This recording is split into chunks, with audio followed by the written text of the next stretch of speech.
Hello, humanoids! This is Ian T. Mello, and welcome to Squared Circle History, the podcast that chooses a promotion, focuses on a specific year, and gives a comprehensive and unbiased look at the best matches, moments, promos, and feuds. I encourage you to check out the actual footage of the wrestling events that are being discussed, because, and I cannot stress this enough, the intent of this podcast is to make new fans of the product of the yesteryear. I'm a lifelong wrestling fan, and I love all of the history that there is of televised professional wrestling. So let's travel through wrestling history together here on Squared Circle History. Today we are going to focus on World Championship Wrestling in 1998, and what a year it was. To put you in the right time frame, let's go through what was happening in pop culture during the year of 1998. Humanoids. This is Ian T. The year saw the release of memorable films such as Half-Baked, The Water Boy, Fear and Loathing in Las Vegas, The Wedding Singer, SLC Punk, Patch Adams, A Perfect Murder, Belly, He Got Game, American History X, Rounders, The Siege, Basketball, Enemy of the State, Deep Impact, Meet Joe Black, Can't Hardly Wait, Thin Red Line, The Faculty, City of Angels, Urban Legend, Almost Heroes, Very Bad Things, What Dreams May Come, The Man in the Iron Mask, The Negotiator, A Night at the Roxbury, Elizabeth, A Simple Plan, Mercury Rising, 54, The Horse Whisperer, Run Lola Run, Dark City, Great Expectations, Godzilla, How Stella Got Her Groove Back, Ants, A Bug's Life, The Rugrats Movie, The Lion King 2, Mulan, Affliction, Shakespeare in Love, and There's Something About Mary.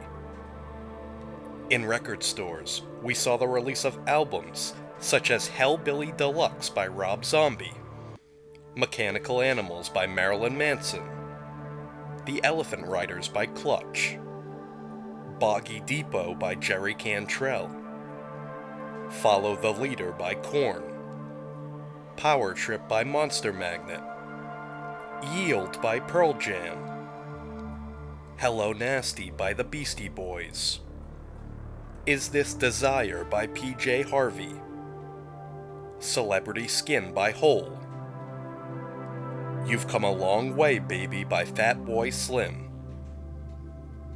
Volume 2 Hard Knock Life by Jay-Z, A Thousand Leaves by Sonic Youth, Painted from Memory by Elvis Costello, This Is My Truth, Tell Me Yours by Manic Street Preachers, Capital Punishment by Big Pun, Mutations by Beck, Ray of Light by Madonna, The Miseducation of Lauryn Hill by Lauryn Hill, Aqua Mini by Outkast, Adore by the Smashing Pumpkins, It's Dark and Hell is Hot, and Flesh of My Flesh, Blood of My Blood by DMX, Americana by The Offspring, Version 2 by Garbage, The Chemical Wedding by Bruce Dickinson, Van Halen 3 by Van Halen, Crystal Planet by Joe Satriani, Walking into Clarksdale by Page and Plant,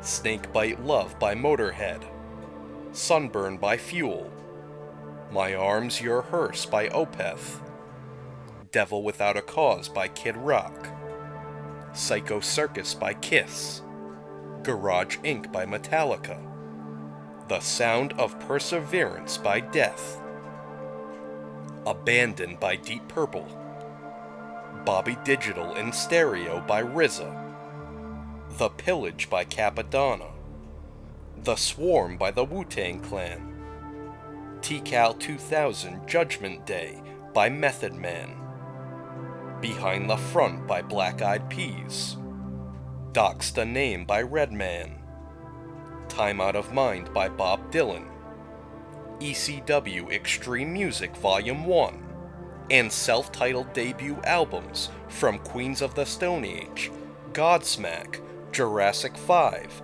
and System of a Down.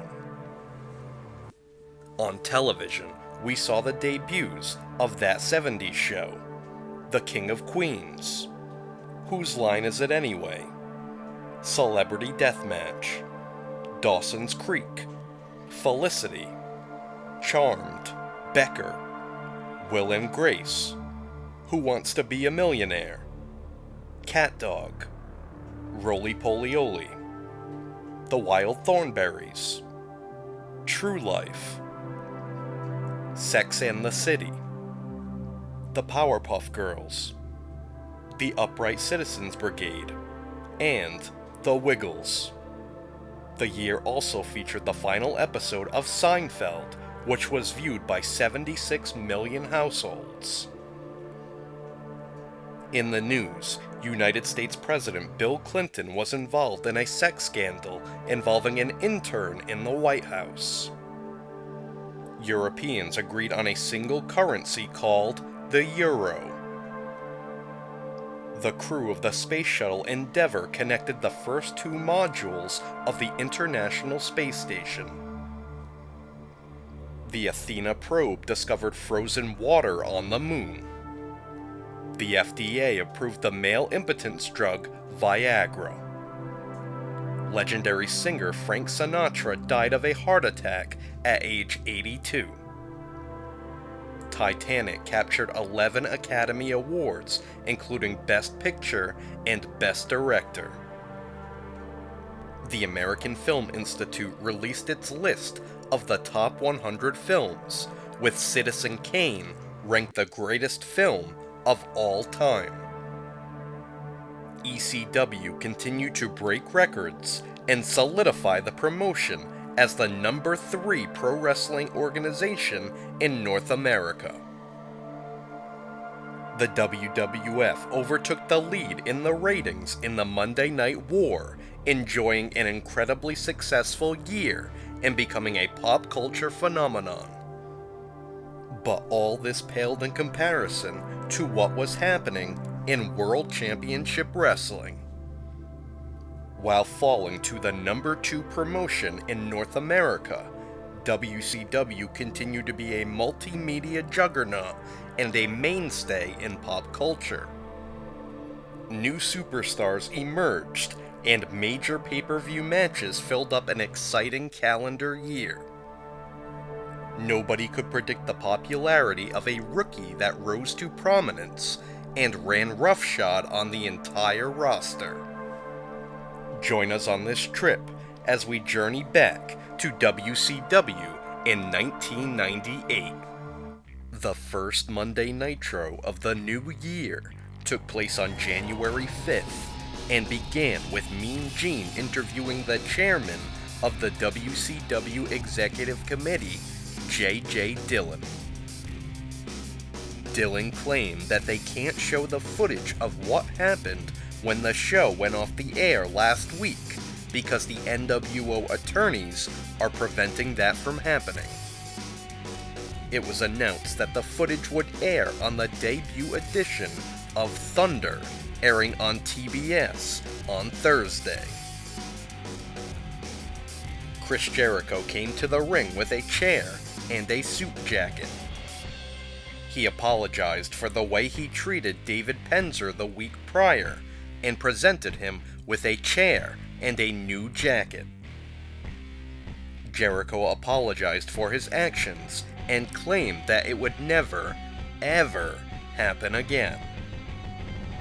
His opponent for the evening was the new WCW United States Champion, Diamond Dallas Page. DDP was victorious, hitting Jericho with a diamond cutter out of nowhere. Mean Gene interviewed WCW legal counsel member Nick Lambros, who said that any WCW or NWO wrestler that violates the rules will be subject to fines or suspensions. Bill Goldberg continued his winning streak, defeating Stevie Ray. Rick Martel made his debut, defeating Brad Armstrong with a Quebec crab. Mean Gene interviewed the Nature Boy Ric Flair in the ring, who voiced his distaste for Bret Hart calling himself the best. Hart interrupted, reiterating that he is the best there is, the best there was, and the best there ever will be. He said he was going to add a woo at the end of it. Flair said that Hart may be a big deal in Canada, but in America, Ric Flair is the finest example of premium USA manhood there is. Hart again recited his phrase, saying that if Flair had a problem with it, too bad. Flair said that Hart couldn't possibly think that he's a better performer than he is. He told Hart to tell him to his face that he's better than him. Hart said, "To be the man, you've gotta beat the man." Hart then told Flair to do something about it. Flair compared his number of world championships to Hart's, saying he had a long ways to go.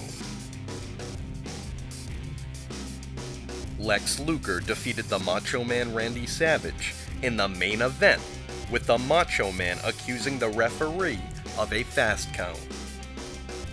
Savage went ballistic, attacking Luger and preparing to mutilate him with a steel chair.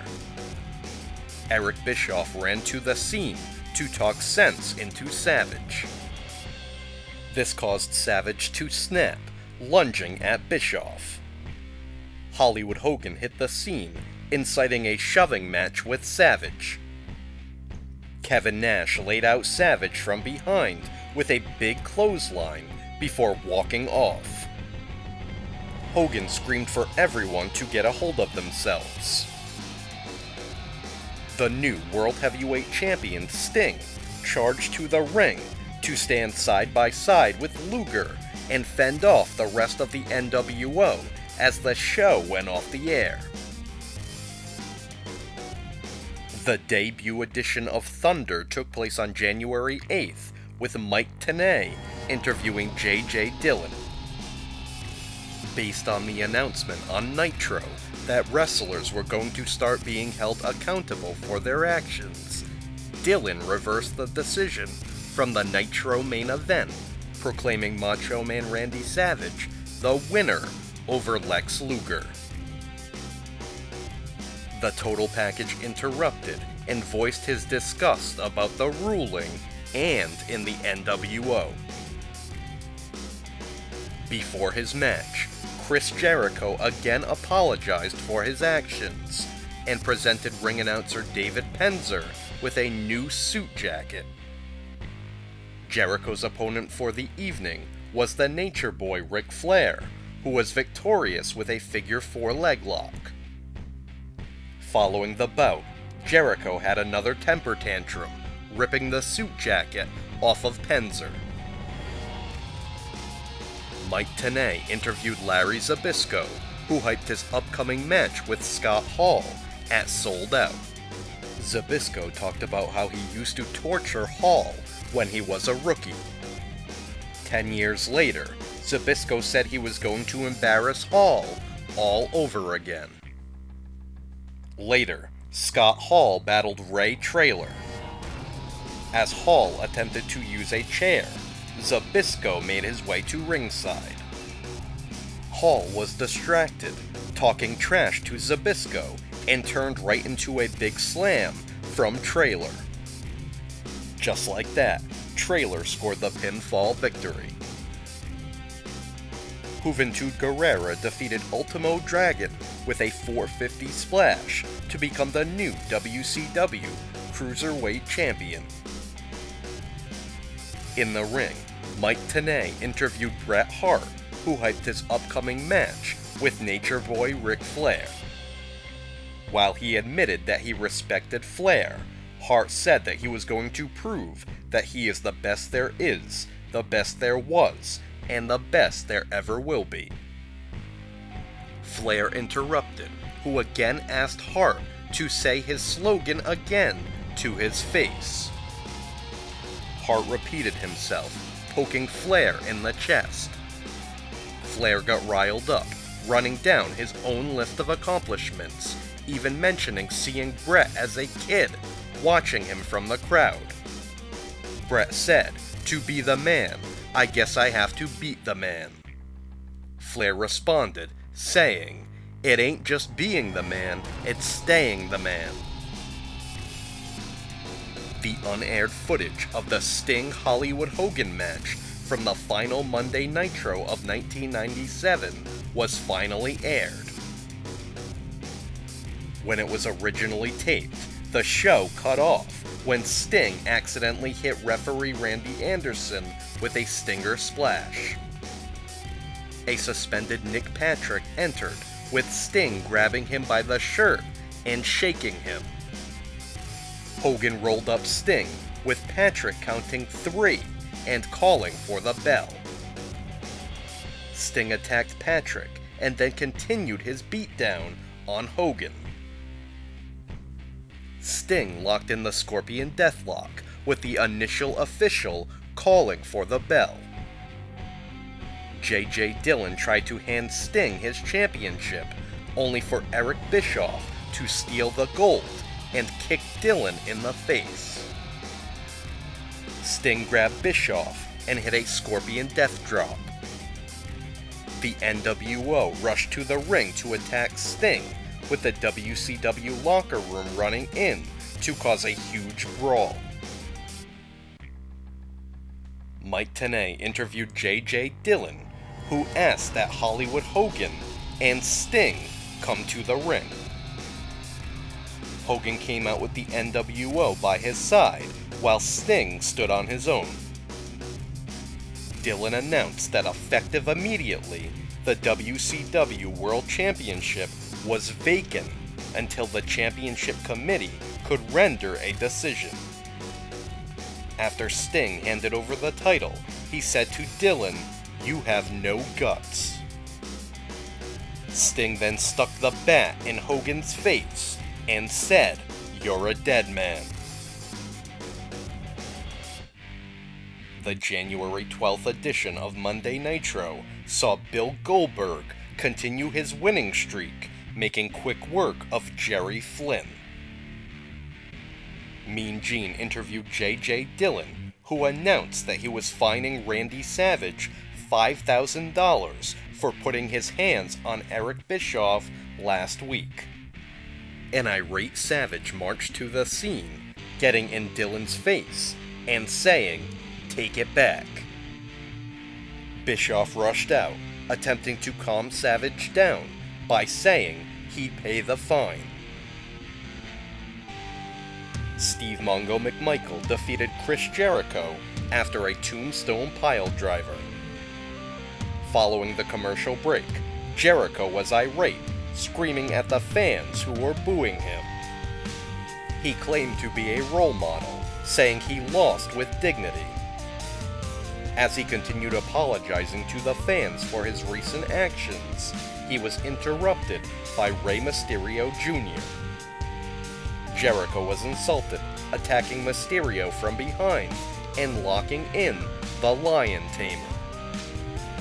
WCW Cruiserweight Champion Juventud Guerrera rushed to the scene, with Jericho retreating. Guerrera and Mysterio competed in their scheduled match, with Guerrera victorious after a 450 splash. Mean Gene interviewed WCW's latest signing, Jim the Anvil Neidhart. Neidhart said that Ric Flair's not the best, Bret Hart is. Flair interrupted, shaking the hand of the Anvil and welcoming him to WCW. Flair dared Anvil to tell him to his face that Bret is better. Anvil did, saying Bret is the best. Things got heated, with Anvil challenging Flair to face him in the ring. They marched to the ring, where Flair cheap-shotted the Anvil and the referee. Flair went on to lock the figure 4 on Anvil around the ring post. Bret Hart raced to the scene, running off Flair and attending to the Anvil. In the main event, the WCW Tag Team Champions, the Steiner Brothers, defended their titles against the Outsiders. Hollywood Hogan stood in the corner of the Outsiders, while Ted DiBiase accompanied the Steiners. Randy Savage hit the scene, complaining to Hogan about Nash. An overzealous Rick Steiner accidentally knocked out both Brother Scott and the referee. This allowed Nash to get the upper hand on Rick and cover him. Savage leaped off the top rope with a flying elbow drop. Nash rolled out of the way, and Savage landed on Rick. With Savage beside himself, both Outsiders covered Rick and scored the pinfall victory to become the new WCW World Tag Team Champions. Meanwhile, Hogan stood in between Savage and Nash, who wanted at each other's throats. The January 15th episode of Thunder began with Tony Schiavone interviewing the Giant, who hyped his upcoming match against Kevin Nash. Meanwhile, Lodi walked around ringside with a sign that read, "Nash rules, Giant drools." The Giant ripped up the sign and chokeslammed Lodi. The Flock attacked, with the Giant taking everyone out, even tossing Billy Kidman into the front row. Kevin Nash entered the ring, getting in the Giant's face. With fear of a fine on his mind, the Giant kept his cool. Nash tossed hot coffee at the Giant, who seethed but remained focused. Nash wouldn't let up, instigating the Giant all the way up the aisle. Scott Hall came to the ring for a match against newcomer Louis Spicolli. Hall asked Spicolli who he was there to see, WCW or the NWO. An excited Spicolli professed his love for the NWO, which brought out Larry Zbyszko. Zbyszko attempted to talk some sense into Spicolli. It didn't work, as Spicolli turned on Zbyszko. One roundhouse kick to the shins, and Zbyszko sent Spicolli flying to the floor. Chris Jericho came to the ring and explained that he attacked Mysterio on Nitro for saying derogatory things under his breath. Jericho competed against Eddie Guerrero to determine who would face the Cruiserweight Champion at Sold Out. In the end, Jericho made Guerrero submit in the Lion Tamer to score the victory. WCW Cruiserweight Champion Juventud Guerrera defended his title against Rey Mysterio Jr. The two dazzled with death-defying high-flying maneuvers. Mysterio was victorious, hitting a lightning-fast Hurricanrana out of nowhere and pinning Guerrera to become the new Cruiserweight Champion. In the main event, Randy Savage and Kevin Nash were forced to team to face the Total Package Lex Luger and an injured Diamond Dallas Page. Hollywood Hogan was at ringside, attempting to keep things cool between Savage and Nash. Savage refused to tag Nash in, who got angry and threw the Macho Man to the floor. Hogan held Savage back, yelling at him to get his head straight. When it came time for Nash to tag in Savage, he slapped the Macho Man on the side of the head. Hogan got involved to cause a disqualification, only for Luger to lift him up for the torture rack. Luger threw Hogan down and hoisted Nash up in the rack. Savage leaped off the top rope with a double axe handle, seemingly looking to hit Nash. Luger dropped Nash and got clobbered by Savage. The Macho Man held up Luger, allowing Hogan to charge at him with a big boot. Luger moved, and Hogan kicked Savage, only creating more chaos. The Giant made his way to the ring as Hogan and Savage argued. Savage shoved Hogan right into the Giant, who hit Hollywood with a chokeslam. The Giant threatened to chokeslam Nash, but restrained.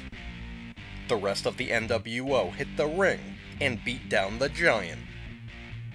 Sting raced to the ring and fought off the NWO, standing tall with Luger and the Giant to end the broadcast.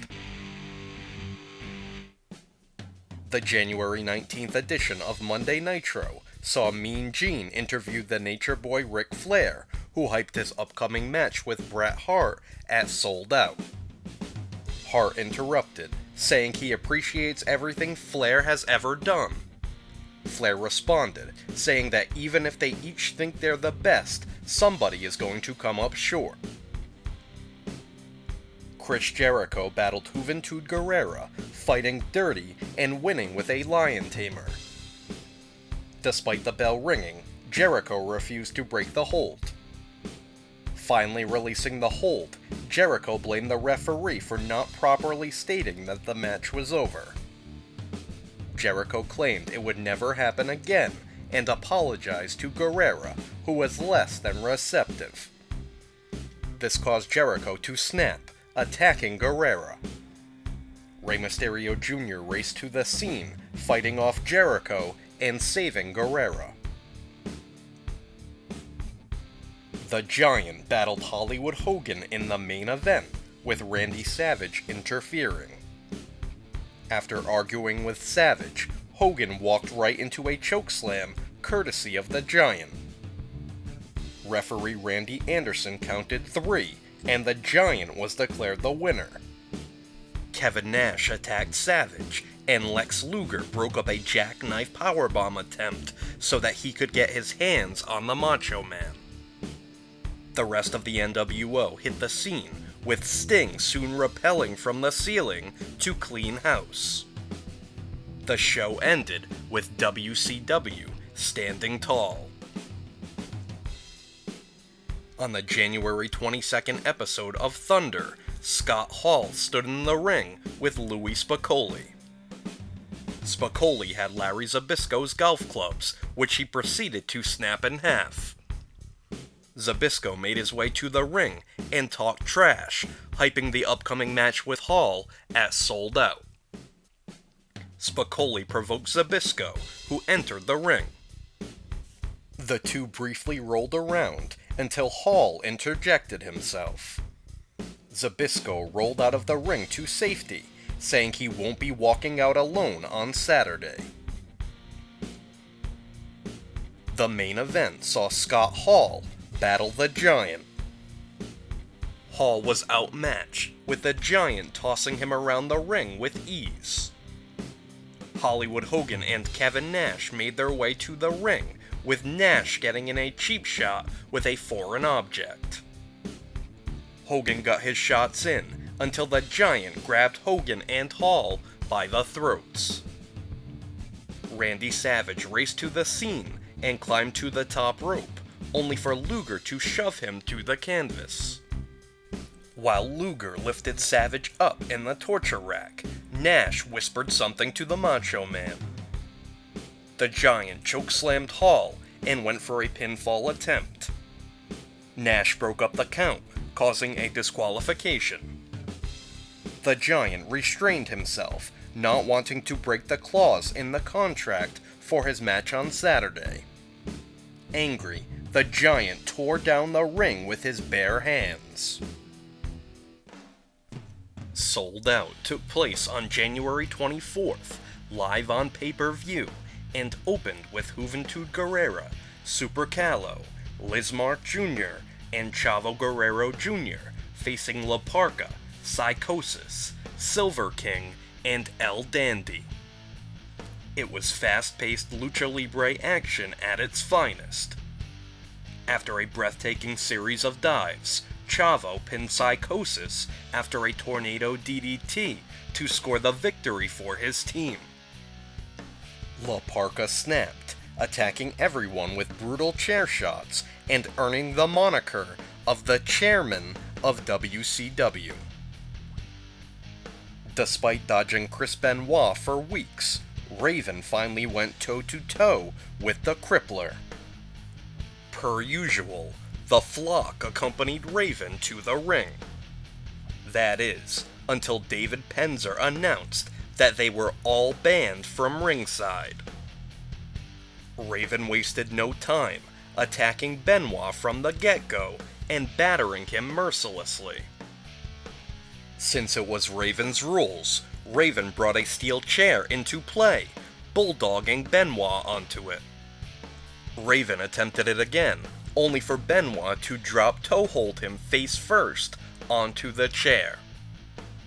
Benoit ripped Raven's shirt off of him and viciously chopped his bare chest. From there, the Crippler battered Raven up the aisle and suplexed him on the ramp. Back in the ring, Benoit propped the chair onto Raven's face. The Crippler leaped off the top rope, connecting with a swan dive headbutt, but knocking himself out in the process. It wasn't long before Benoit locked Raven in the Crippler crossface. Raven laughed before passing out, giving Benoit the victory. Billy Kidman attempted to attack Benoit, but Dean Malenko clobbered him from behind. The rest of the flock raced to the scene to save Raven. Benoit and Malenko stared at one another in the eyes and left together. The WCW Cruiserweight Champion, Rey Mysterio Jr., defended his title against Chris Jericho, who played mind games by wearing one of Mysterio's shirts to the ring.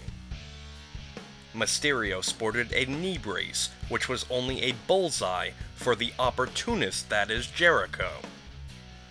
Ever resilient, Mysterio battled back. Mysterio went for a top rope Frankensteiner, but Jericho countered it, landing on the mat in the perfect position to lock in the Lion Tamer. Mysterio screamed in pain, submitting to give Jericho the win and the Cruiserweight Championship. Jericho grabbed the microphone and claimed that this was the greatest moment in his life. As the fans booed him, Jericho said, "They like me. They really, really like me." He then chastised the fans for booing him. This led to him attacking Mysterio and whipping him with his own knee brace. Jericho propped Mysterio's leg in the steel steps and crushed it with a metal road case. Mean Gene interviewed J.J. Dillon, who said someone had an idea as to what to do with the WCW World Heavyweight Championship. Out came Rowdy Roddy Piper, who asked for Sting to come to the ring. Piper then asked for both Hollywood Hogan and Scott Hall to come to the ring. Since Hall won World War III, he was the #1 contender, and he'd get his shot once a champion was crowned. Piper announced that Sting and Hogan would face at Super Brawl to determine who would be the new World Heavyweight Champion. Just when it looked like chaos was going to break loose, Scott Hall left, leaving Hogan and Bischoff on their own. The long-awaited match between Scott Hall and Larry Zbyszko took place. Louis Spicolli accompanied Hall and stood in his corner. Zbyszko came prepared with Dusty Rhodes in his corner. Zbyszko had the upper hand, but accidentally hit the referee with a spin kick. As Spicolli woke up the referee, Zbyszko caught Hall in a front face lock. Spicolli ran into the ring, only for Dusty to attack him with a bionic elbow. Zbyszko held Hall's hands behind him with Dusty approaching. Hall moved, and Dusty knocked out Zbyszko with a bionic elbow. In a shocking twist, Dusty joined the NWO, battering Zbyszko and leaving with Hall and Spicoli. Despite being humiliated, Zbyszko was announced as the winner by disqualification. Kevin Nash was required to put up a $1.5 million performance bond in order to appear at Sold Out. Hollywood Hogan stepped in and put up the money for Nash. Kevin Nash showed up with Hollywood Hogan and Eric Bischoff in his corner. The Giant showed up alone and manhandled Nash with ease. In a wild moment, Nash dove over the ropes and onto the Giant on the floor. The Giant caught Nash and drove him chest first against a ring post. That is, until Hogan waffled the Giant from behind with a chair and Bischoff distracted the referee. But the Giant battled back valiantly and even managed to chokeslam Eric Bischoff. As the referee attended to Bischoff, Nash threw hot coffee into the eyes of the Giant and hit him with a low blow for good measure. In a scary moment, Nash jackknifed the Giant on top of his head. Nash rolled him over and scored the pinfall victory. As medics attended to the Giant, Nash dragged Bischoff away with Hogan. Bret Hart made his WCW in-ring debut battling the Nature Boy Ric Flair. They started out fighting a largely technical bout, working one another's legs. Hart attempted to lock in a figure 4 on Flair around the ring post, only for Flair to use his legs to shove Hart backwards against a steel guardrail. This led to Flair attacking the legs of Hart and locking him in the figure 4. Hart reversed it, sending Flair back to the drawing board. Flair began to chop the chest of Hart, who got riled up, pulling down his singlet straps and asking for more punishment. Hart shifted the momentum and hit Flair with a big superplex. He followed it up by locking Flair in the sharpshooter and scoring the victory via submission. In the main event, the Macho Man Randy Savage collided with the total package Lex Luger. Elizabeth got involved, aiding Savage when the opportunity arose. Luger got his hands on Elizabeth, only for Savage to attack him from behind. Savage dropped a double axe handle off the top rope onto Luger on the floor. The fight went through the crowd, with Luger getting the best of Savage. Back in the ring, Luger prepped Savage for a torture rack. Scott Hall made his way to the ring with a chair, only for Hollywood Hogan to stop him. Hall breezed past Hogan and hopped onto the apron, where Luger shoved Savage against the steel chair and knocked Hall off the apron. Luger hoisted Savage up in the torture rack and scored a submission victory. Hogan, Kevin Nash, and Buff Bagwell ambushed Luger, causing Sting to race to the ring.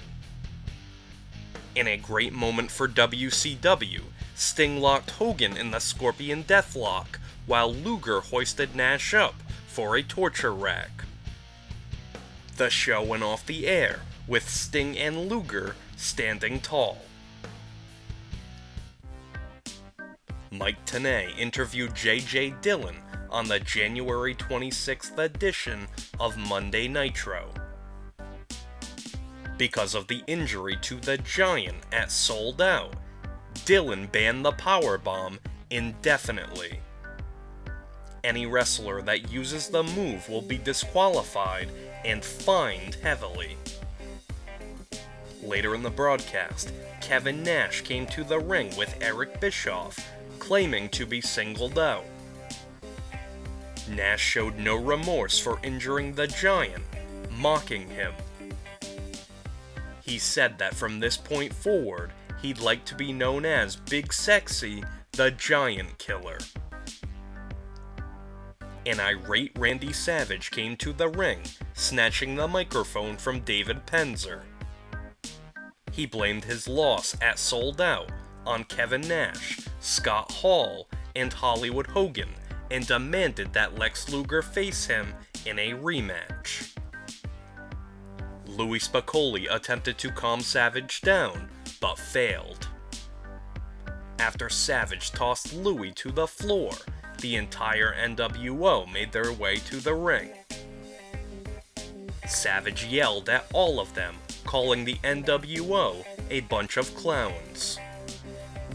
Hogan explained himself, claiming that he felt that he and Hall going to the ring at Sold Out would motivate Savage.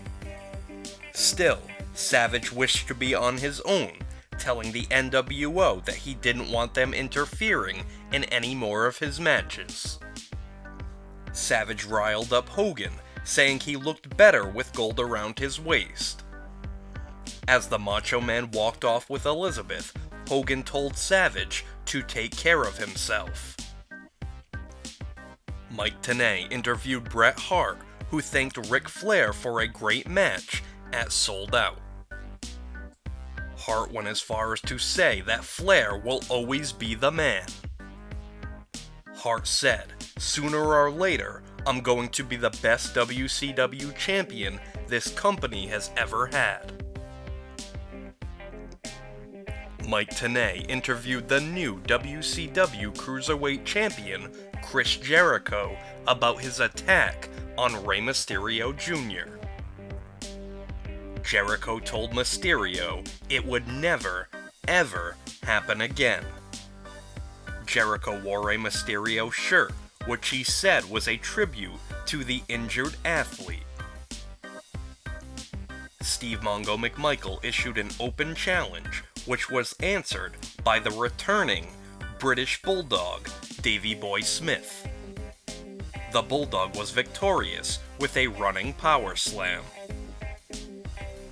Kevin Nash battled Ray Traylor, hitting him with a powerbomb. Doug Dillinger led WCW security and the local authorities to the ring, where Nash was put in handcuffs and escorted out of the building. The Total Package Lex Luger battled Scott Hall in the main event, with Randy Savage causing a disqualification. After bashing Luger with a chair, Savage ascended to the top rope with an elbow drop in sight. Just then, Sting rappelled from the ceiling and knocked Savage off the top rope. After a Stinger splash, Sting locked Savage in the Scorpion Deathlock. On the January 29th episode of Thunder, J.J. Dillon announced that Kevin Nash would be fined $50,000 for jackknifing Ray Traylor on Nitro. Scott Hall came to the ring and introduced Dusty Rhodes, who explained his actions. Rhodes talked about Ted Turner and his company buying WCW in 1991 and his disgust in all the changes. He praised Eric Bischoff and the NWO while knocking Larry Zbyszko and J.J. Dillon. Chris Benoit and Dean Malenko teamed up to face Chris Jericho and Eddie Guerrero. In an excellent back-and-forth encounter, Benoit made Jericho tap in the Crippler crossface to score the victory. Mike Tenay interviewed Benoit after the bout, saying he should be in line for a title shot. Diamond Dallas Page interrupted from the crowd, saying that the powers that be were wrong about him and they are wrong about Benoit. DDP said he wants to give Benoit a shot at the United States Championship. Benoit accepted the challenge, with the bout signed for the following week's Thunder. In the main event, the Steiner brothers battled Kevin Nash and Conan. The bout ended in a disqualification after Nash clobbered Rick Steiner on the back of the head with a WCW Tag Team Championship right in front of the referee. Nash grabbed the referee and powerbombed him, leading to his arrest as the show went off the air. The February 2nd edition of Monday Nitro was headlined by Sting against Randy Savage. Sting made a grand entrance, rappelling from the ceiling of the Alamo Dome. Both men brawled in the aisle and around the ring before entering the squared circle. Savage removed a turnbuckle pad, which came into play when Sting missed a Stinger Splash and collided with the steel. Savage hit a flying elbow drop and covered Sting, only for Hollywood Hogan to break the count at 2. A jealous Hogan yelled at Savage that he wanted to be the one to beat Sting. As Hogan and Savage seethed, Lex Luger hit the scene, pulling Savage out of the ring. This left Hogan alone in the ring with Sting. Hogan rolled out of the ring to safety, while Sting stood tall with Luger to end the broadcast. The main event of the February 5th edition of Thunder featured the WCW United States Champion, Diamond Dallas Page, defending his title against the crippler Chris Benoit. Raven and the Flock interfered to cause a disqualification. DDP took out multiple members of the Flock with diamond cutters. The scene ended with DDP and Benoit staring each other down with their issue left unresolved.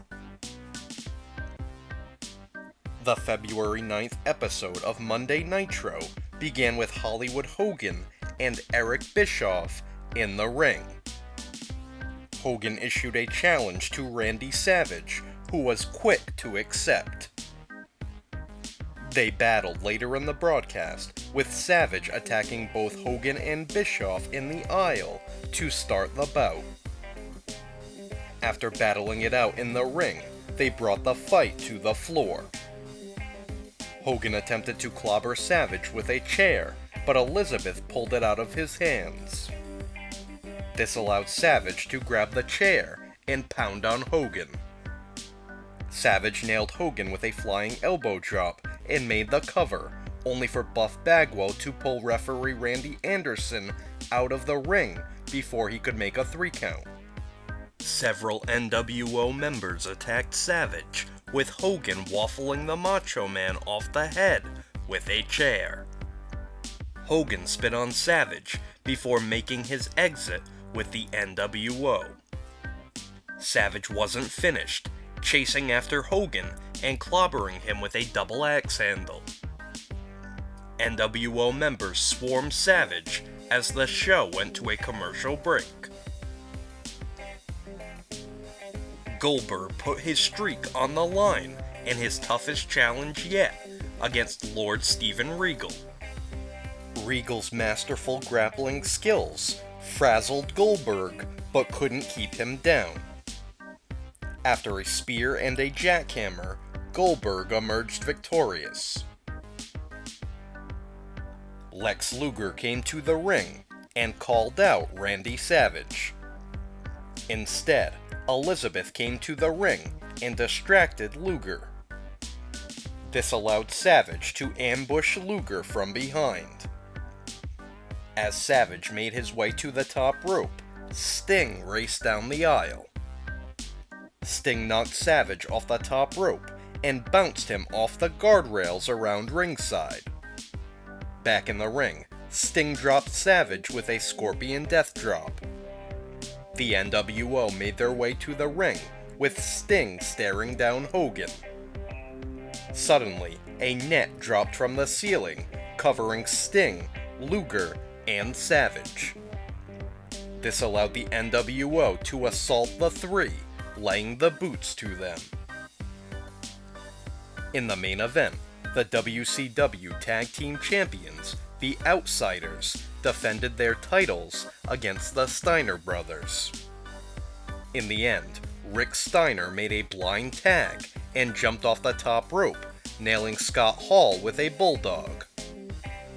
Rick scored the pinfall victory, with the Steiners once again becoming the WCW World Tag Team Champions.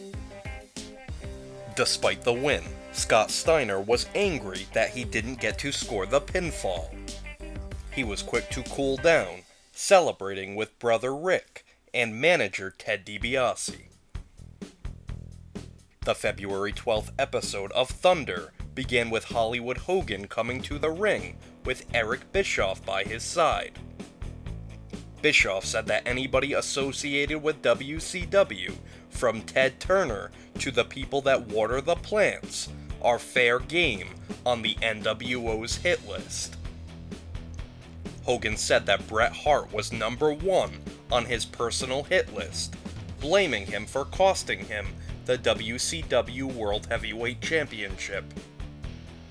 Hogan switched gears, calling out Randy Savage.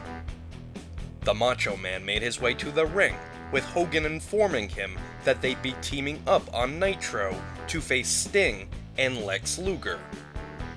Hogan then demanded an apology from Savage for his recent behavior. Savage apologized, saying he should have done it sooner. The Macho Man punched Hogan in the face and attacked Bischoff.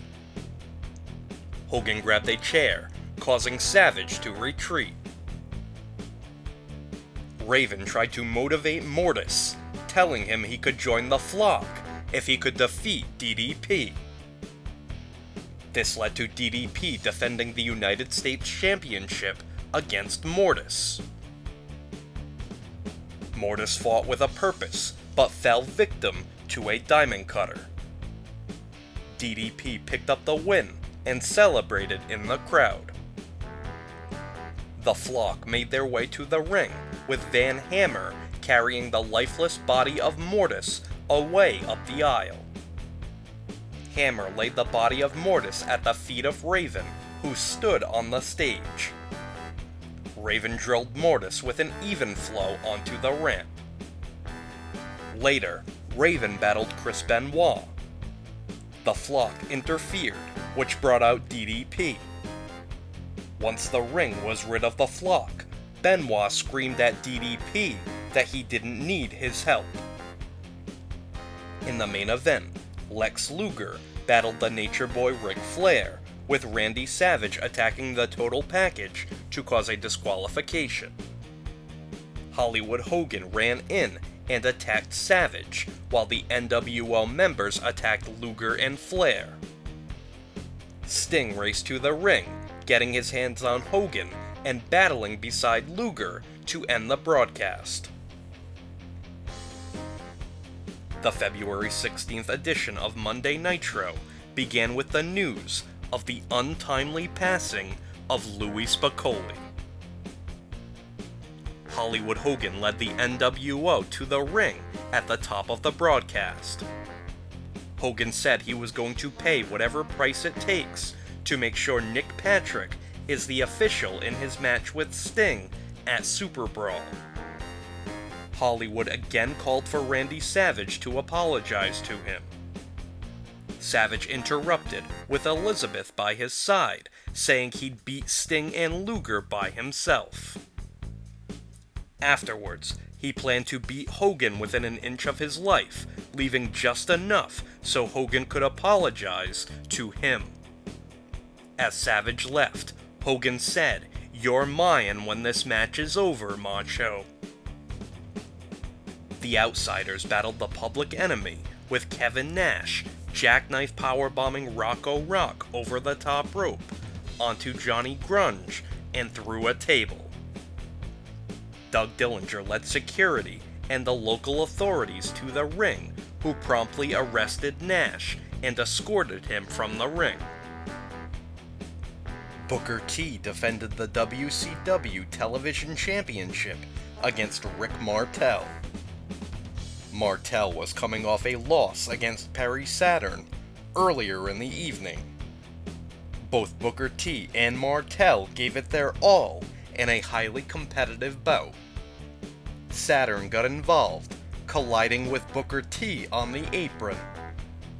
This allowed Martel to lock Booker in the Quebec Crab and pick up a victory to become the new WCW Television Champion. In the ring, Mean Gene interviewed Bret Hart about the comments that Hollywood Hogan had made about him. Hart responded by saying that Hogan does nothing but make excuses. He said that Hogan's real problem is that he's scared. Hart claimed that Hogan's been avoiding him for years, but their paths are going to cross. The debuting Bryan Adams interrupted, saying that he will always watch Bret's back. Adams shook Bret's hand, but squeezed it a little too tight. NWO members interfered, attacking Hart from behind. Adams took off his trench coat, revealing a NWO shirt. Hollywood Hogan made his way to the ring, embracing Adams before clobbering Hart with multiple right hands. Nature Boy Ric Flair came to the aid of Hart and cleaned house. Hart and Flair shook hands to end the scene. In the main event, Sting and Lex Luger battled Hollywood Hogan and Macho Man Randy Savage. Savage attacked Luger in the aisle, brawling with him around ringside. Hogan and Sting got their hands on one another, battling it out before the referee got the match under control. Sting hit Hogan with 2 Stinger splashes before locking Hogan in the Scorpion Deathlock. The NWO interfered to cause a disqualification, with Hogan and Savage battling it out. Bret Hart and Ric Flair came to the aid of Sting and Luger, cleaning house before the show went off the air. The February 19th edition of Thunder began with Hollywood Hogan and the NWO attacking Randy Savage and Lex Luger in the parking lot. The NWO carried Savage away, leaving Luger behind. Later, Hogan and Eric Bischoff came to the ring, with Hollywood saying that the NWO had Savage's back in the main event against Sting. Goldberg continued his winning streak in the opening match, defeating Fit Finlay with a jackhammer in a dominating performance. Juventud Guerrera defeated Billy Kidman, with Chris Jericho attacking after the bout. Jericho hoisted Guerrera onto the top rope and ripped off his mask. Guerrera got the last laugh as he was wearing a second mask to protect his identity. Later, Chris Jericho came to the ring to defend his WCW Cruiserweight Championship. He said that he knows how ugly Guerrera really is, and he spared the fans the sight. Jericho referred to Guerrera as Quasi Juice and Air Quasi. He said, "I don't know if I can handle the responsibility of subjecting the Jerichoholics to this guy's ugly mug." Dean Malenko challenged for Jericho's title, but fell victim to the Lion Tamer.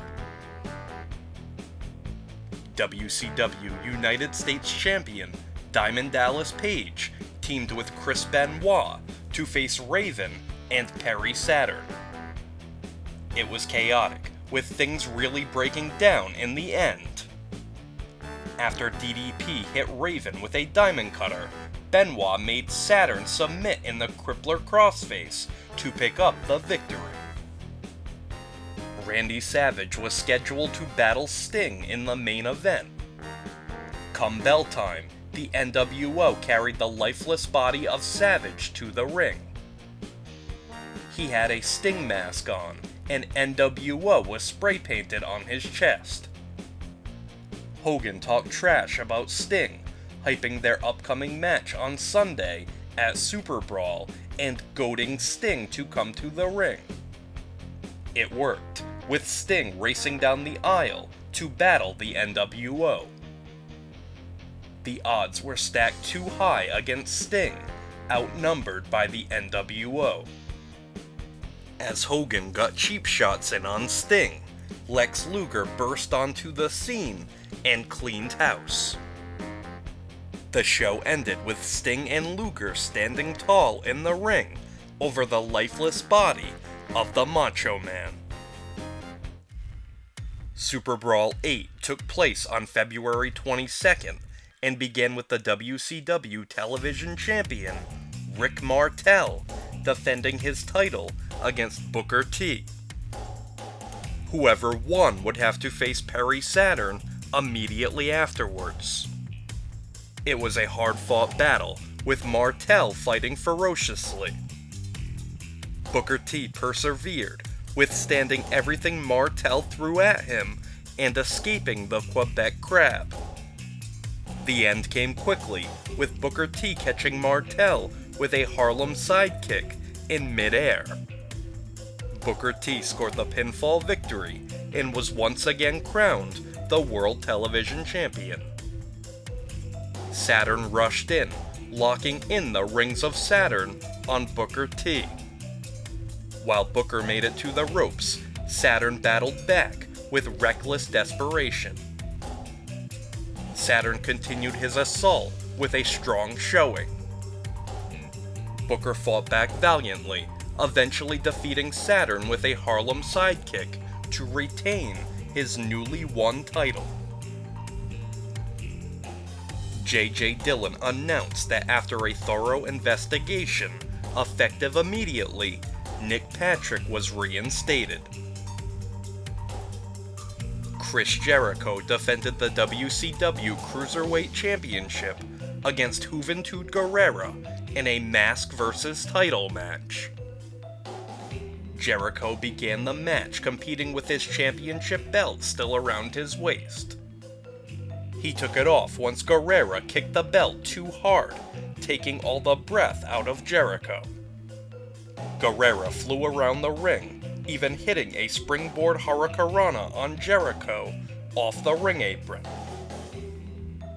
Jericho played possum on the floor, purposely trying to get counted out.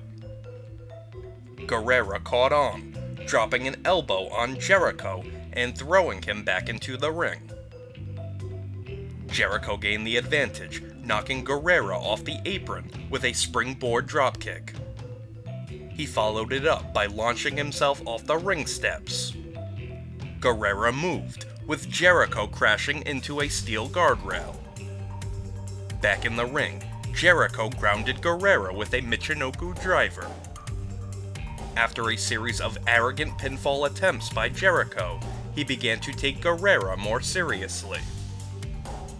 Jericho climbed the ropes, only for Guerrera to knock him to the floor with a dropkick. Guerrera then flew through the air, hitting Jericho with air hoovy. The crowd rose to their feet as Guerrera nailed his patented 450 splash. The referee counted to 3, but reneged on his decision once he saw that Jericho grabbed the bottom rope. Jericho and Guerrera scrambled for a pin with multiple near falls. Guerrera attempted a hurricanrana, with Jericho reversing it and locking in the Lion Tamer. Wrenching in the hold, Jericho scored a submission victory to retain his championship. With Jericho gloating over the microphone, Guerrera prepared to unmask. An impatient Jericho snatched the mask off of Guerrera's face. Jericho mocked Guerrera's looks, again calling him Quasi-Juice. Diamond Dallas Page defended his WCW United States Championship against the crippler Chris Benoit. Both men gave it their all, pulverizing each other in a bruising back-and-forth encounter. Breathtaking near falls made this one an exciting watch. DDP reversed a backslide and hit a diamond cutter out of nowhere to score a pinfall victory. The Macho Man Randy Savage battled Lex Luger in a no disqualification match. Luger came to the ring with his ribs taped, which proved to be both a hindrance and a target. Savage showed no mercy, attacking the ribs and pummeling Luger around ringside. Luger battled back and hoisted Savage up for the torture rack. Elizabeth interfered and raked Luger's eyes, which brought out the NWO. They hopped onto the apron, with Savage and Luger fighting them off. Luger locked Savage in another torture rack and picked up the victory. The Steiner brothers defended the WCW World Tag Team Championships against the Outsiders. Rick Steiner had things under control, taking out both members of the Outsiders. He dropped to the mat, with Scott Steiner walking in to complete the famous Steiner brothers pose. Instead, Scott turned on his brother, clobbering him with a double axe handle and nailing a tiger bomb. Manager Ted DiBiase hopped onto the apron, only for Scott to strike him in the face. Dusty Rhodes got a few cheap shots in on DiBiase on the floor. Scott gave Hall and Nash the Wolfpack hand signal, leaving brother Rick to fight on his own. It wasn't long before Hall nailed an outsider's edge and scored the pinfall victory. As DiBiase was assisted away, Scott handed the Outsiders their newly won WCW Tag Team titles. In the main event, Sting clashed with Hollywood Hogan for the vacant WCW World Heavyweight Championship. Sting raced to the ring, with Hogan stomping on him and whipping him with his weight belt. Hogan battered Sting around ringside before beating on him in the ring. But Sting got back up with his first major offense of the match. Sting stole Hogan's weight belt and began to whip him with it. Hogan tried to walk away, but Sting dragged him back to the ring with the weight belt wrapped around Hogan's neck. Sting missed a Stinger splash, crashing against a steel guardrail. Back in the ring, Sting connected with a Stinger splash and locked in the Scorpion Deathlock. Hogan made it to the ropes, with Sting forced to break the hold. Sting went for another Stinger splash, with Hogan pulling referee Charles Robinson in the way. This brought out Nick Patrick, who officiated unbiasedly, much to the dismay of Hogan. Sting got his second wind, screaming in Hogan's face and hitting him with two more Stinger splashes. As Hogan went down from the Scorpion Death Drop, he kicked Nick Patrick. NWO members raced to the ring, with Sting fighting them all off. Randy Savage snuck in and struck Hogan before making a quick exit. Sting covered Hogan, with Patrick making a dramatic 3 count. J.J. Dillon presented Sting with the WCW World Heavyweight Championship, but not before Sting spray-painted WCW on Hogan's chest with the can of spray paint Savage used to strike Hogan. On the February 22nd edition of Monday Nitro, Lex Luger battled Kurt Hennig. Scott Steiner appeared, sporting a new look with bleach blonde hair. Scott attacked Luger to cause a disqualification, with other NWO members joining in on the beatdown. WCW World Heavyweight Champion Sting rappelled from the ceiling and cleared the ring, saving Luger. WCW United States Champion Diamond Dallas Page successfully defended his title against Van Hammer. Raven attacked DDP immediately following the bout, with Chris Benoit running in to save DDP. Hollywood Hogan and Eric Bischoff marched to the ring in a terrible mood. Hogan called Sting a coward and accused Nick Patrick of fast-counting him. Hogan called Sting small stuff, then saying that he didn't sweat the small stuff. Next, Hogan challenged Randy Savage to face him in a steel cage match at Uncensored. Savage interrupted, saying Hogan wasn't kicking him out of the NWO. He was kicking Hogan out. He then accepted Hogan's challenge for Uncensored. Raven made his entrance, with Chris Benoit attacking him from behind to start their match. Benoit battered Raven, with the tide soon shifting. Raven introduced a chair, dropped toe-holding Benoit face first onto it. Benoit got a hold of the chair, wedging it in a corner and driving Raven head first against it. Benoit then hit a trifecta of German suplexes, which brought out the flock to cause a disqualification. Diamond Dallas Page ran in, only for Benoit to attack him. DDP, Raven, and Benoit all traded punches in a wild foreshadowing for this feud. Chris Jericho came to the ring wearing Juventud Guerrera's mask to defend his WCW Cruiserweight Championship against Lenny Lane.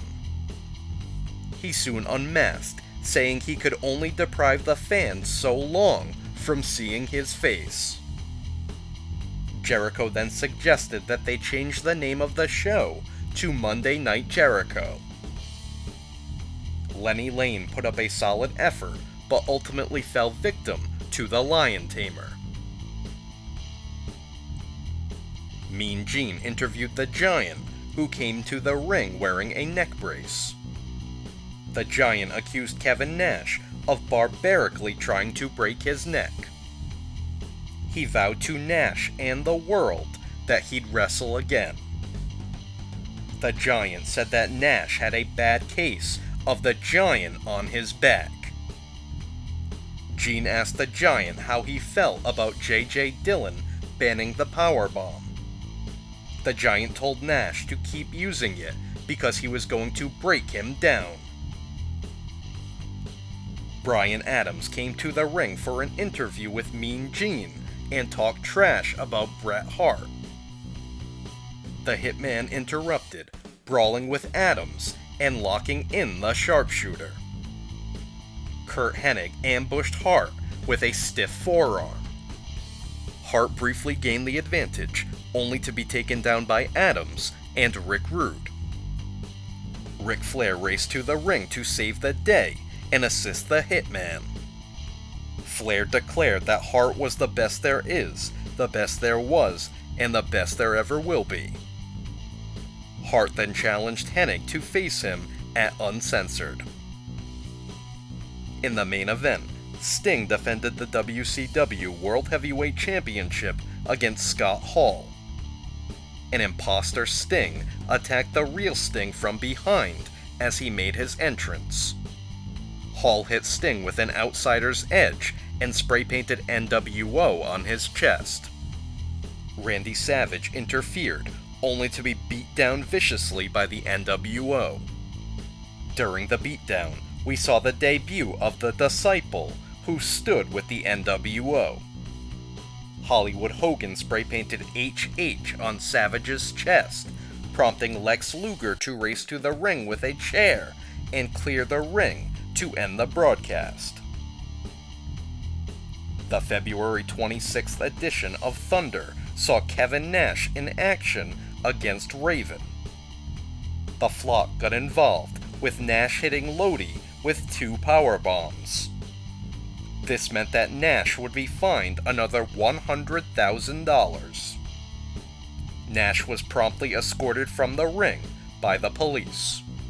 A vignette aired on the March 2nd episode of Monday Nitro, featuring Macho Man Randy Savage receiving Harvard Lampoon's Real Man of the Year award.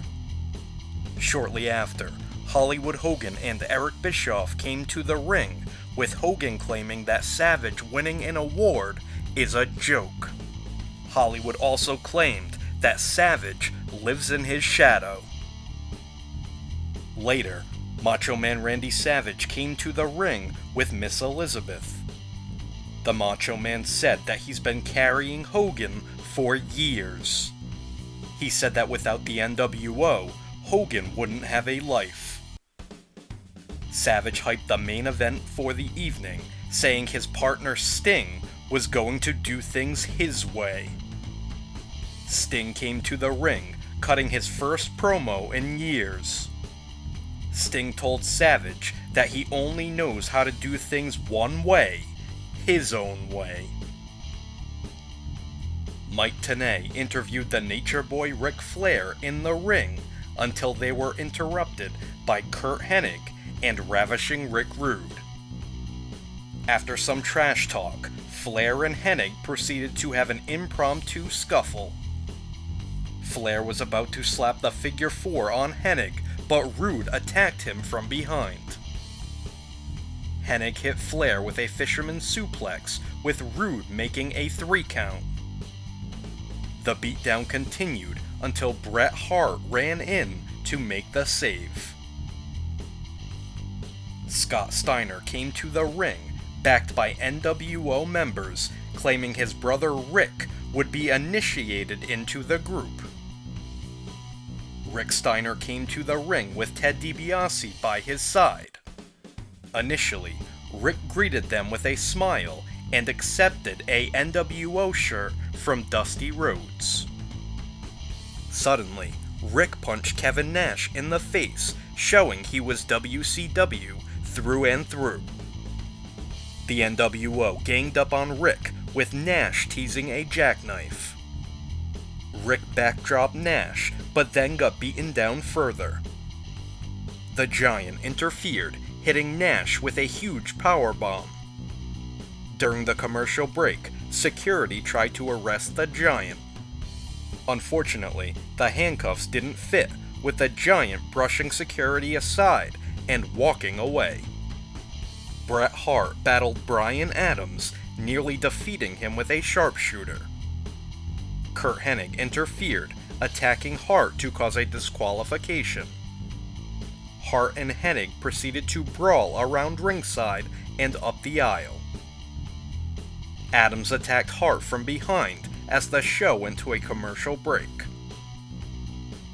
In the main event, the WCW World Heavyweight Champion Sting and Macho Man Randy Savage teamed up to face Hollywood Hogan and Scott Hall.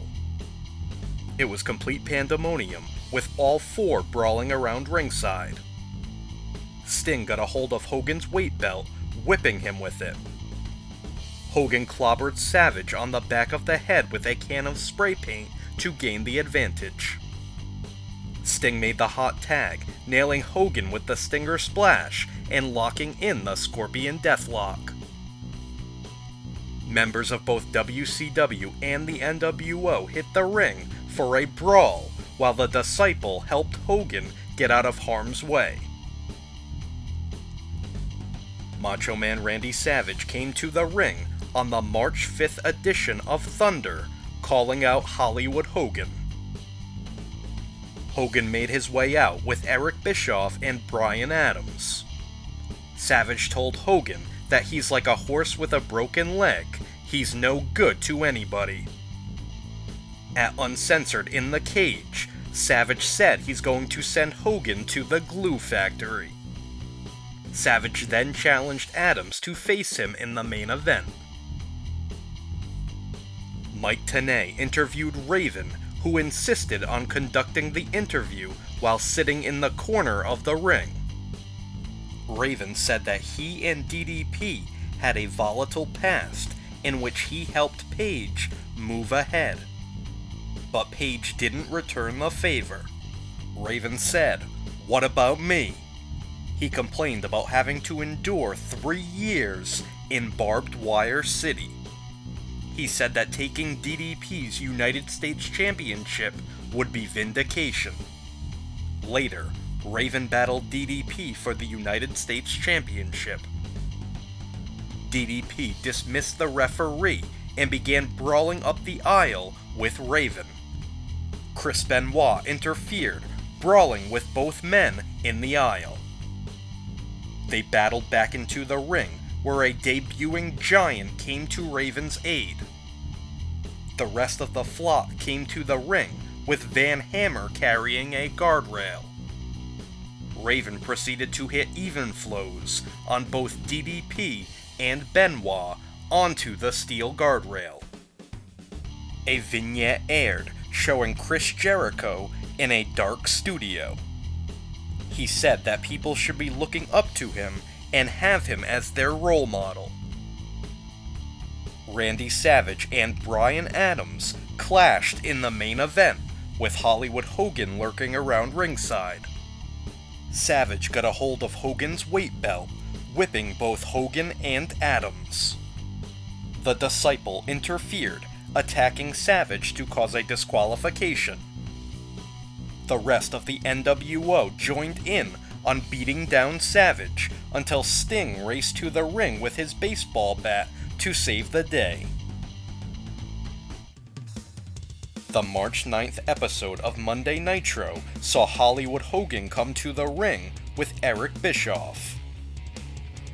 Bischoff addressed Randy Savage, saying that Savage and his entire family owe everything they have to Hogan. Hollywood went on to make derogatory comments about Elizabeth, further adding heat to the feud with Savage. Mike Tenay interviewed the Giant, who introduced his two friends, the WCW World Heavyweight Champion Sting and the Macho Man Randy Savage. Savage laid down the challenge to Hollywood Hogan to find two partners to face them in the main event. Scott Hall was the first to respond, saying he'd have Hogan's back. Kevin Nash threw his name in to round out the team, saying, "When you're NWO for life." Hogan was the last to respond, but said that now that the bad apple is gone, the NWO is stronger than ever. He praised the Outsiders for stepping up and hyped the huge main event.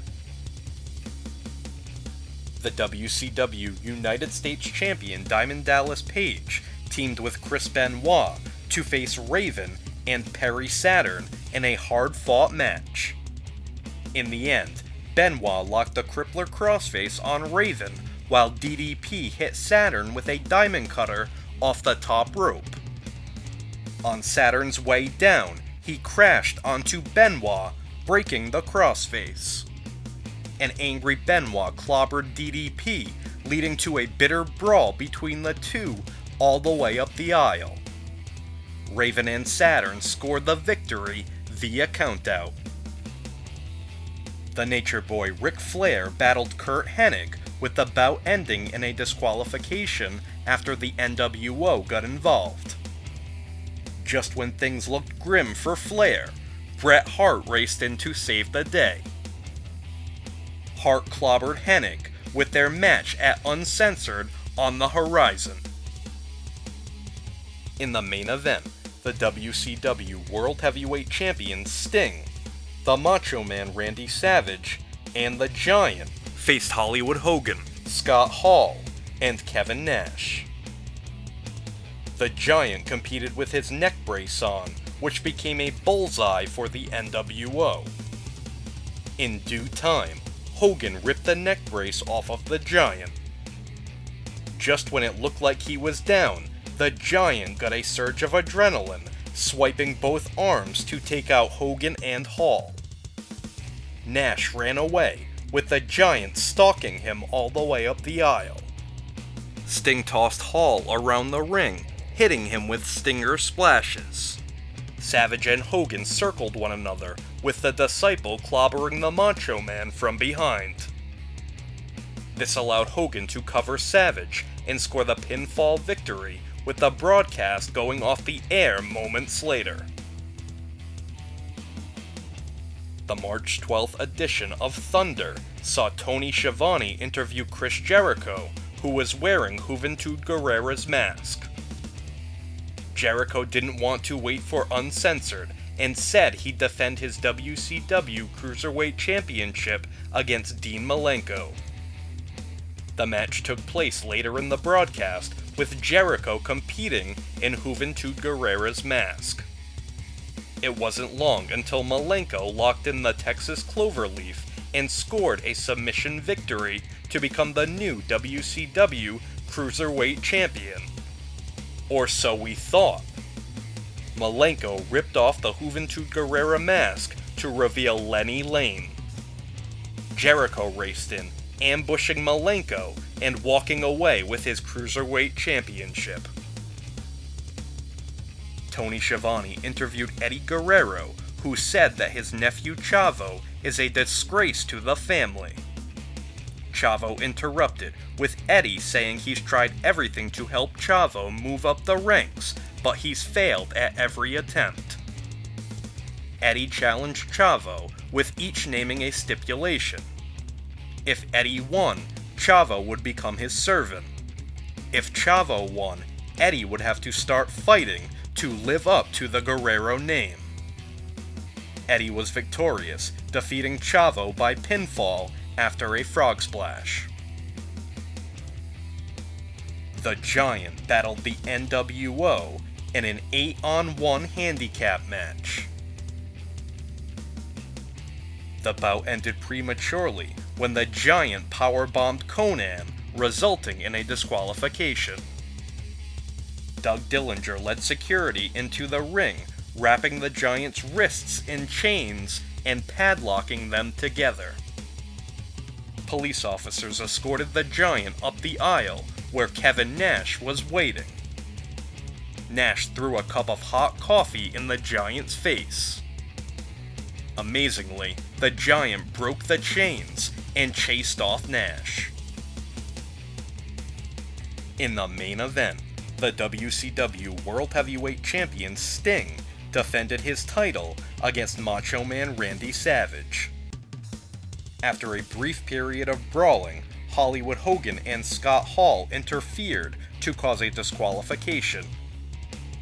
More brawling ensued, with Sting and Savage fighting together to fend off the NWO. As more members of the NWO hit the scene, Sting and Savage ascended to the rafters as the show came to a close. Uncensored took place on March 15th, live on pay-per-view, and began with Booker T successfully defending the WCW Television Championship against Eddie Guerrero. Following the bout, Eddie caught Chavo laughing at his expense. This infuriated Eddie, who attacked Chavo and left him writhing in pain. Chris Jericho defended the WCW Cruiserweight Championship against Dean Malenko. Jericho's tights sported the number 1004, claiming that Jericho knew 4 more holds than Malenko, who was known as the Man of 1,000 holds. Jericho wore down Malenko for most of the match. With Malenko propped up on the top rope, Jericho attempted a Super Frankensteiner. Malenko reversed it, nailing Jericho with a gutbuster off the top rope. Shortly after, Jericho regained the advantage and locked Malenko in a lion tamer in the center of the ring. Malenko tapped out, with Jericho retaining his title. Mean Gene made his way to the ring for an interview, asking Malenko where he goes from here. Malenko said, "Home." Diamond Dallas Page defended the WCW United States Championship against Raven and Chris Benoit in a Triple Jeopardy match. The match began with a triple lockup, ultimately leading to a stalemate. They took the fight to the floor, where Raven and Benoit whipped DDP against the ring steps. DDP wasn't incapacitated for long, hitting both of his opponents with a slingshot crossbody block to the floor. A series of pinfall attempts followed, with all three scrambling for the advantage. DDP and Benoit took the fight to the floor, where Raven hurled his body over the top rope onto both of them. All three competitors scrambled for a pinfall on the floor, all around ringside and up the aisle. DDP and Benoit battled in the aisle, while Raven fetched a trash can. It wasn't long before the trash can was covering Raven's torso, with Benoit and DDP clobbering him with a pair of crutches. Both DDP and Benoit attempted to pin Raven, but wound up brawling with one another. Benoit hit DDP with a snap suplex onto the entrance ramp. Raven and Benoit briefly worked together, tossing DDP through a portion of the uncensored stage. Benoit broke out a kitchen sink, clobbering Raven with it. Raven battled back, suplexing a table onto Benoit. Benoit reversed an Irish whip, sending Raven through a table. Benoit dragged Raven to the ring, only for Raven to nail him with a low blow. Raven grabbed a chair, setting Benoit up for a drop toe hold onto it. Benoit reversed it, sending Raven face first onto the chair. Meanwhile, a wounded DDP dragged his body all the way up the aisle. Benoit wedged a chair into a corner, whipping Raven right against it. DDP crawled into the ring, while Benoit had Raven in a sleeper hold. This led to DDP locking a sleeper hold on Benoit, with Raven breaking the double sleeper with a double chin breaker. Benoit hit two German suplexes on Raven, with DDP lifting Benoit up, creating a double German suplex. Lodi handed Raven a sign, which he used to clobber DDP over the head. Raven ripped the disguise off of what was revealed to be a stop sign. He didn't stop there, with Raven laying DDP out onto a table. Benoit ambushed Raven with the stop sign, and then placed him on the top turnbuckle. DDP rolled off of the table and knocked Benoit off the ropes with a double axe handle. DDP then hit Raven with a diamond cutter off the top rope, barely through the table. This was enough for DDP to score the pinfall victory and retain his championship. The Giant got his hands on Kevin Nash, with J.J. Dillon lifting the band on the powerbomb for one night. After tossing Nash around with ease, the Giant set him up for a jackknife. Bryan Adams interfered, clobbering the Giant over the back with a baseball bat to cause a disqualification. Other members of the NWO attacked, but the Giant fought them off. After shattering the baseball bat over his knee, the Giant began chokeslamming everyone in sight. Nash tamed the Giant by shattering another baseball bat over his back. The Giant shook in anger, with Nash retreating up the aisle. Bret Hart battled Curt Hennig, with Rick Rude lurking around ringside. It didn't take long for Hart to lock in the sharpshooter, with Rude breaking it by clobbering the Hitman behind the referee's back. Hennig attacked Hart's legs, with Rude getting shots in whenever possible.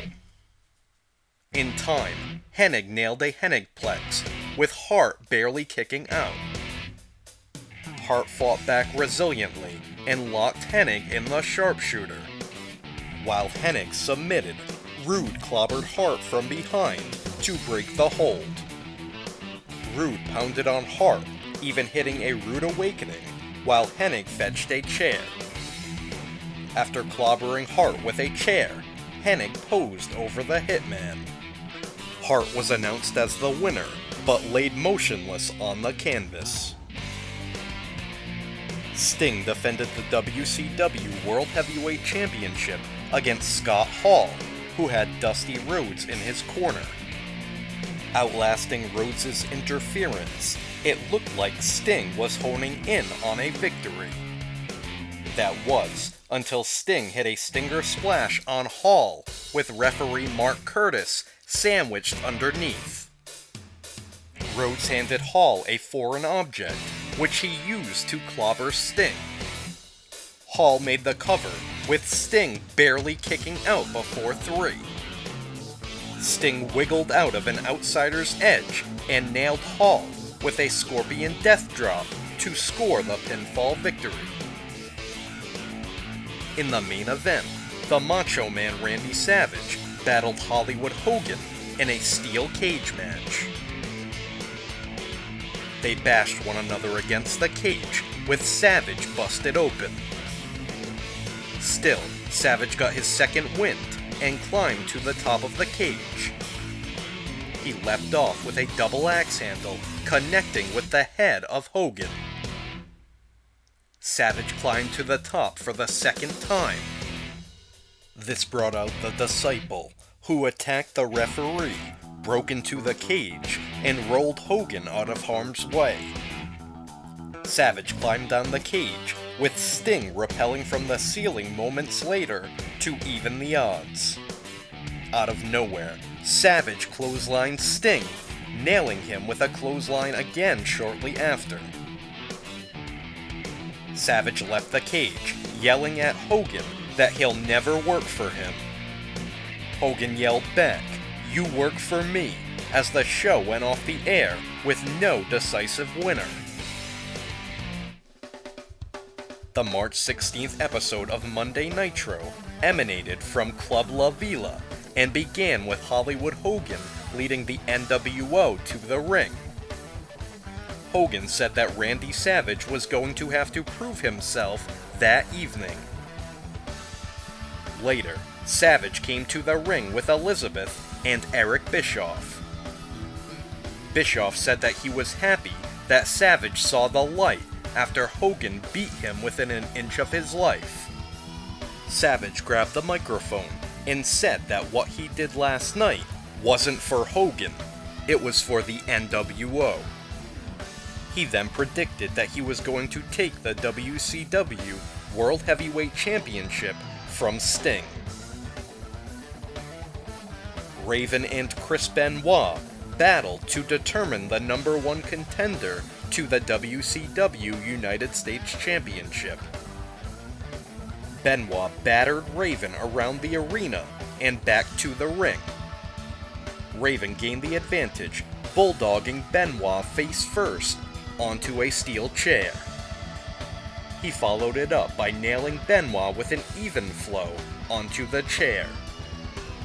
Raven scored the pinfall victory, cementing his status as number 1 contender to face DDP at Spring Stampede. Chavo Guerrero Jr. made his entrance, only to be interrupted by his uncle, Eddie Guerrero.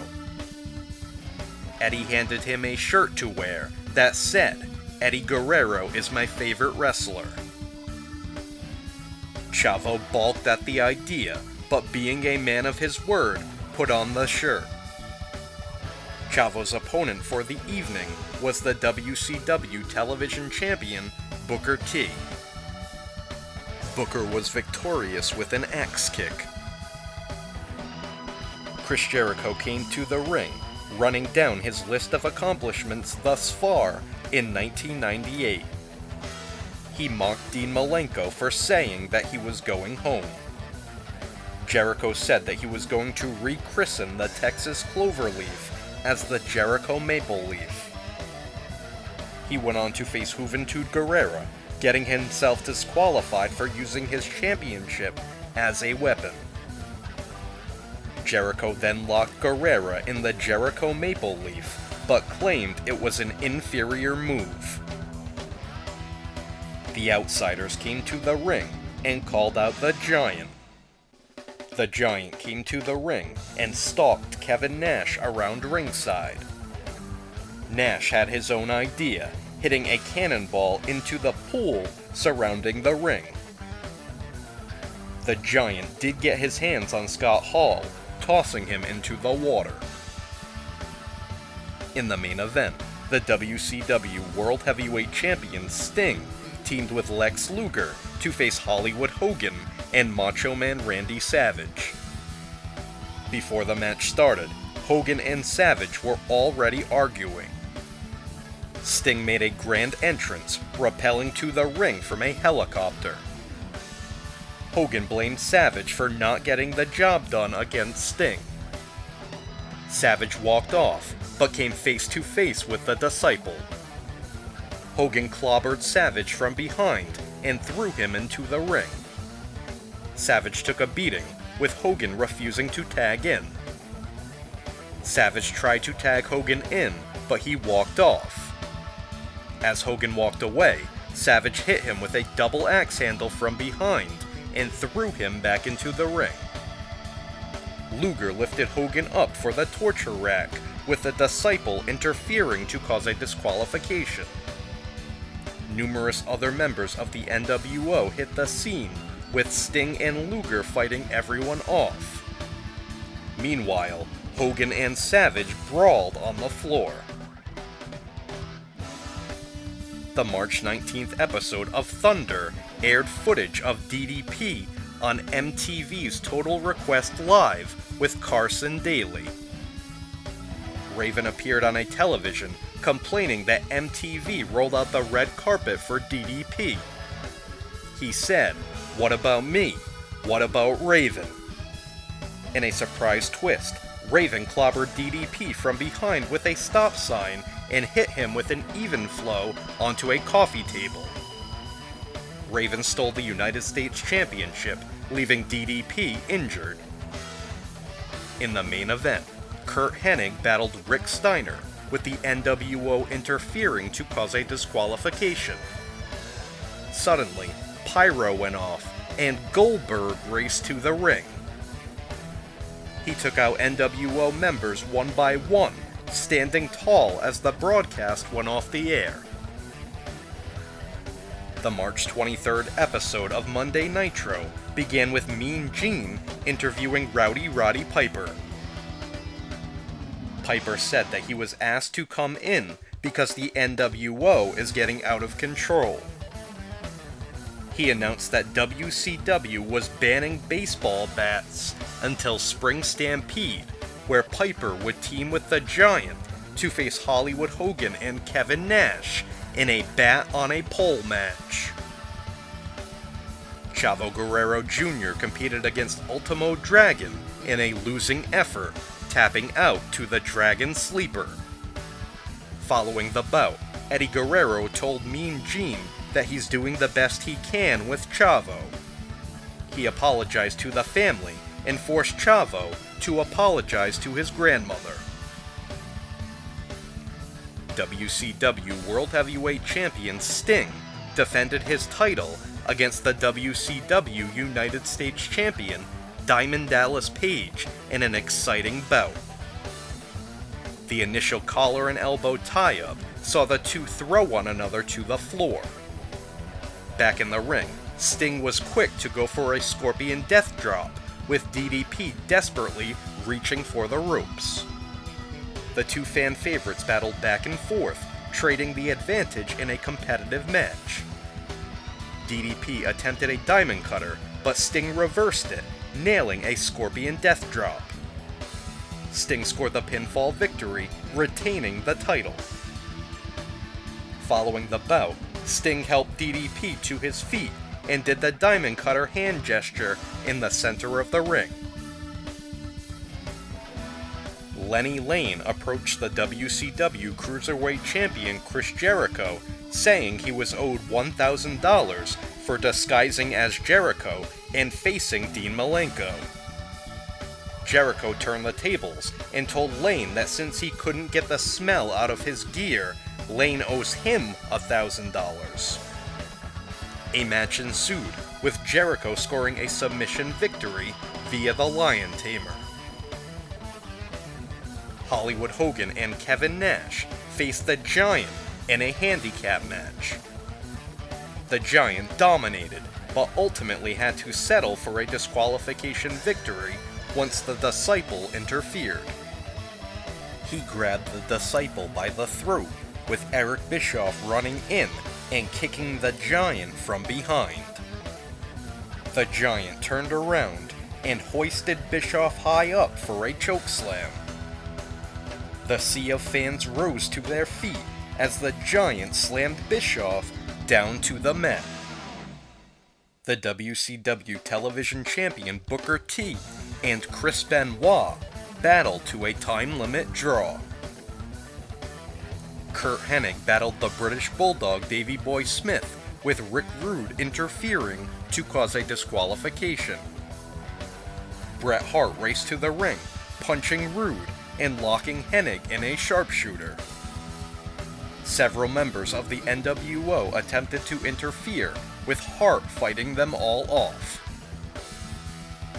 In the main event, the Macho Man Randy Savage battled Rowdy Roddy Piper in an all-out brawl. Elizabeth got involved, scratching down Piper's back. Piper responded by kissing her. Back in the ring, Piper locked Savage in a sleeper hold, knocking Elizabeth off the apron in the process. Savage broke the hold by nailing Piper with a chin crusher. Referee Mickey J attended to Elizabeth, which infuriated Hollywood Hogan. Hogan and Kevin Nash made their way to the ring, with Nash nearly clobbering Piper with a baseball bat. Hogan prevented him from doing so, with Nash shoving Hollywood in response. With bat in hand, Hogan swung at Savage, who barely dodged it. Sting ran in, equipped with his own baseball bat. Savage attacked Sting from behind, while Hogan and Nash beat down Piper. The Giant hit the scene, stealing both baseball bats and fending off the NWO. Kevin Nash approached Hollywood Hogan and Eric Bischoff on the March 26th edition of Thunder. Nash said that if Hogan was pulling the strings in the NWO, he had some questions. He asked why Syxx was fired and why Scott Hall was sent home. Hogan said that Syxx couldn't cut the mustard. He then said that he had no idea where Hall was. Nash said that there was a severe trust issue, with Hogan proposing that they team up in the main event. Nash said it would be an honor. In the main event, Hollywood Hogan and Kevin Nash teamed up to face the WCW World Heavyweight Champion Sting and Lex Luger. During the bout, Nash accidentally booted Hogan in the face. Randy Savage interfered to cause a disqualification, attacking Sting like a man possessed. Hogan ambushed Savage, with Nash shoving Hogan aside. While Nash and Hogan argued, the rest of the NWO raced to the ring, with Sting and Luger fighting them off. The show ended with the NWO standing between a heated Hogan and Nash. The March 30th episode of Monday Nitro saw Hollywood Hogan and Eric Bischoff lead the NWO to the ring. Hogan said that Kevin Nash wasn't using anybody from the NWO to be his partner that night. It wasn't long before Kevin Nash interrupted Hogan, saying that many people want to stab Hogan in the back. Nash said that he had a partner, and Hogan would have to spend the night guessing who it would be. The WCW Cruiserweight Champion Chris Jericho defeated Marty Jannetty with a Lion Tamer. Following the bout, Jericho held up a large stack of paper which he claimed was a list of his 1,004 holds. He began reading them off one by one, even through the commercial break. Prince Iaukea ran off Jericho, who was upset, claiming he still had 200 more holds to read off.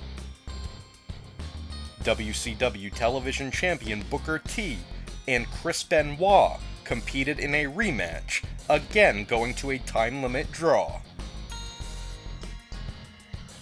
Kevin Nash revealed his partner to be Macho Man Randy Savage, going into battle against the WCW World Heavyweight Champion Sting and Lex Luger.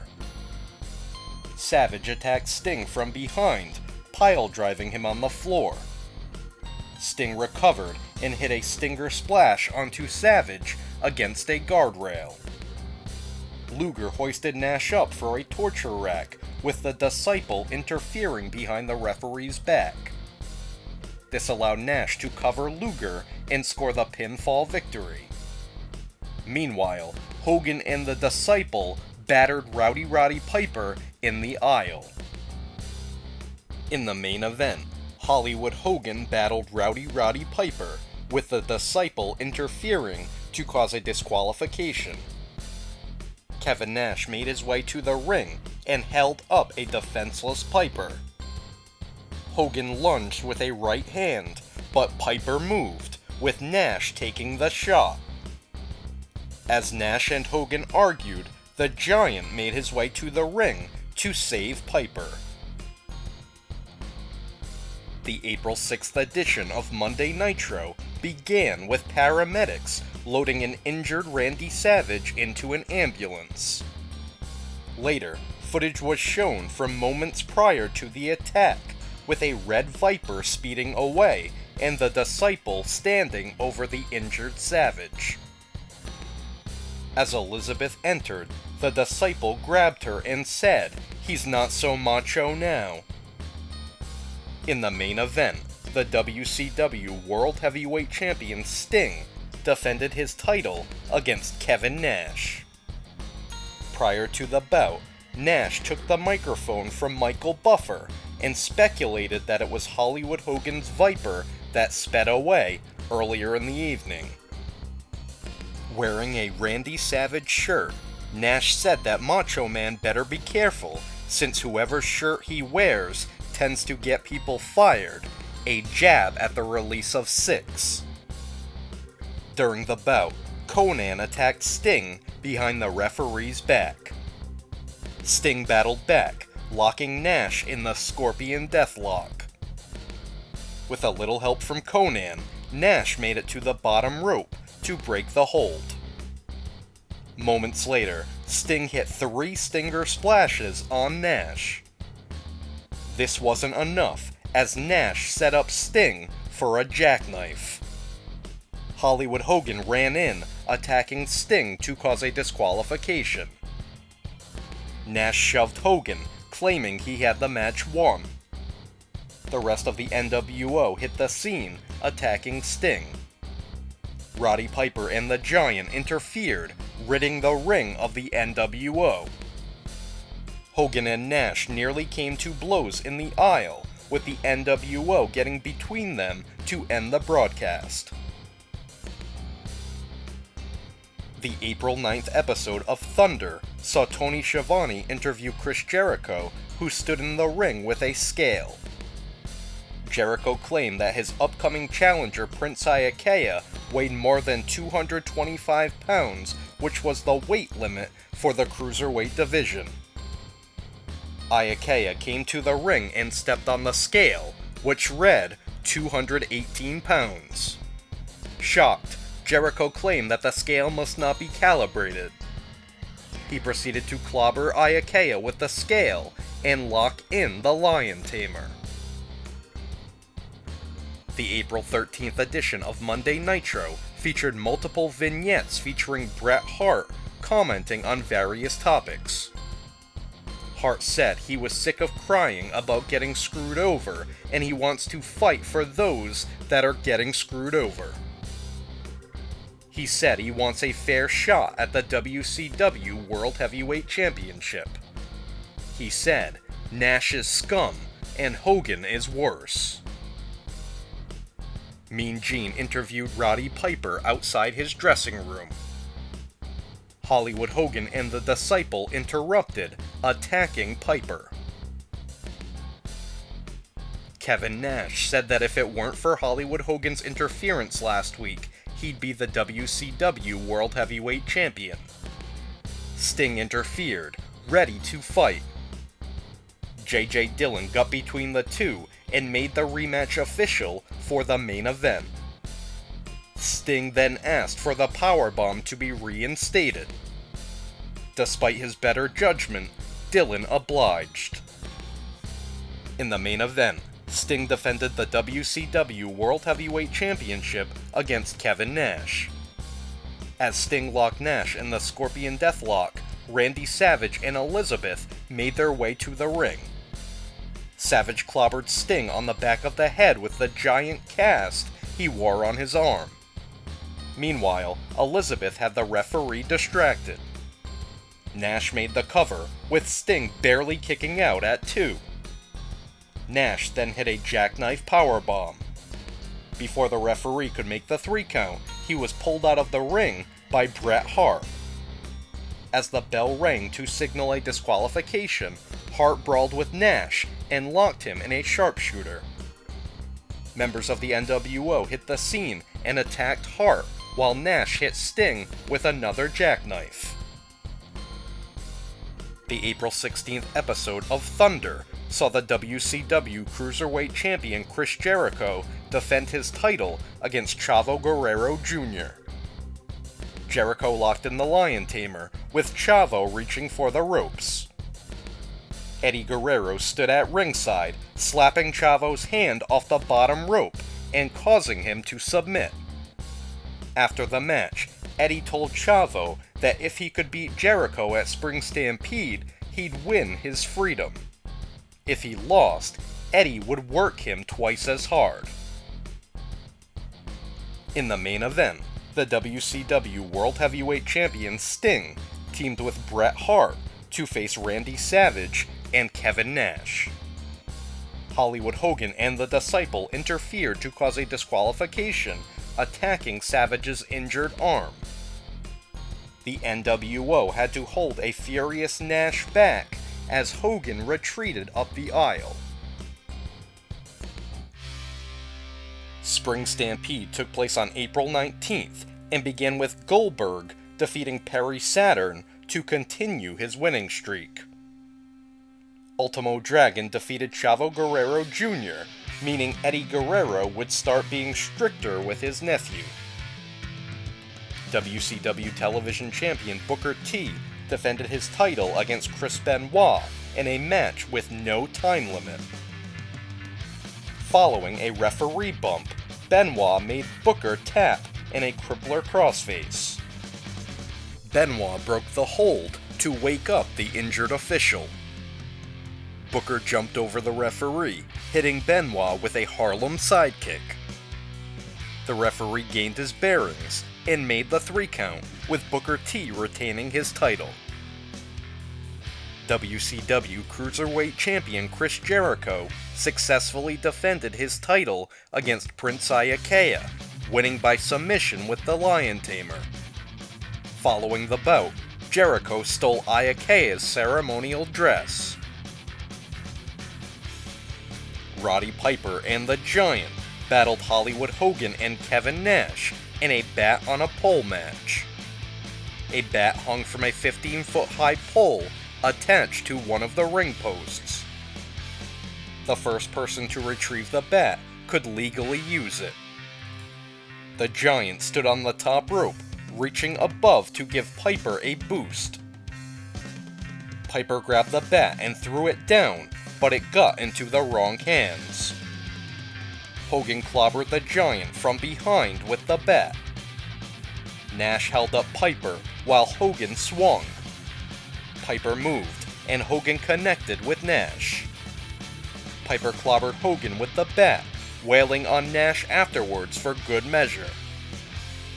The Disciple interfered, tossing Hogan a second bat, which he used to waffle Piper. Hogan covered Piper and scored the pinfall victory. Following the bout, Nash attempted to hit the Giant with a jackknife, only for Hogan to clobber Nash over the back with a baseball bat. The Giant stood tall, breaking a baseball bat over his knee as Hogan and the Disciple retreated up the aisle. WCW United States Champion Diamond Dallas Page defended his title against Raven in an all-out war. They brawled up the aisle, where DDP knocked Raven into a pile of hay that comprised the entrance stage. DDP leapt off an old-fashioned stagecoach and onto Raven in the hay. The brawling continued, with DDP attacking Raven with a trash can before Irish whipping him against a wooden fence. DDP suplexed Raven off a balcony and through a table. Raven battled back, shattering a cake pan over DDP's head. Raven dove off a balcony with a double axe handle to put DDP through a table. Raven choked DDP with a bull rope and dragged him back to the ring. Sick Boy handed Raven a kitchen sink, which he broke over DDP's back. Still, DDP battled back, hitting Raven with a drop toe hold onto the sink. Billy Kidman interfered, accidentally hitting Raven with a splash off the top rope. Hammer interfered, also accidentally striking Raven. The Giant, known as Reese, nailed a chokeslam powerbomb on DDP while Lodi tossed in a stop sign. DDP gained possession of the stop sign, striking everyone in sight. A nameless accomplice snuck in and struck DDP with the stop sign. This allowed Raven to nail DDP with an even flow and score a pinfall victory to become the new United States Champion. In the main event, the WCW World Heavyweight Champion Sting defended his title against the Macho Man Randy Savage in a no disqualification match. They battled up the aisle and destroyed more of the entrance set. Back in the ring, referee Charles Robinson got knocked out. Elizabeth interfered, clobbering Sting across the back with a chair. Amidst the chaos, Sting attempted a Stinger Splash on Savage, but instead collided with Elizabeth. Savage struck Sting across the back with a chair and then perched himself on the top rope. Hollywood Hogan raced to the ring, knocking Savage off the top rope and crashing to the canvas. Savage recovered and attempted to body slam Sting, only for the Stinger to reverse it and nail a Scorpion Death Drop. Kevin Nash interfered and nailed Sting with a jackknife powerbomb. Nash dragged Savage on top of Sting and woke up the referee. Charles Robinson made the 3 count, with Randy Savage becoming the new WCW World Heavyweight Champion.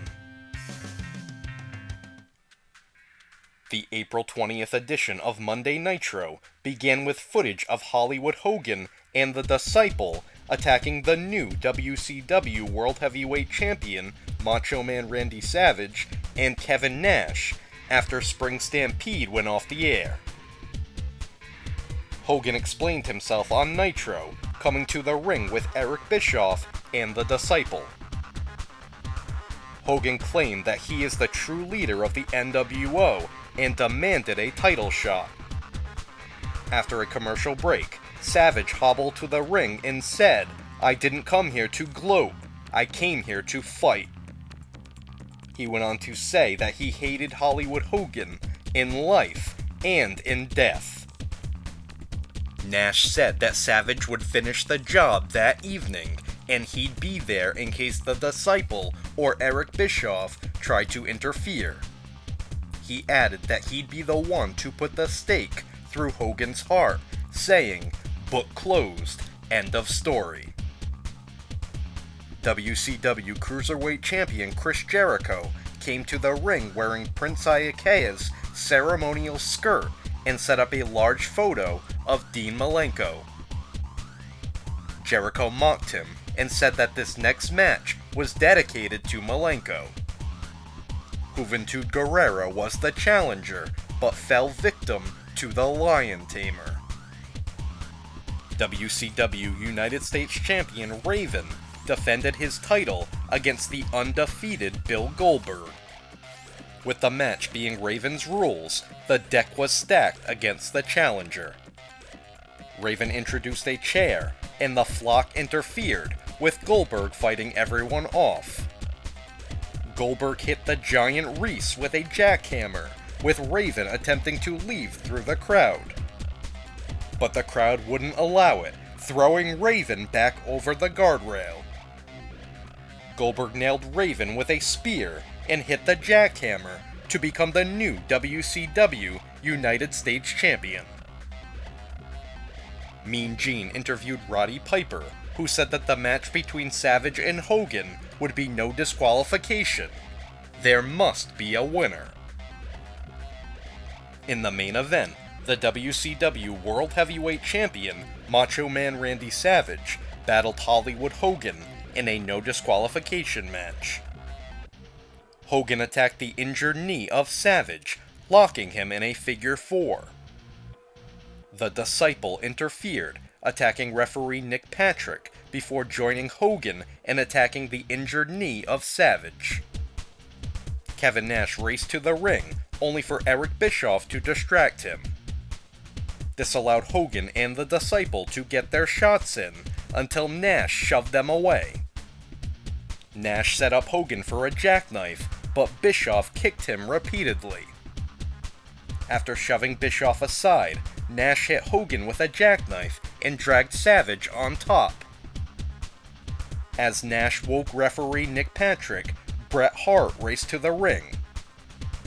Hart clobbered Nash from behind with the WCW Championship. In a shocking turn, Hart pulled Hogan on top of Savage. Nick Patrick made the 3 count, with Hollywood Hogan once again crowned the WCW World Heavyweight Champion. Roddy Piper raced to the ring and attempted to talk sense into Hart. Hart didn't listen, sucker punching Piper right before the show went off the air. The April 22nd episode of Thunder began with the new WCW World Heavyweight Champion, Hollywood Hogan, leading Eric Bischoff and the Disciple to the ring. The Disciple did the honors, spray painting NWO on the WCW Championship. Hogan claimed that the belt should have never left his hands. He then claimed that Savage was retired from wrestling. Later, Tony Schiavone interviewed Randy Savage, who said he was only getting started. He called Hollywood Hogan total scum. Savage said that Bret Hart is nuclear scum.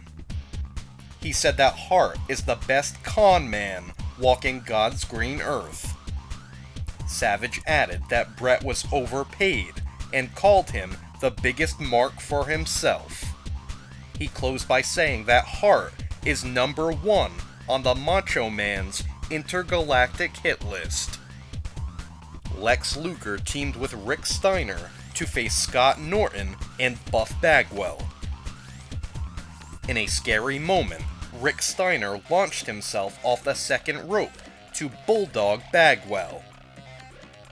Buff's head slipped out of Rick's grasp, causing him to jerk his neck as he collided with Steiner's back. Paramedics attended to Bagwell, eventually stretchering him away. The April 27th episode of Monday Nitro began with Randy Savage and Kevin Nash coming to the ring. Nash said that the Wolfpack was expanding, introducing Savage as the newest member. The next person to defect to the Wolfpack was introduced. Conan.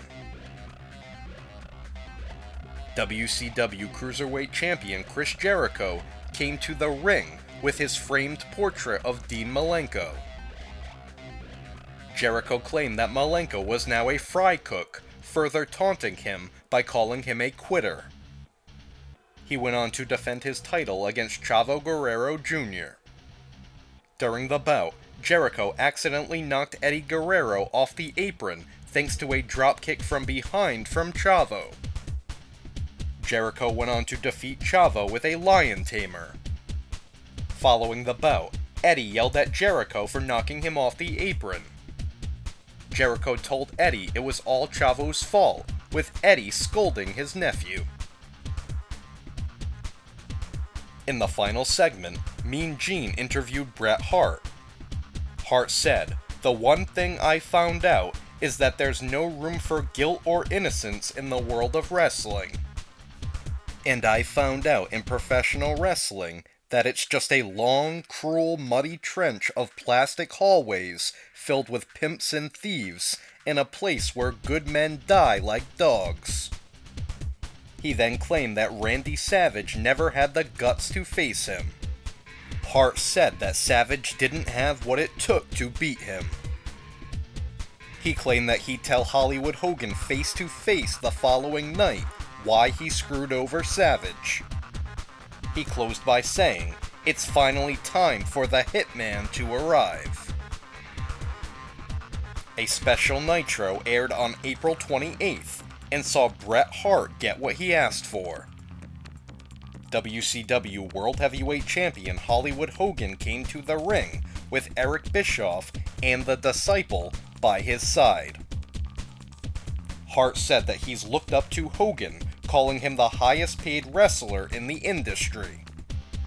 Randy Savage interrupted, attacking Hart before he could say why he joined the NWO. The broadcast ended with a 3-on-1 attack on Savage. The May 4th episode of Monday Nitro saw the Wolfpack debut their new shirts, which featured the NWO logo in red. Savage hyped his upcoming bout at Slamboree against Bret Hart. Nash introduced the newest member of the Wolfpack, Curt Hennig. As he made his entrance, Bryan Adams chased after him, asking if he knew what he was doing. Hennig was confident, with Nash referring to Adams as Hogan's stooge. Hennig took off his NWO black and white shirt to reveal a Wolfpack shirt. A vignette aired hyping Raven, who spoke of the trauma he suffered as a youth. He said that his parents wouldn't let him leave his room, and the kids at school picked on him. Raven learned to enjoy being lonesome. WCW Cruiserweight Champion Chris Jericho introduced a video which saw Dean Malenko discussing how he dedicated his career to his late father, Boris Malenko. Jericho called Dean a failure, even insulting his father and brother for good measure. Jericho then introduced a wrestler he called Boris Malenko, who dressed just like Dean. A match ensued between Jericho and the man of one hold. Jericho was victorious shortly after with a lion tamer. Saturn battled Hammer in a loser leaves the flock match. Billy Kidman made it clear from the start that Raven wanted Saturn to do whatever it took to win. During the bout, a vendor hopped the guardrail and attacked both Saturn and Hammer. Hammer fell on top of Saturn and scored the pinfall victory. As Raven exited his dressing room, he was greeted by DDP, who clobbered him with a trash can. DDP dragged Raven to the ring, with the two connected by a bull rope. The two brawled in the ring, with security eventually separating them. Mean Gene interviewed Rick Steiner, who called out his brother Scott.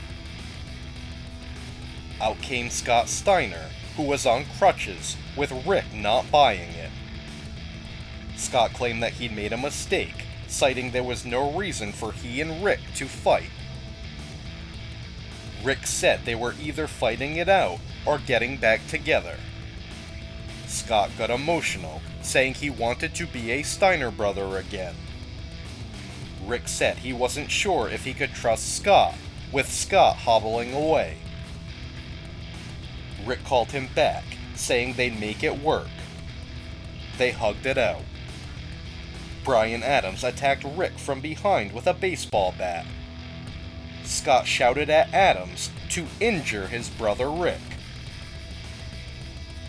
Fit Finlay defeated Booker T with a tombstone piledriver to become the new WCW television champion. The May 11th episode of Monday Nitro began with Mean Gene interviewing Bret Hart.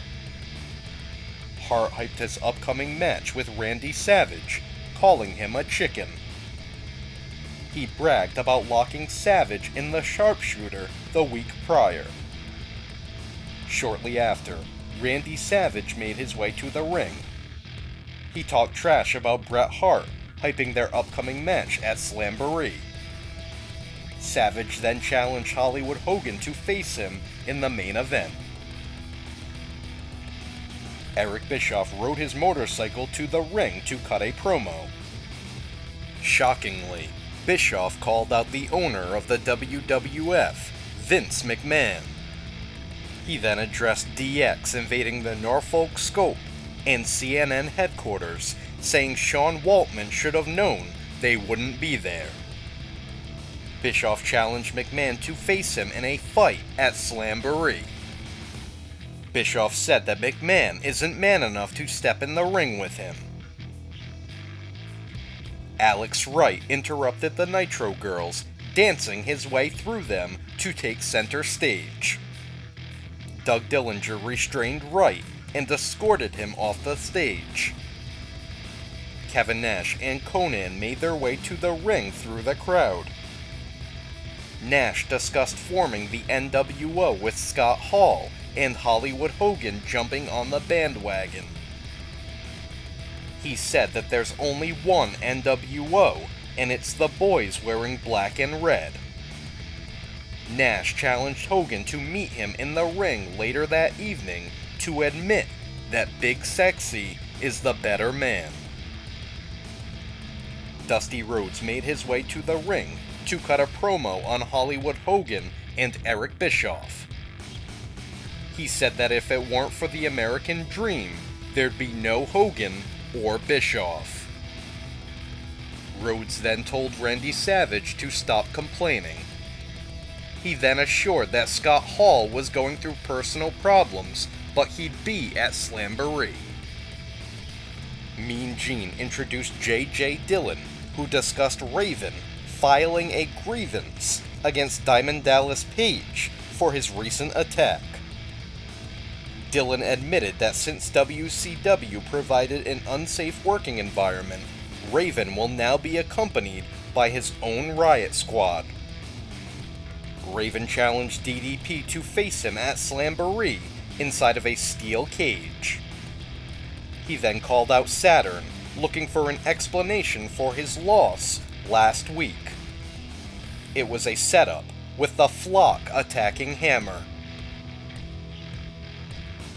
Hollywood Hogan made his way to the ring with Eric Bischoff, the Disciple, Bryan Adams, and Vincent by his side.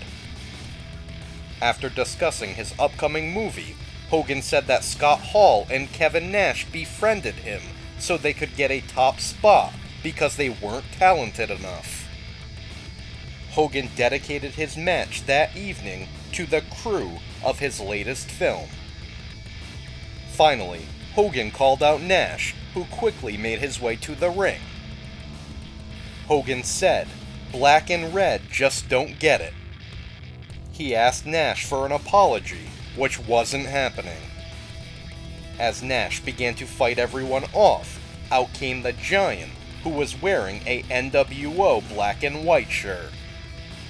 the Giant took down Nash and spray-painted NWO on his back.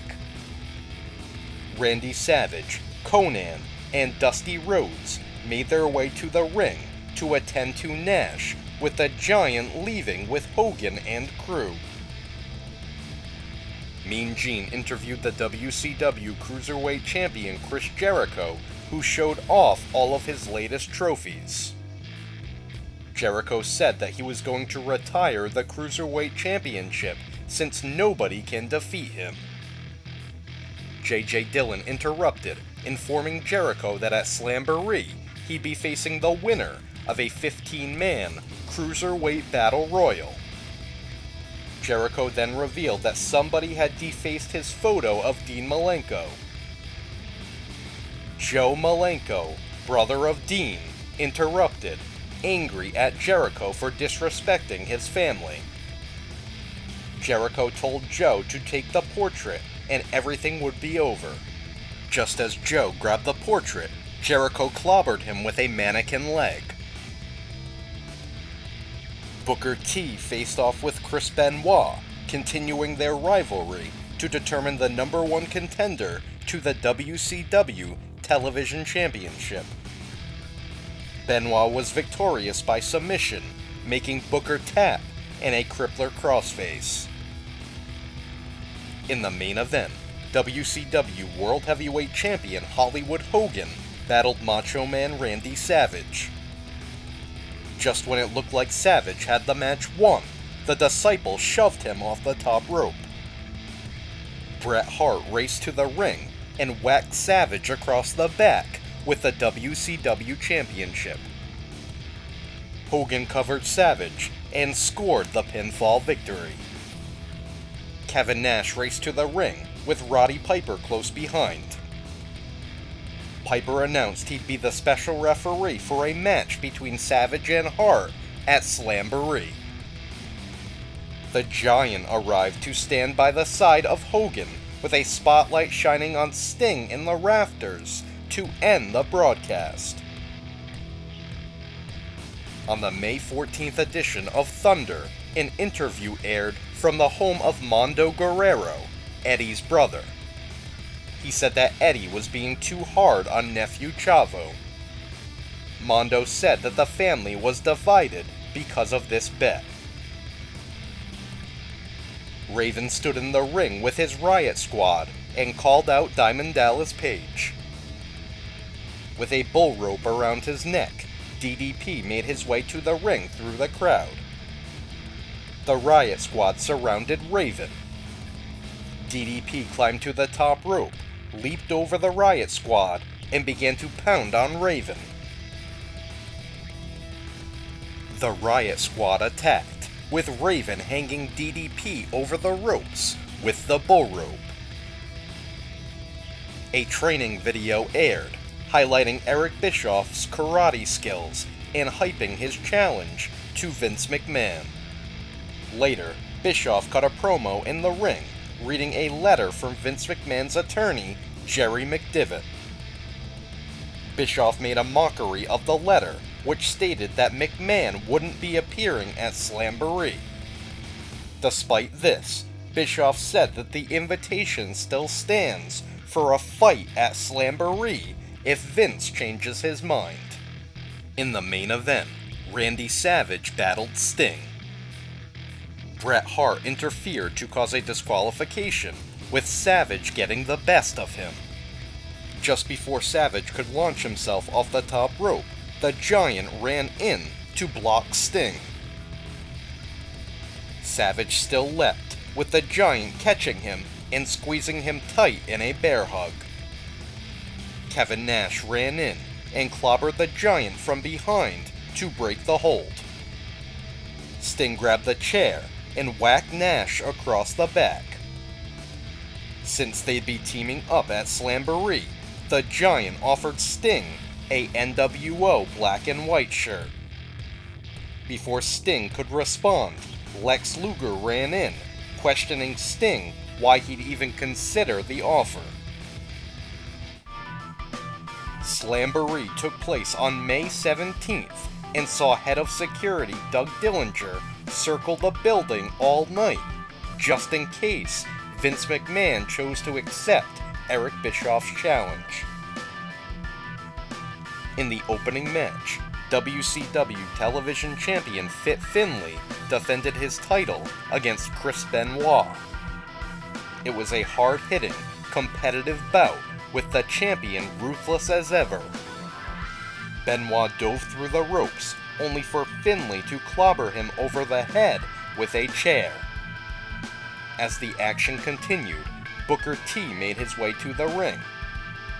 Benoit lost focus, with Finlay kicking him in the head. Finlay nailed Benoit with a tombstone piledriver in the center of the ring to score a pinfall victory and retain his title. WCW Cruiserweight Champion Chris Jericho introduced all 15 participants in the Cruiserweight Battle Royal. The action dwindled down to Juventud Guerrera versus Ciclope. After a stare-down, Guerrera shook Ciclope's hand and eliminated himself. In a dramatic moment, Ciclope suddenly unmasked, revealing himself to be Dean Malenko. The crowd roared as Malenko pounded on Jericho to kick off their championship match. It wasn't long before Malenko hit Jericho with a gutbuster off the top rope. Malenko locked Jericho in the Texas Cloverleaf, scoring a submission victory to become the new WCW Cruiserweight Champion. As Malenko was awarded the title, he pointed to the sky, dedicating the victory to his father. Diamond Dallas Page battled Raven in a Bowery death match, which was a steel cage match with a roof on top, with garbage cans full of weapons hanging in each corner. Pinfalls and submissions didn't count. You'd have to beat your opponent senseless so they couldn't answer the referee's 10 count. Raven made his entrance, surrounded by his Riot Squad, while DDP posed on the top of the cage for his entrance. DDP wrapped a bull rope around Raven's neck and bounced him off the walls of the cage. After hanging Raven with the rope, DDP smashed a VCR over his head. Raven battled back, shattering a serving tray over DDP's head. As the battle waged on, referee Billy Silverman was rendered unconscious. The Flock fought through the Riot Squad, with Riggs using bolt cutters to break into the cage. Hammer hopped the barricade with a stop sign, attacking the Flock. Members of the Riot Squad hopped into the ring to attack DDP.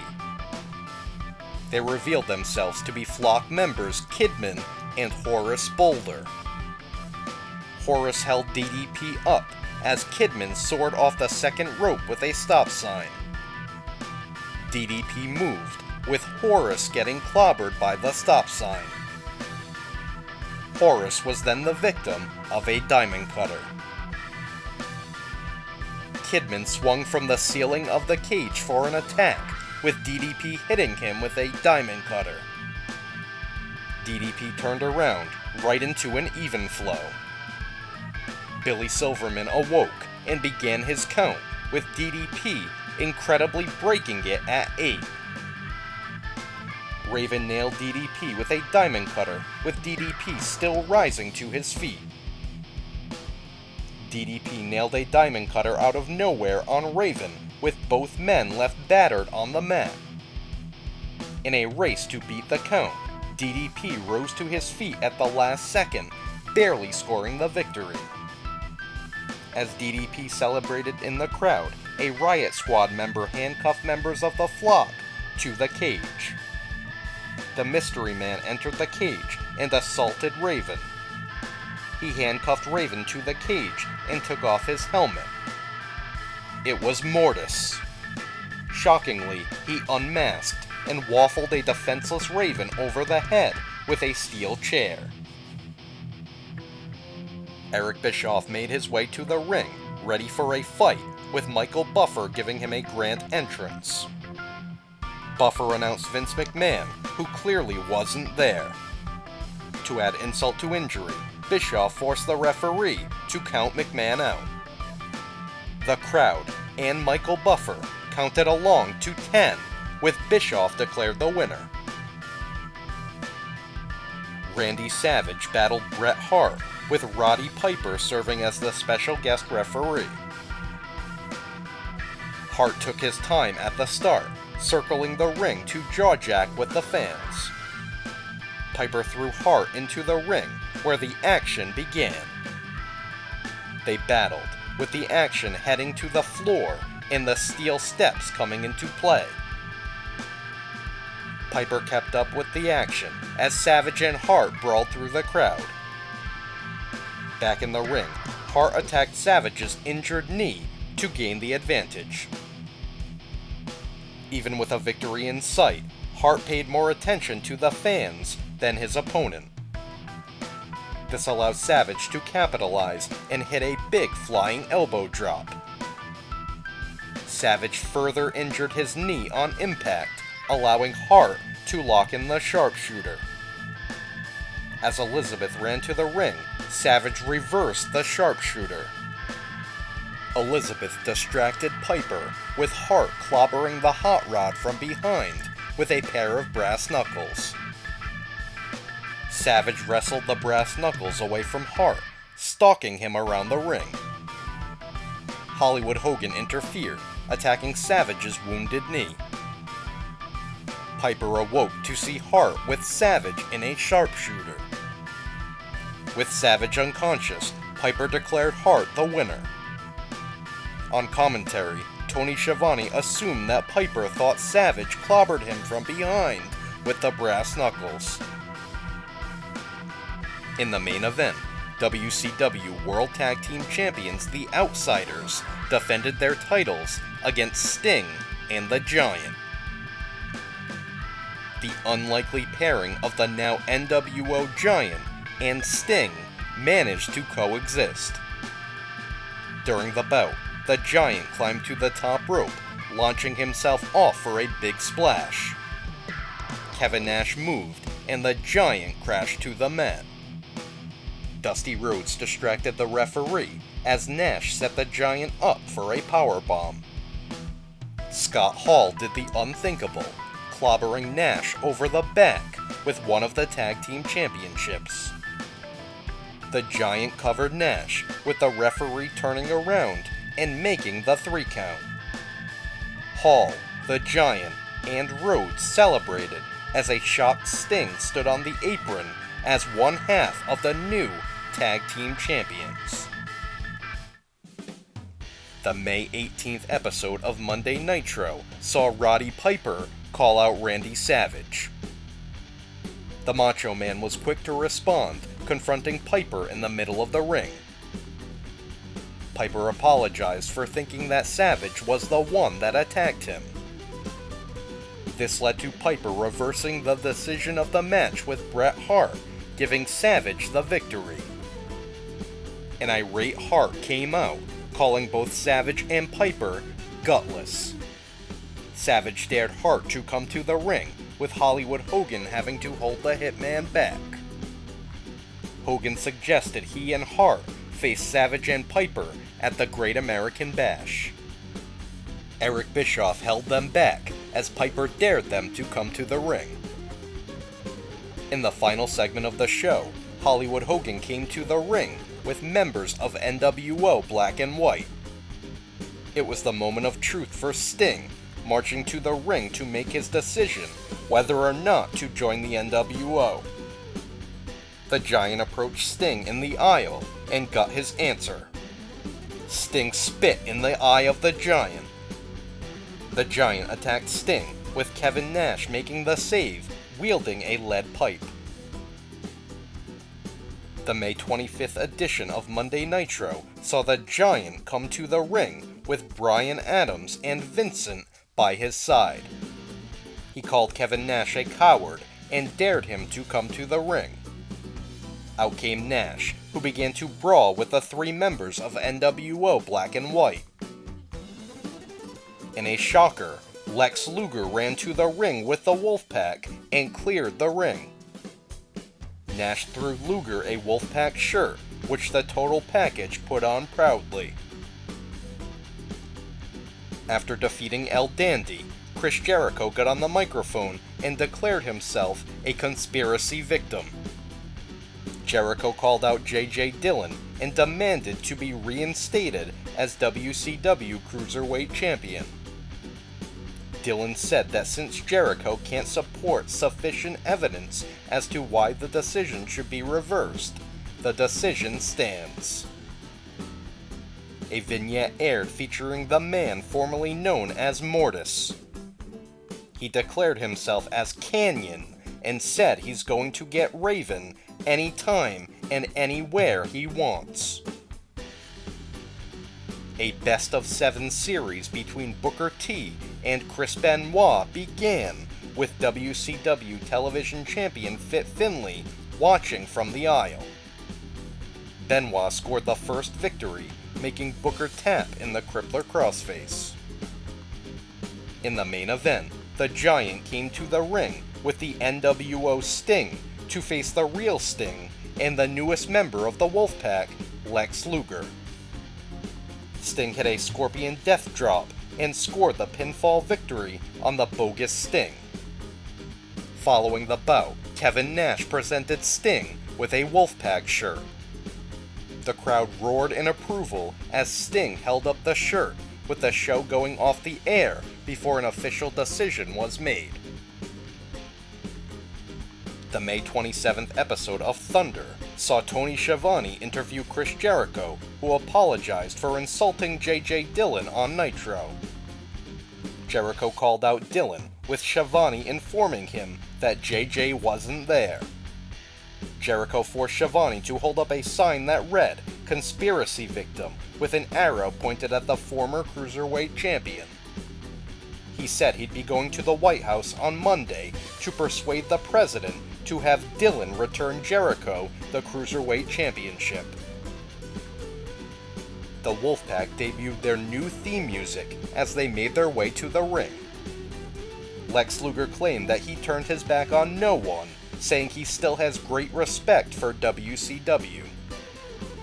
He said that Monday felt right to surround himself with greatness. Luger then addressed Sting, attempting to convince him to take that step and join the Wolfpack. Booker T and Chris Benoit battled in match 2 of their best-of-7 series. Booker was victorious with a missile dropkick, evening up the series with a victory apiece. In the final segment of the broadcast, Bret Hart led members of NWO Hollywood to the ring. Hart claimed to be the only person in the world that Sting could trust, citing that he helped the Stinger at Starrcade. The Hitman went on to hold up a NWO Black and White shirt, offering it to Sting. Instead, the Wolfpack hit the scene, with Kevin Nash saying that Sting belonged to the Wolfpack. This led to a brawl between the Wolfpack and NWO Hollywood as the show went off the air. The May 30th episode of WCW Saturday Night saw match 3 in the best-of-7 series between Booker T and Chris Benoit. The Crippler emerged victorious, winning with a German suplex and taking the lead with 2 wins apiece. The June 1st edition of Monday Nitro saw Randy Savage come to the ring to call out Rowdy Piper. Looking into the eyes of Piper, Savage said that he was only using the Hot Rod to battle Hollywood Hogan and Bret Hart. Savage issued a challenge, saying that after their tag team match is through, he wants to face Piper one-on-one.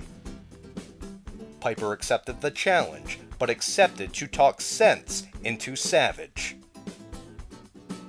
He said that everyone wears uniforms, especially the NWO. Piper mentioned that Hart has never once worn a NWO shirt. he claimed that Hart was conning Savage and everybody else.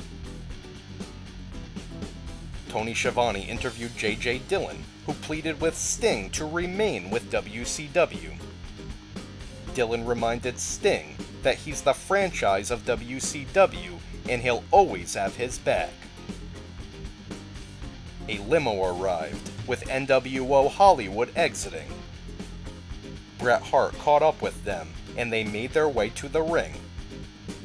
Hart unbuttoned his shirt to reveal a Hollywood Hogan shirt. He said that was enough proof to show where his allegiance lies. WCW television champion Fit Finlay defended his title against Eddie Guerrero. Chavo ran into the ring, causing a disqualification. He taunted Eddie, begging his uncle to hit him. On commentary, Bobby the Brain Heenan claimed that Chavo had gone nuts. A vignette aired with Chris Jericho in Washington, D.C., attempting to find someone that would support his case. Jericho stood outside the White House with a sign that read, "Conspiracy Victim," with an arrow pointed down at himself. He managed to get kicked out of every building he entered, except for the Library of Congress, where he searched for legal precedents to get his cruiserweight title back. Jericho came to the ring, bragging that he had evidence for J.J. Dillon, calling him out. There was no sign of Dillon, with Jericho going on to compete against Juventud Guerrero. Booker T and Chris Benoit battled in Match 4 of their Best of 7 series. The Crippler emerged victorious, making Booker tap in the Crippler crossface and bringing his lead to 3-1. In the main event, the WCW World Heavyweight Champion Hollywood Hogan teamed with the Giant to battle Kevin Nash and Lex Luger. The bout ultimately ended in a disqualification, with Hogan clobbering Nash from behind with the championship. Sting descended from the ceiling, unzipping his trench coat to reveal a NWO black and white shirt. Hogan went in for a hug, but Sting struck him. Sting then body slammed the Giant before ripping off the black and white shirt. Underneath, Sting wore the colors of the Wolfpack. As Hogan and his black and white members went wild on the floor, Sting celebrated with the Wolfpack. The June 4th edition of Thunder began with Match 5 in the Best of 7 series between Booker T and Chris Benoit. Stevie Ray came to ringside, screaming words of encouragement at his brother. It worked, with Booker defeating Benoit after a missile dropkick to bring the series to 3-2. WCW Cruiserweight Champion Dean Malenko defended his title against Silver King. Chris Jericho interrupted the bout, presenting the evidence he found at the Library of Congress. It was a NWA Wrestling Rulebook from 1934. Jericho read the Ed the Strangler Lewis loophole that stated that the champion has the right to refuse any challenger. Since Jericho didn't accept a challenge from Malenko prior to the bout, he felt that the Cruiserweight title should be returned to him. Malenko clobbered Jericho with the championship, leaving Jericho embarrassed on the mat. In the main event, Diamond Dallas Page and Lex Luger defeated the Giant and Bryan Adams to seemingly win the WCW Tag Team titles. The controversy was soon settled with an announcement on Monday Nitro that the Giant would face Sting at the Great American Bash, with the winner becoming the Tag Team Champion. Subsequently, the winner would get to name who would be his tag team partner. The June 8th episode of Monday Nitro saw the Wolfpack open the show with a promo in the ring. Sting stood with them, now donning red face paint. Kevin Nash sent a message to Diamond Dallas Page saying there's a spot for him in the Wolfpack. Hollywood Hogan interrupted, cutting a promo from a soundstage with Bret Hart, Dennis Rodman, and Eric Bischoff by his side. They flexed their muscles, turning the power off on the Wolfpack. Hogan said, "I guess you know who the man is now, don't ya?" Tony Schiavone interviewed Chris Jericho, who brought out a registered letter from Ted Turner. Thinking he'd get some vindication, Jericho read it on the air. While Turner agreed that Jericho had to defend the title in less than favorable circumstances, he was sick of Jericho's incessant whining. Turner has final say, and the decision stood, with Jericho crying over the letter. Match 6 in the Best of 7 series between Booker T and Chris Benoit took place. Stevie Ray came to the ring, screaming for Booker to fight back. The pep talk worked, with Booker rolling up Benoit to score a pinfall victory and tie up the series. Benoit attacked after the bell, with Stevie Ray making the save. Hollywood Hogan cut a promo backstage, sitting next to Bret Hart on a couch. Hogan brought in the newest member of NWO Hollywood, Miss Elizabeth. Later, Hogan and crew interrupted a war of words between Macho Man Randy Savage and Rowdy Roddy Piper. Elizabeth taunted Savage by kissing Eric Bischoff. Savage said that he got over Elizabeth a long time ago. Savage and Piper came to blows in the ring as Hogan and crew laughed from the soundstage. In the final segment of the show, the Wolfpack came to the ring, with Kevin Nash calling out Diamond Dallas Page. It wasn't long before DDP hit the scene, demanding an interview from Tony Schiavone.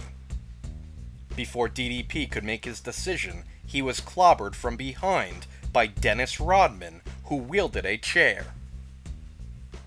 Hollywood Hogan was close behind, clobbering DDP with another chair for good measure. The Wolfpack made the save, while DDP screamed in pain. Chris Jericho cut a promo on the June 11th episode of Thunder, saying he wasn't leaving without the Cruiserweight Championship. Later in the broadcast, Dean Malenko surrendered the Cruiserweight Championship to J.J. Dillon, saying he'd rather get his hands on Jericho. Despite this, Jericho attempted to retrieve the gold from J.J. Dillon. Dillon informed Jericho that he'd have to face Malenko at the Great American Bash if he wanted the title. While Jericho whined, his father, hockey legend Ted Irvine, interrupted and told his son to stop whining and win his belt back. Jericho continued whining, chasing after his dad as he walked away. With the series all tied up, Booker T battled Chris Benoit in Match 7 of the Best of 7 series. Prior to the bout, Bret Hart announced his intentions to recruit Chris Benoit for NWO Hollywood. Hart interfered during the bout, clobbering Booker on the back of the head with a chair behind the referee's back. As referee Nick Patrick began to count out Booker, Benoit stopped the count. He informed Patrick of what Hart had done, with Patrick disqualifying Benoit and awarding the series to Booker T. Raven cut a promo in the ring, calling out Kanyon. He then fired all 4 members of his Riot Squad for allowing him to get attacked on more than one occasion. Raven and Saturn began to attack the Riot Squad until one of them unmasked. It was Kanyon, and he laid out Raven. The rest of the flock raced to the ring, with Kanyon retreating through the crowd. J.J. Dillon called out Booker T, who agreed to face Chris Benoit one more time at the Great American Bash. The winner would receive a WCW television title shot against Fit Finlay that same night. Stevie Ray argued this decision, saying Booker should already be the champion.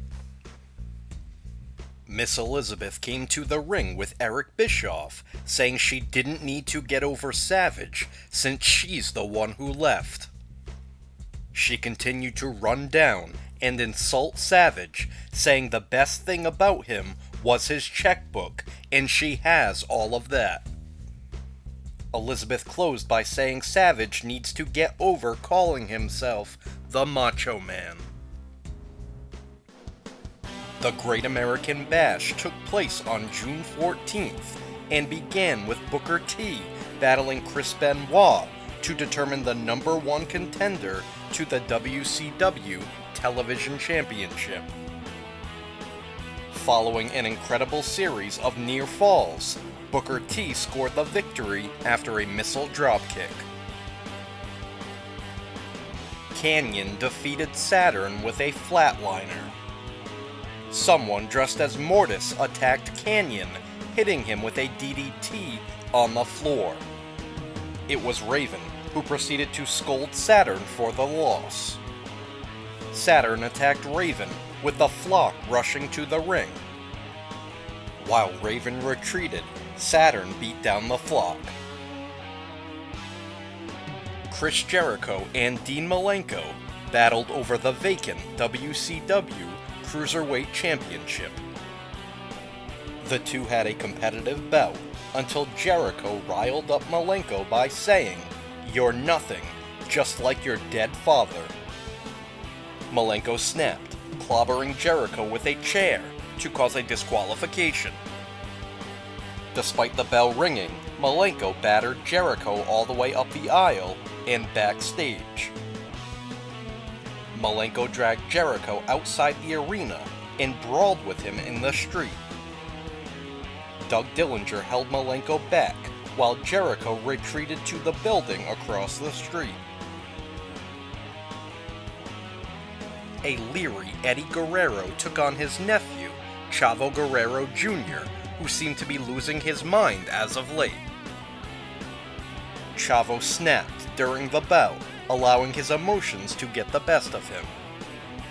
He recovered and nailed his Uncle Eddie with a springboard tornado DDT to score the pinfall victory.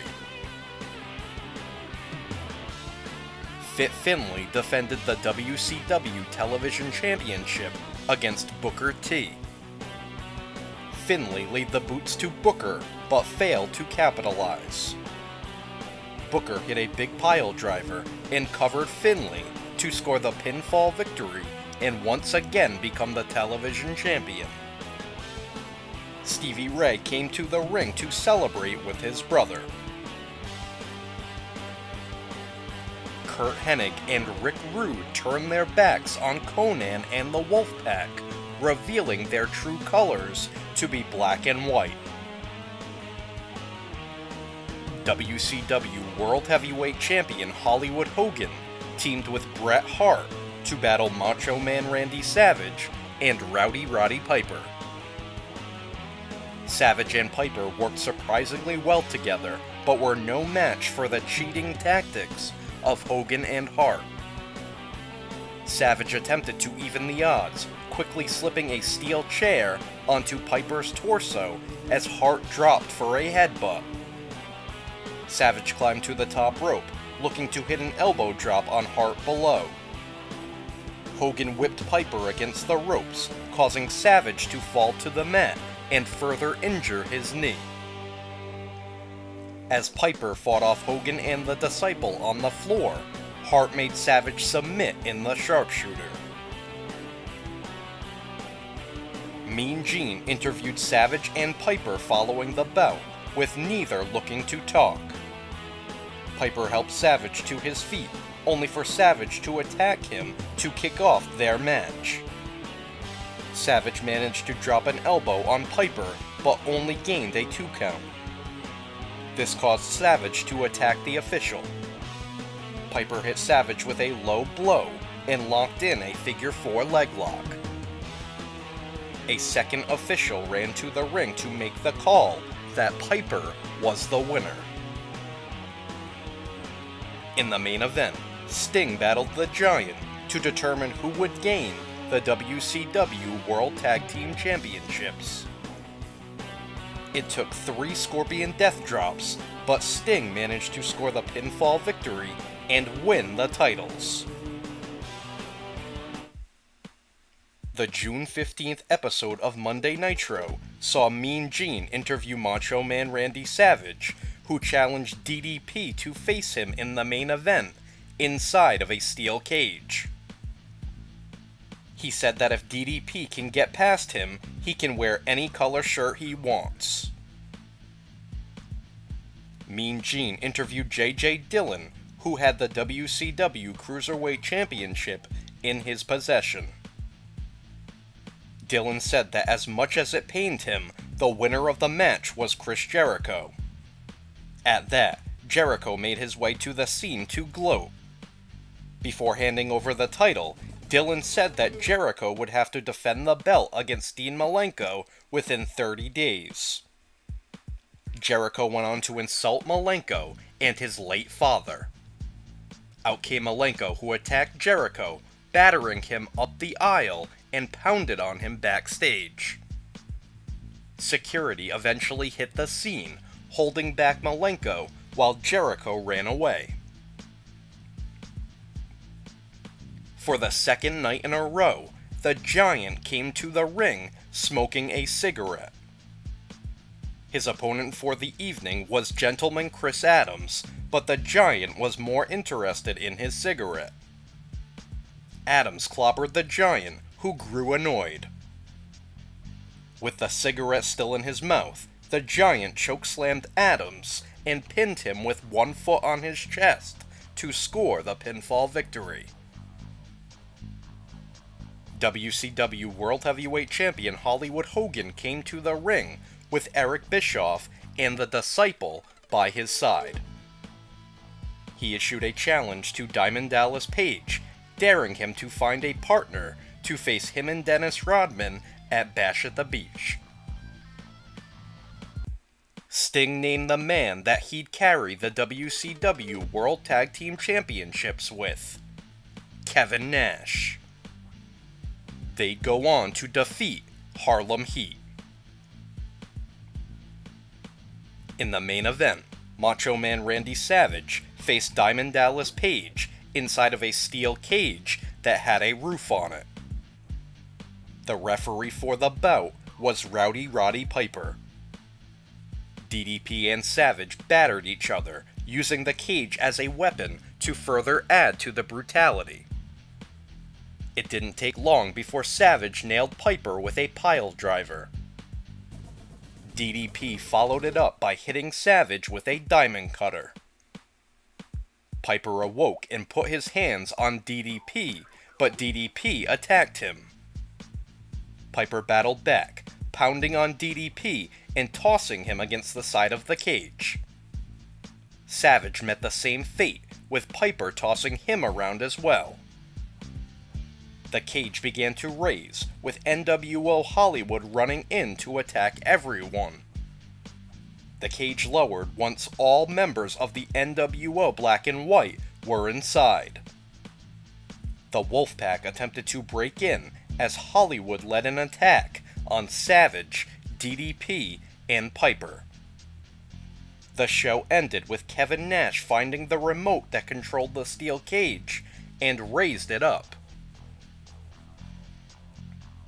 On the June 18th episode of Thunder, Raven came to the ring with the flock.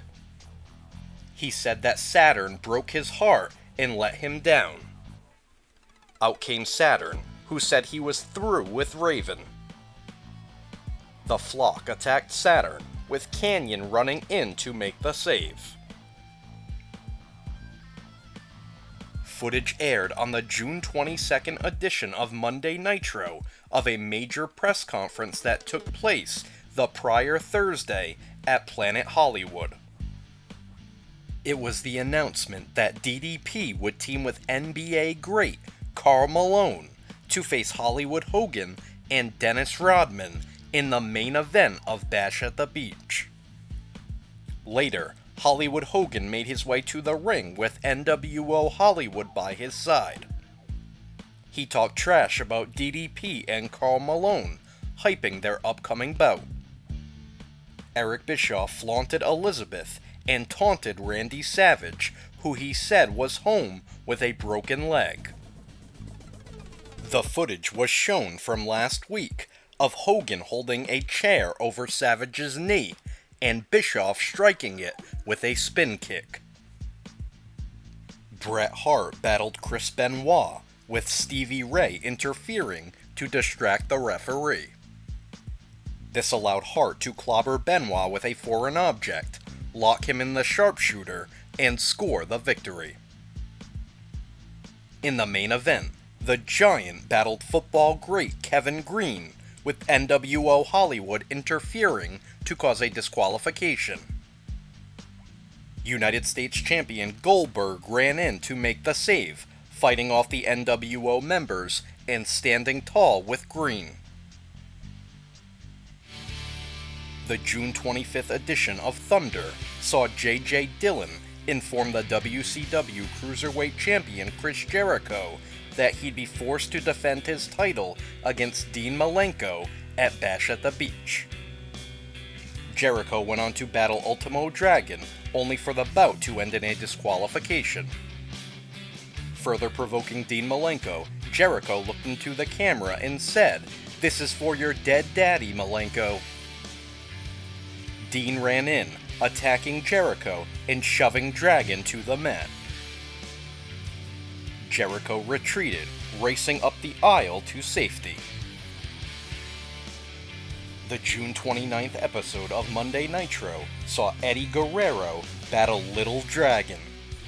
Chavo Guerrero Jr. interrupted, riding a hobby horse to the ring and saying on the microphone, "Come on, little trooper." Eddie grabbed the horse, who Chavo called Pepe, only to get rolled up by Little Dragon. In a major upset, Dragon scored the pinfall victory, with Eddie chasing Chavo away up the aisle. El Vampiro made his debut, defeating Scott Armstrong. Eric Bischoff began hosting his own talk show segment called NWO Later. His co-host was Elizabeth, with his first guest being Big Papa Pump, Scott Steiner. The final segment of the show saw Hollywood Hogan and Eric Bischoff march to the ring with smug expressions on their faces. They called out Diamond Dallas Page and Karl Malone, who Hogan and Bischoff complained had made them wait all night. Outside, a police escort led an 18-wheeler driven by Karl Malone with DDP in the passenger seat. Malone nearly ran over NWO Hollywood, who stood guard in the parking lot. DDP and Malone grabbed chairs and raced to the ring, sneaking up behind Hogan and Bischoff. A petrified Hogan sacrificed Bischoff, shoving him towards DDP and Malone. The mailman cornered Hogan, locking up with him and nailing a body slam. Malone followed it up by clotheslining Hogan to the floor. DDP grabbed a microphone and said, "Hey Hogan, you've just been slam dunked, punk." Malone and DDP challenged Dennis Rodman to meet them face to face next week. As it turned out, Rodman no-showed the following week's Nitro. The July 2nd episode of Thunder saw the WCW Cruiserweight Champion Chris Jericho belittle Dean Malenko on the microphone. Jericho claimed he'd defend his title against Rey Mysterio Jr. Instead, we got an imposter in a Mysterio mask. Jericho embarrassed the luchador, tossing him around with ease. In an odd turn of events, Jericho pulled the unconscious Mysterio imposter on top of him, letting him score the pinfall victory. It was all part of Jericho's master plan, saying that Rey Mysterio Jr. was now the #1 contender and be forced to face him at Bash at the Beach. In reality, Mysterio was injured and had been off television for months. Mean Gene interviewed J.J. Dillon, who made a monumental announcement. In a mere 4 days, WCW World Heavyweight Champion Hollywood Hogan would defend his title against the undefeated WCW United States Champion Goldberg inside the Georgia Dome. The crowd roared in approval of the announcement, chanting Goldberg in unison. A vignette aired, featuring Raven standing atop a billboard. He talked about all he's done for the flock, saying that he should be lauded. Instead, he's being punished. Chavo Guerrero Jr. tiptoed to the ring with a giant cardboard box with Acme Eddie Trap written on the side. He set up a trap in the ring using a burrito as bait. Chavo said, "Here, Eddie, Eddie, Eddie." Eddie Guerrero came to the ring, tricking Chavo into thinking he was under the box. Chavo fell for it, looking under the box, while Eddie viciously attacked him from behind. Eddie battered Chavo, even hitting him with a brainbuster on the concrete floor. With Chavo unconscious, Eddie smacked Chavo across the face with the burrito. Eddie then grabbed a pair of scissors and cut off a chunk of Chavo's hair. Security rushed to Chavo's aid while the fans booed Eddie. The July 6th edition of Monday Nitro emanated from the Georgia Dome and began with the WCW World Heavyweight Champion Hollywood Hogan claiming that Goldberg would have to get through another NWO member first before he'd receive a shot at the gold. Mean Gene interviewed Diamond Dallas Page and Karl Malone, who not only hyped their upcoming tag team match at Bash at the Beach, but wished Goldberg luck in the main event. J.J. Dillon confronted Chris Jericho, less than pleased at the Cruiserweight Champion's antics on Thunder. Dean Malenko interrupted, with Dillon announcing that he and Jericho were being put on written notice that there's to be no contact between the two until their encounter at the Bash at the Beach. After taunting Malenko, Jericho said that he can sympathize with him since both of their fathers were professional athletes. Jericho began to insinuate that Boris Malenko had an affair on the road, causing Dean to snap. Malenko attacked Jericho, with security rushing in to break things up. Mean Gene interviewed the returning Buff Bagwell, who came to the stage with his mother Judy, pushing him in a wheelchair. Bagwell discussed his neck injury, with his hometown crowd rallying behind him. He closed by saying, "I'm Buff, and I'm still the stuff." WCW United States Champion Goldberg went toe-to-toe with an NWO member, Scott Hall. Goldberg's hometown crowd chanted his name in unison as he steamrolled through Hall. NWO Hollywood attempted to interfere, with Diamond Dallas Page and Karl Malone clobbering them from behind with chairs. With a spear and a jackhammer, Goldberg scored the victory, advancing to a world title match in the main event. In the main event, the WCW World Heavyweight Champion Hollywood Hogan defended his title against the WCW United States Champion Goldberg. Hogan quickly found out that he was outmatched, losing in a test of strength. Goldberg's inexperience showed, with Hogan gaining the advantage and whipping Goldberg with a weight belt. Goldberg gained possession of the weight belt and threw it to the floor. Hogan used a low blow to shift the momentum, following it up with an illegal choke. But Goldberg powered through it, even kicking out of a Hogan leg drop. Curt Hennig attempted to interfere, only to be ambushed by DDP and Karl Malone. Back in the ring, Goldberg took down Hogan with a big spear. Goldberg hoisted Hogan high in the air, sending him crashing to the mat with a jackhammer. In an electrifying moment, Goldberg scored the 3 count to become the new WCW World Heavyweight Champion. The crowd came unglued as Goldberg raised both the World and United States Championships in the air. Fireworks burst over the ring as the crowd chanted Goldberg in unison. On commentary, Tony Schiavone closed the show by saying, "Good night, America, Goldberg's the champ."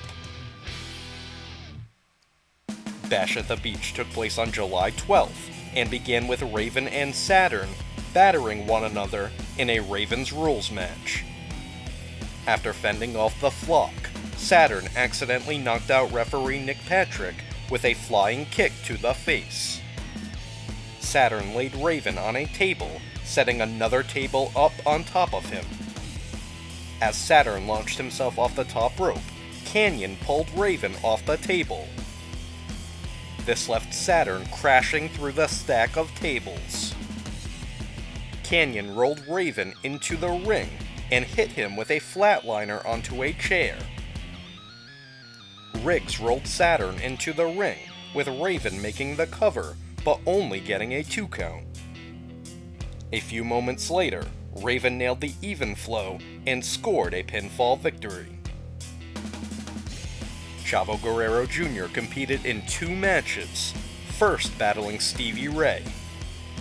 In a strange turn of events, Chavo submit in a test of strength, just so he could get his hands on his uncle, Eddie Guerrero, in a hair versus hair match. In the end, Chavo attempted to cut off a lock of Eddie's hair. Eddie caught Chavo off guard, rolling him up to score a pinfall victory. Chavo went mad, shaving his own head and freaking out Eddie. As Eddie ran away, Chavo sat in the middle of the ring and finished shaving himself bald. WCW Cruiserweight Champion Chris Jericho was in for a surprise, with Rey Mysterio Jr. returning from his injury. A no disqualification match between the two took place. They brawled up the aisle and onto the entrance stage, where Mysterio leapt off a lifeguard stand and nailed Jericho with a Frankensteiner into the sand. Back in the ring, Jericho clobbered Mysterio's surgically repaired knee with a chair. Mysterio gained possession of the chair and battered Jericho with it. Just as Jericho gained the advantage, Dean Malenko made his way to the ring. Distracted, Jericho got rolled up by Mysterio, who scored the pinfall victory to become the new WCW Cruiserweight Champion. Malenko chased Jericho all the way up the aisle and backstage. Arn Anderson prevented Jericho from escaping, leading to Malenko catching the former champion and battering him in the parking lot. In the main event, Diamond Dallas Page and Karl Malone faced Hollywood Hogan and Dennis Rodman. Malone exceeded expectations, body slamming Hogan early on in the bout. Hogan and Rodman used double team maneuvers behind the referee's back to gain an unfair advantage. Malone got the hot tag from DDP and cleaned house, tossing Hogan and Rodman around with ease. In the end, DDP nailed Hogan with a diamond cutter and made the cover. Rodman attempted to break up the pin, only for Malone to nail him with a diamond cutter. Behind the referee's back, the Disciple hit DDP with a stunner and rolled Hogan on top. Referee Charles Robinson turned around and made the 3 count to give Hogan and Rodman the victory. An angry Malone nailed the Disciple with a diamond cutter, with Robinson soon suffering the same fate. Hogan and Rodman gloated in the aisle with NWO Hollywood as the show went off the air. The July 13th episode of Monday Nitro began with Hollywood Hogan leading NWO Hollywood to the ring. He began by saying that Goldberg's days as champion were numbered, since he's no more than a flash in the pan. Hogan then blamed Scott Hall for dropping the ball the week prior by failing to take out Goldberg. This led to Hogan challenging Hall to face him in the main event. Hall didn't back down, even reminding Hogan that Goldberg beat him too. Hogan then called out Eric Bischoff for laughing, even making him the special guest referee for the main event. Mean Gene interviewed J.J. Dillon, who introduced a champion WCW could be proud of, the WCW Cruiserweight Champion, Rey Mysterio Jr. Chris Jericho interrupted with the WCW rulebook in hand. Jericho recited from it, saying that since a suspended WCW wrestler affected the outcome of the match, subsequent match decision would be null and void. Reluctantly, Dillon admitted that Jericho was correct. Mysterio was irate, but handed the title over to Dillon. Dean Malenko interrupted, telling Jericho he's not getting away with this. Jericho said he already has, and proposed that Malenko and Mysterio face one another. Mean Gene interviewed Buff Bagwell, who was wheeled to the stage by his doctor. Gene immediately asked Buff where his allegiance lies, with Bagwell saying he first has to face Rick Steiner. The injured Rick made his way to the scene with his arm in a sling. Before Bagwell could say anything, Hollywood Hogan interrupted. He insulted Bagwell and Steiner, calling them cripples. Hogan said he taught Bagwell how to be a man, and it's about time he starts acting like one. This led to Hogan shoving Bagwell out of his wheelchair, causing a chaotic scene. Mean Gene interviewed DDP, who immediately challenged the Disciple. A match ensued, with Rick Rude aiding the Disciple. In the end, DDP reversed an Irish whip, sending the Disciple crashing against Rude to knock him off the apron. DDP rolled up the Disciple and scored the victory. As DDP made his exit, Hollywood Hogan ambushed him with a steel chair. Raven, Saturn, and Canyon battled in a wild triangle match. Saturn put Canyon through a table with a high cross body off the top rope and to the arena floor. Saturn and Canyon fought over who would have the opportunity to pin Raven.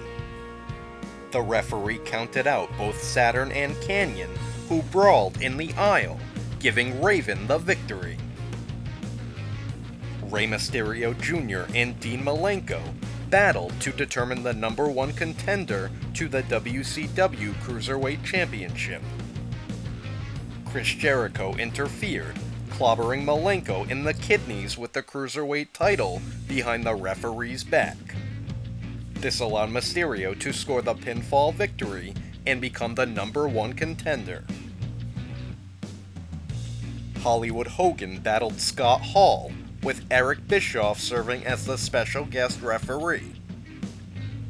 Bischoff was partial, favoring Hogan and giving Hall a hard time. DDP interfered, attacking Hogan and the Disciple and hitting a diamond cutter on Bischoff. Hogan and the Disciple got the best of DDP, which brought out Kevin Nash. After Nash cleaned house, he set Hogan up for a jackknife. Hall attacked Nash from behind, with the rest of the NWO Hollywood joining in on the beatdown. From the looks of things, Hall had proven his allegiance to Hogan. The July 16th episode of Thunder featured an interview Mike Tenay conducted with Kevin Nash in the locker room. Nash talked about Scott Hall's personal problems and about how it's fractured their friendship. He said that Hall is with Hogan for the money because he needs it. Ultimately, Nash said he's going to have to beat some sense into Hall.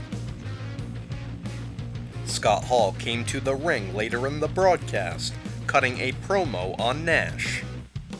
He called Nash a goof, saying he's carried the big man for his entire career. He referred to himself as Medium Sexy, the Nash Killer.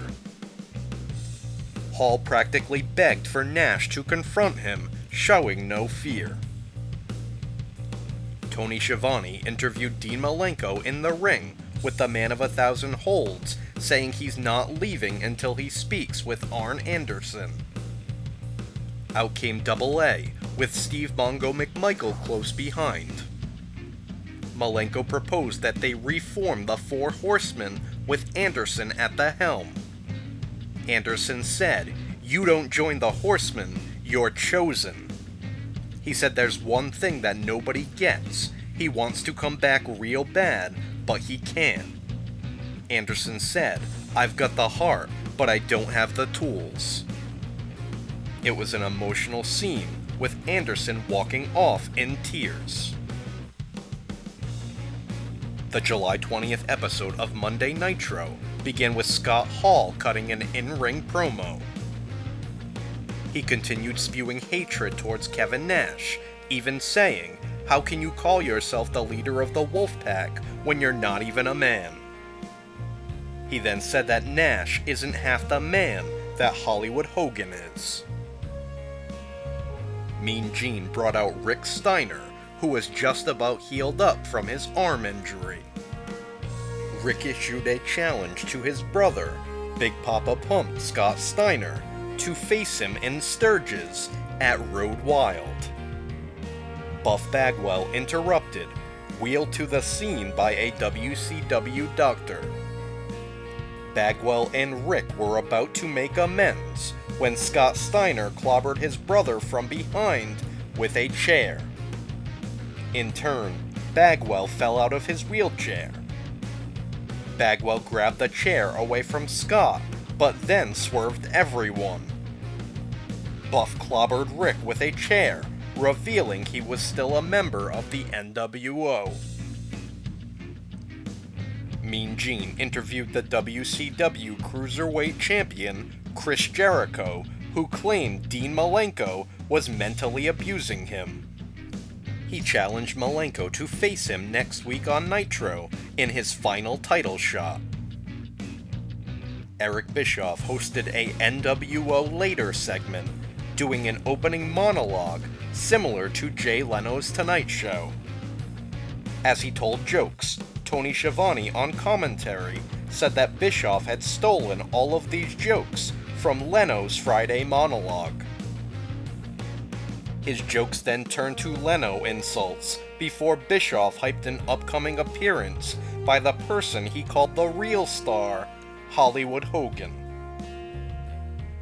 A replay aired of the interview Mike Tenay conducted on Thunder with Kevin Nash. The footage soon cut out, with cameras showing Scott Hall exiting the production truck. He soon came face to face with an angry Kevin Nash, with the two brawling in the parking lot. Nash was ambushed by NWO Hollywood, with the Wolfpack soon evening the odds. Later, the WCW World Tag Team Champions Kevin Nash and Sting battled Scott Hall and the Giant. As Sting was about to slap Hall in the Scorpion Deathlock, Bret Hart interfered. Sting became distracted, with Hall nailing him with an outsider's edge. Hall scored the pinfall victory, making he and the Giant the new WCW World Tag Team Champions. In the main event, Bret Hart battled an injured United States Champion, Diamond Dallas Page, who was attacked backstage earlier in the evening. It wasn't long before Hart locked DDP in the sharpshooter and scored a submission victory. Bret Hart was crowned the new United States Champion. As NWO Hollywood celebrated with Hart in the ring, DDP was loaded onto a stretcher to end the show. The July 27th edition of Monday Nitro saw Eric Bischoff host another edition of NWO Nightcap. Once again with Elizabeth by his side, Bischoff told corny jokes, insulting Jay Leno's chin. Hollywood Hogan joined in, warning Jay Leno to stop running his mouth before he shows up to his Burbank studio. WCW Cruiserweight Champion Chris Jericho defended his title against Dean Malenko in what was billed as Dean's final title shot.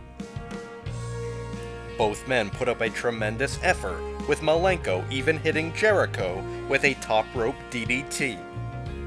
A desperate Jericho introduced a pair of brass knuckles, which Malenko apprehended and nailed Jericho with. Referee Mark Curtis saw the act, disqualifying Malenko and awarding Jericho the victory. Sting battled Scott Hall, with Bret Hart interfering once Sting had Hall ready for the Scorpion Deathlock. Sting left the ring and attacked Hart, with NWO Hollywood ambushing the Stinger. The Wolfpack joined the fray, with Kevin Nash brawling with Hall. In the end, Sting got his hands on Hart and prepared to lock him in a Scorpion Deathlock. Hart wiggled free and scurried away, with Sting left standing tall. In the main event, Diamond Dallas Page fought Hollywood Hogan, who had the Disciple in his corner. Just when DDP nailed a diamond cutter, NWO Hollywood interfered to cause a disqualification. The Wolfpack joined the fray, resulting in a huge brawl. WCW World Heavyweight Champion Goldberg raced in, picking off members of the NWO Hollywood one by one. The show went off the air with the Giant grabbing Goldberg by the throat and nailing him with a chokeslam. The August 3rd episode of Monday Nitro featured highlights from The Tonight Show with Jay Leno. Leno announced that he'd be joining DDP at Road Wild to battle Hollywood Hogan and Eric Bischoff. Eric Bischoff hosted another edition of NWO Nightcap, telling corny jokes to hype his big match at Road Wild. Bischoff said that in Sturgis, he's going to teach Jay Leno the meaning of the term punchline. Hollywood Hogan joined the show as the guest, further antagonizing DDP and Jay Leno. WCW Cruiserweight Champion Chris Jericho battled Rey Mysterio Jr. in a non-title bout. Jericho pulled referee Mark Curtis in the way of a Mysterio plancha, knocking him out. Mysterio still managed to roll up Jericho, but the referee remained unconscious. Dean Malenko raced to the ring and made the 3 count, giving Mysterio the victory. Scott Steiner threw down his NWO shirt in the middle of the ring. He apologized to the fans first, before calling out his brother, Rick Steiner. Out came Buff Bagwell, impersonating Rick and barking around the ring. As the charade continued, the real Rick Steiner raced to the ring and clobbered Scott with a chair. Members of NWO Hollywood aided Scott, while Rick made a quick exit. Eric Bischoff led NWO Hollywood to the ring, interrupting the Nitro Girls. They harassed DDP's wife, Kimberly, with DDP sprinting to the ring. He was quickly subdued by the Giant and Bryan Adams, while Bischoff got in Kimberly's face. Hollywood Hogan battered DDP in front of a weeping Kimberly. The Giant followed it up by chokeslamming DDP. Kimberly cried over DDP, with Hogan propositioning her to end a disgusting scene. In the main event, Sting returned to his white and black face paint, descending from the rafters. He reluctantly teamed with the WCW United States Champion, Bret Hart, to face the WCW World Tag Team Champions, Scott Hall and the Giant. In the end, Hart accidentally struck Scott Hall with a bat that was meant to hit Sting. While Sting scored a pinfall victory, referee Mickey J ultimately declared the bout a no contest. The show ended just as the WCW World Heavyweight Champion Goldberg hopped into the ring and speared the Giant. Road Wild took place on August 8th and featured a triangle match between Raven, Saturn, and Canyon. With the bout contested under Raven's rules, the three took advantage of pinfalls anywhere. They brawled up the asphalt ramp and onto the stage before battling back to the ring. In the end, Saturn pinned Raven to score the victory. On commentary, Tony Schiavone said, "No winners, only survivors." Chris Jericho defended the WCW Cruiserweight Championship against Juventud Guerrera, with Dean Malenko serving as the special guest referee. Malenko played by his own rules, assisting Guerrera by launching him to hit Jericho with a flying Frankensteiner off the top rope.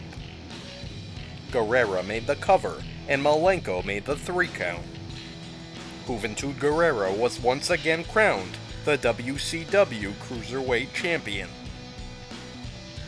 Jericho took a swing at Malenko after the bout, with Malenko ducking and clobbering Jericho with a shot of his own. A 9-man battle royal took place, featuring members of the NWO Hollywood, the Wolfpack, and the WCW World Heavyweight Champion, Goldberg.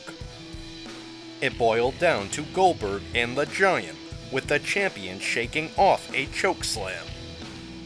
Goldberg nailed a spear, and miraculously hit a jackhammer on the Giant, soon scoring a pinfall victory. In the main event, Diamond Dallas Page and Jay Leno faced off with Hollywood Hogan and Eric Bischoff. Leno didn't shy away from competition, tangling with and faring well against Hogan. We even saw Leno mix it up with Bischoff, with the late-night host showing fire in the ring. As Hogan and DDP brawled on the floor, Leno's bandleader Kevin Eubanks nailed Bischoff with a diamond cutter. Leno covered Bischoff and scored the pinfall victory for he and DDP. Hogan and Bischoff attacked the victors following the match, with WCW World Heavyweight Champion Goldberg racing to the ring to make the save. The scene ended with DDP, Goldberg, Leno, and Eubanks celebrating in the ring. The August 10th edition of Monday Nitro saw Ming destroying security backstage. he'd receive a shot at Goldberg's WCW World Heavyweight Championship in the main event. With Booker T injured, Stevie Ray claimed that his brother had given him the right to defend the WCW Television Championship. Stevie Ray defended the title against Chris Jericho, with Jericho accidentally nailing referee Mark Curtis with a low blow. The Giant interfered, hitting Stevie Ray with a chokeslam. Curtis awoke to see Jericho lock the Lion Tamer on Stevie Ray. Jericho scored a submission victory to become the new television champion. WCW United States Champion Bret Hart defended his title against Lex Luger. In an upset, Luger was victorious with a torture rack, becoming the new United States Champion. The Wolfpack joined Luger in the ring for a post-match celebration. Kidman debuted a new look, sporting a clean white tank top and blue jean shorts. He faced the new Cruiserweight champion, Juventud Guerrera, who retained his title after a 450 splash. In the main event, Goldberg defended the WCW World Heavyweight Championship against Ming, with members of NWO Hollywood and the Wolfpack surrounding the ring. It didn't take long for the two factions to start brawling. Meanwhile, Goldberg outlasted the Tongan Death Grip and defeated Ming with a jackhammer. Hollywood Hogan snuck into the ring and clobbered Goldberg on the back with a chair. Kevin Nash attacked Hogan, apprehending the chair. Goldberg turned around to see Nash holding the chair. Thinking it was Nash that hit him, Goldberg connected with a spear as the show went off the air. Lex Luger defended his newly won WCW United States Championship on the August 13th episode of Thunder against the former champion, Bret Hart. With the referee unconscious, Hart DDT'd Luger onto a steel chair. With the referee revived, Hart made the cover, only for Luger to kick out at 2. Hart locked in a sharpshooter, with Luger passing out from the pain. Bret Hart was once again the United States Champion. On the August 17th edition of Monday Nitro, J.J. Dillon announced that at Fall Brawl, 3 teams would compete for the first time ever in War Games. The captains would be Hollywood Hogan, Diamond Dallas Page, and Kevin Nash. The winner would receive a WCW World Heavyweight Championship match at Halloween Havoc. Eddie Guerrero dragged his luggage to the ring to cut a promo. He claimed this stunt is what he has to do to get Eric Bischoff's attention. Eddie claimed to always give it 100%, but Bischoff can't give him the time of day. He said, "You've got a lot of young talent here in WCW, and all you do is hold us down." Eddie claimed that he just didn't care anymore, claiming he didn't care what it took, but he wants out of his contract. Eddie doused himself in coffee and said, "As far as I'm concerned, Eric Bischoff, you can take this job and shove it up your you-know-what." The Wolfpack cut a promo in the ring, hyping their upcoming participation in War Games. Team Captain Kevin Nash said, "It'll be the end of the black and white as we know it." Nash issued a warning to Scott Hall, saying, "If you don't run with the pack, be prepared to be hunted by the pack." Hollywood Hogan came to the ring with Eric Bischoff and the Disciple by his side. The lights began to flicker mid-promo with pyro going off at the entrance. It was the Warrior. Smoke filled the ring as Warrior bellowed on the microphone for Hogan to feel the real power. In dramatic fashion, Hogan said, "I thought you were dead." Warrior said, "It seems no formal introduction is going to be necessary." Hogan took off his NWO shirt and offered it to Warrior. Warrior told Hogan to use it to clean himself up. He went on to say that he's watched Hogan try to create what is unable to be recreated. Warrior accused Hogan of misplacing pieces of history and told him to his face that he's never beaten a Warrior. Referring to their one-time battle, Warrior said, "On that day, you were great. I was ultimate." He then said, "I am the one that has the power to destroy you." Warrior claimed that he'd be launching a revolution next week. The lights again went out, with smoke filling the ring. When the lights turned on, the Warrior was gone. A symbol shined on the ceiling of the Warrior's logo. The August 24th episode of Monday Nitro saw the Wolfpack make their way to the ring, with Kevin Nash hyping War Games. Nash then focused his attention on the WCW World Heavyweight Champion, Goldberg. He asked Goldberg to team with him in the main event to face Hollywood Hogan and the Giant. Goldberg marched to the ring and agreed, with Nash saying, "Hogan, Giant, you're next." Tony Schiavone interviewed Stevie Ray, who said he was coming for his WCW Television Championship. Booker T interrupted, asking why Stevie Ray would defend his title while he was away. Schiavone revealed that Booker had been named the #1 contender to Bret Hart's United States Championship. Stevie Ray was angry, with Booker still asking his brother to be in his corner. Tony Schiavone interviewed DDP in the ring, who was recruiting for his War Games team. He asked anybody to step up to the plate. Out came Rowdy Roddy Piper, who offered to join Team WCW.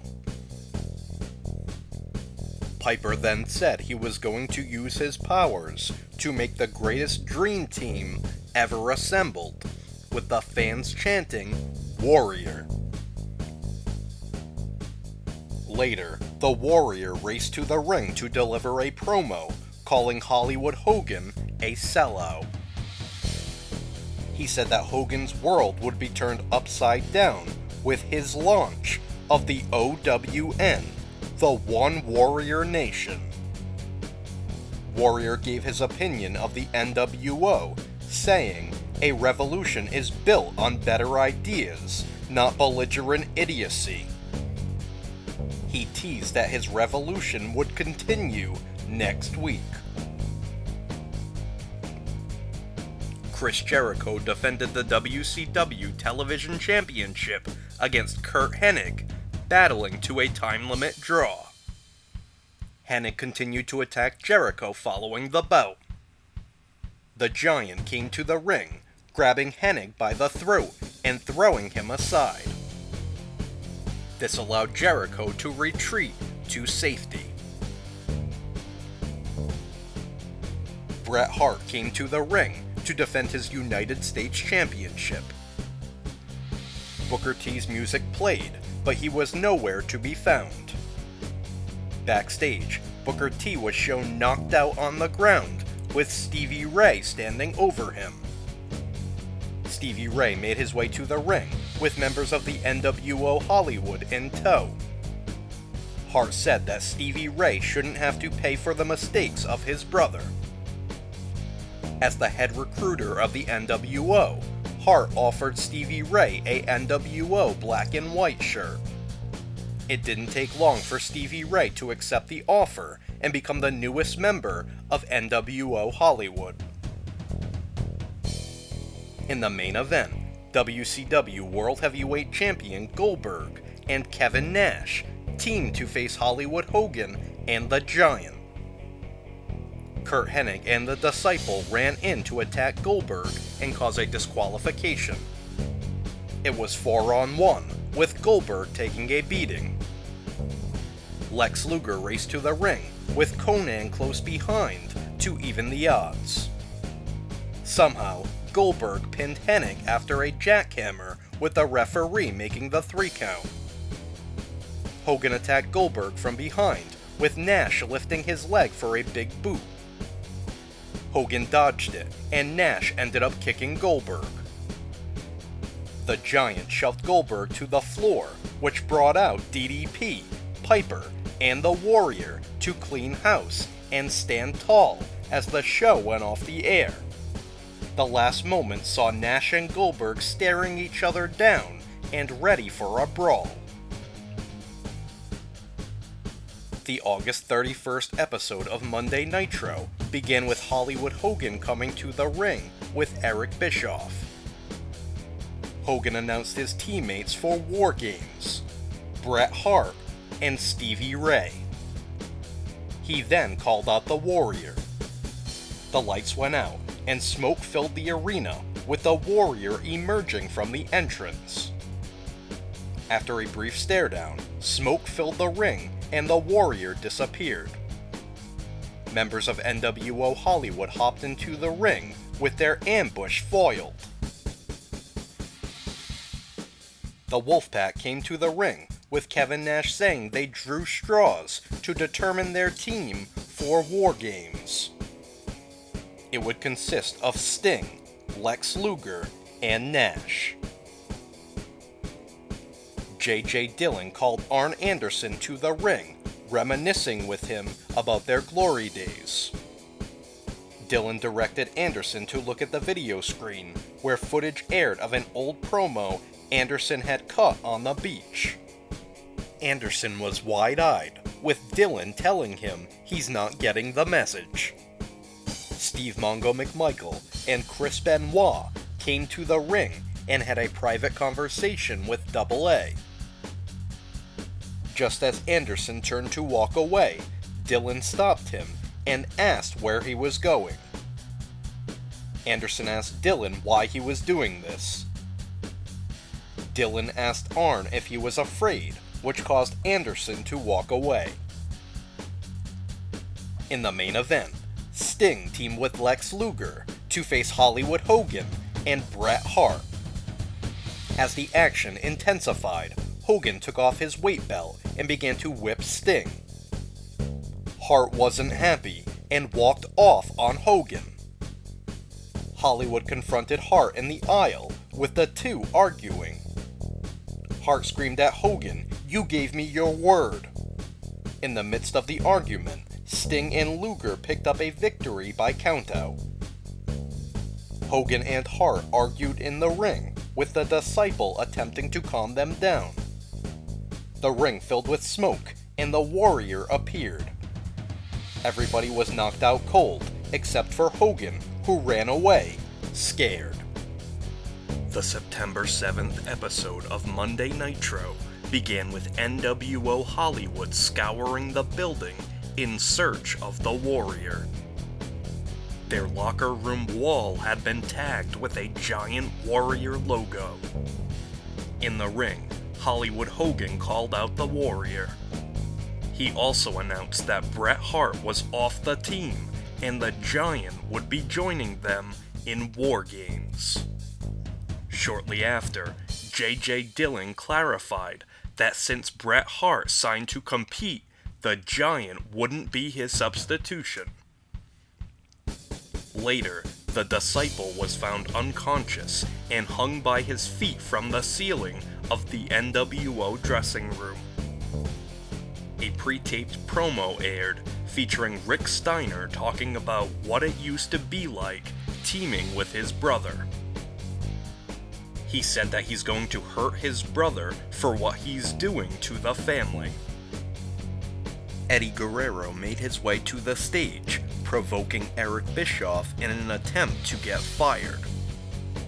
He said that he thinks he got hurt in his match last week with Bryan Adams and might need to get a MRI. Eddie said that instead of bringing doctors and lawyers into this, he's just going to take the night off. Dean Malenko battled Curt Hennig in a steel cage match, with Rick Rude at the door attempting to pick the lock.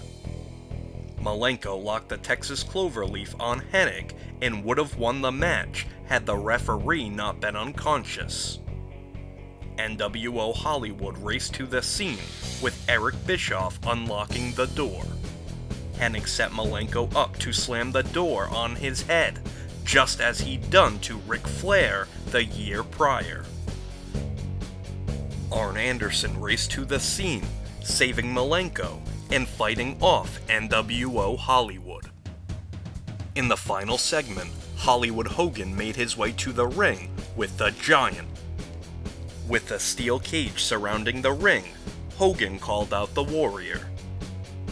Smoke began to fill the ring, with the Warrior appearing seated in the corner of the ring. The Giant was knocked unconscious, with Hogan trembling in fear as the Warrior inched towards him with a chair. Warrior swung, but Hogan dodged the chair. Hogan waffled Warrior across the back with a chair of his own. It didn't faze the Warrior, with Hogan scurrying out of the cage. Smoke again filled the ring, with Warrior soon disappearing. The September 10th edition of Thunder saw Chris Jericho make an entrance similar to Goldberg. He even had his own head of security, an overweight balding man that was missing more than a few teeth. Jericho walked through the backstage area, taking wrong turns en route to the ring. One wrong turn sent Jericho outside, with the door locking behind him. Wrath waited in the ring for a match that never happened. Footage aired from a WCW Saturday night taping of Hacksaw Jim Duggan speaking in front of the crowd. Duggan claimed that people in the dirt sheets like to take shots at him, but he tries not to let it bother him. He said he's proud of his family. Duggan made the shocking announcement that he has cancer. He's going to have surgery to remove it and just wants to be home with his family. Eric Bischoff confronted Arn Anderson in the ring, calling him out for comments he made in his book. Bischoff said that the Four Horsemen are history and should be in a museum, not on his television show. Anderson grabbed Bischoff by the throat, squeezing tight before letting go. Bischoff said that he'd sue if Anderson laid another hand on him, just like he's suing Ric Flair. Bischoff said that he'd arm wrestle Anderson next week, and that would determine Flair's fate. Fall Brawl took place on September 13th, live on pay-per-view, with the WCW television champion Chris Jericho claiming that the WCW World Heavyweight Champion Goldberg had agreed to face him. With his crack security team by his side, Jericho again took the long route on the way to the ring. His pyro was a cheap imitation of Goldberg's, with even Jericho disgusted at the sight of it. Goldberg's music played, and his pyro went off, but who came out was anything but. It was Greenberg, a cheap imitation of the champion. Jericho made quick work of the imposter, making him submit in the Lion Tamer. Rick and Scott Steiner finally collided in an all-out slugfest. Buff Bagwell feigned a neck injury on the apron, bringing a halt to the bout.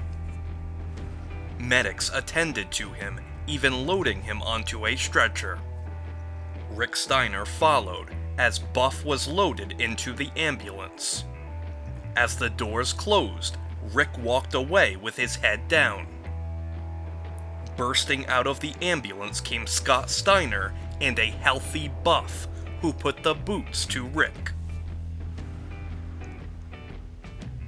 Raven battled Saturn, with the winner gaining full control of the flock. Canyon was handcuffed to the bottom rope, with other flock members scattered amongst ringside. Billy Kidman interfered, hitting Raven with a missile dropkick. Members of the flock chased after Kidman up the aisle. Following a referee bump, Canyon obtained the keys to the handcuffs, freeing himself. Canyon entered the ring and hit Saturn with the flatliner. Raven made the cover, with Saturn barely kicking out after 2. Saturn got his hands on the pesky Lodi, hitting him with a Death Valley driver off the apron and through a table. Back in the ring, Saturn planted Raven with a Death Valley driver and scored the pinfall victory. War Games took place in the main event, for the first time featuring 3 teams of 3. The initial 5-minute period began with Team WCW captain Diamond Dallas Page battling NWO Hollywood member Bret Hart.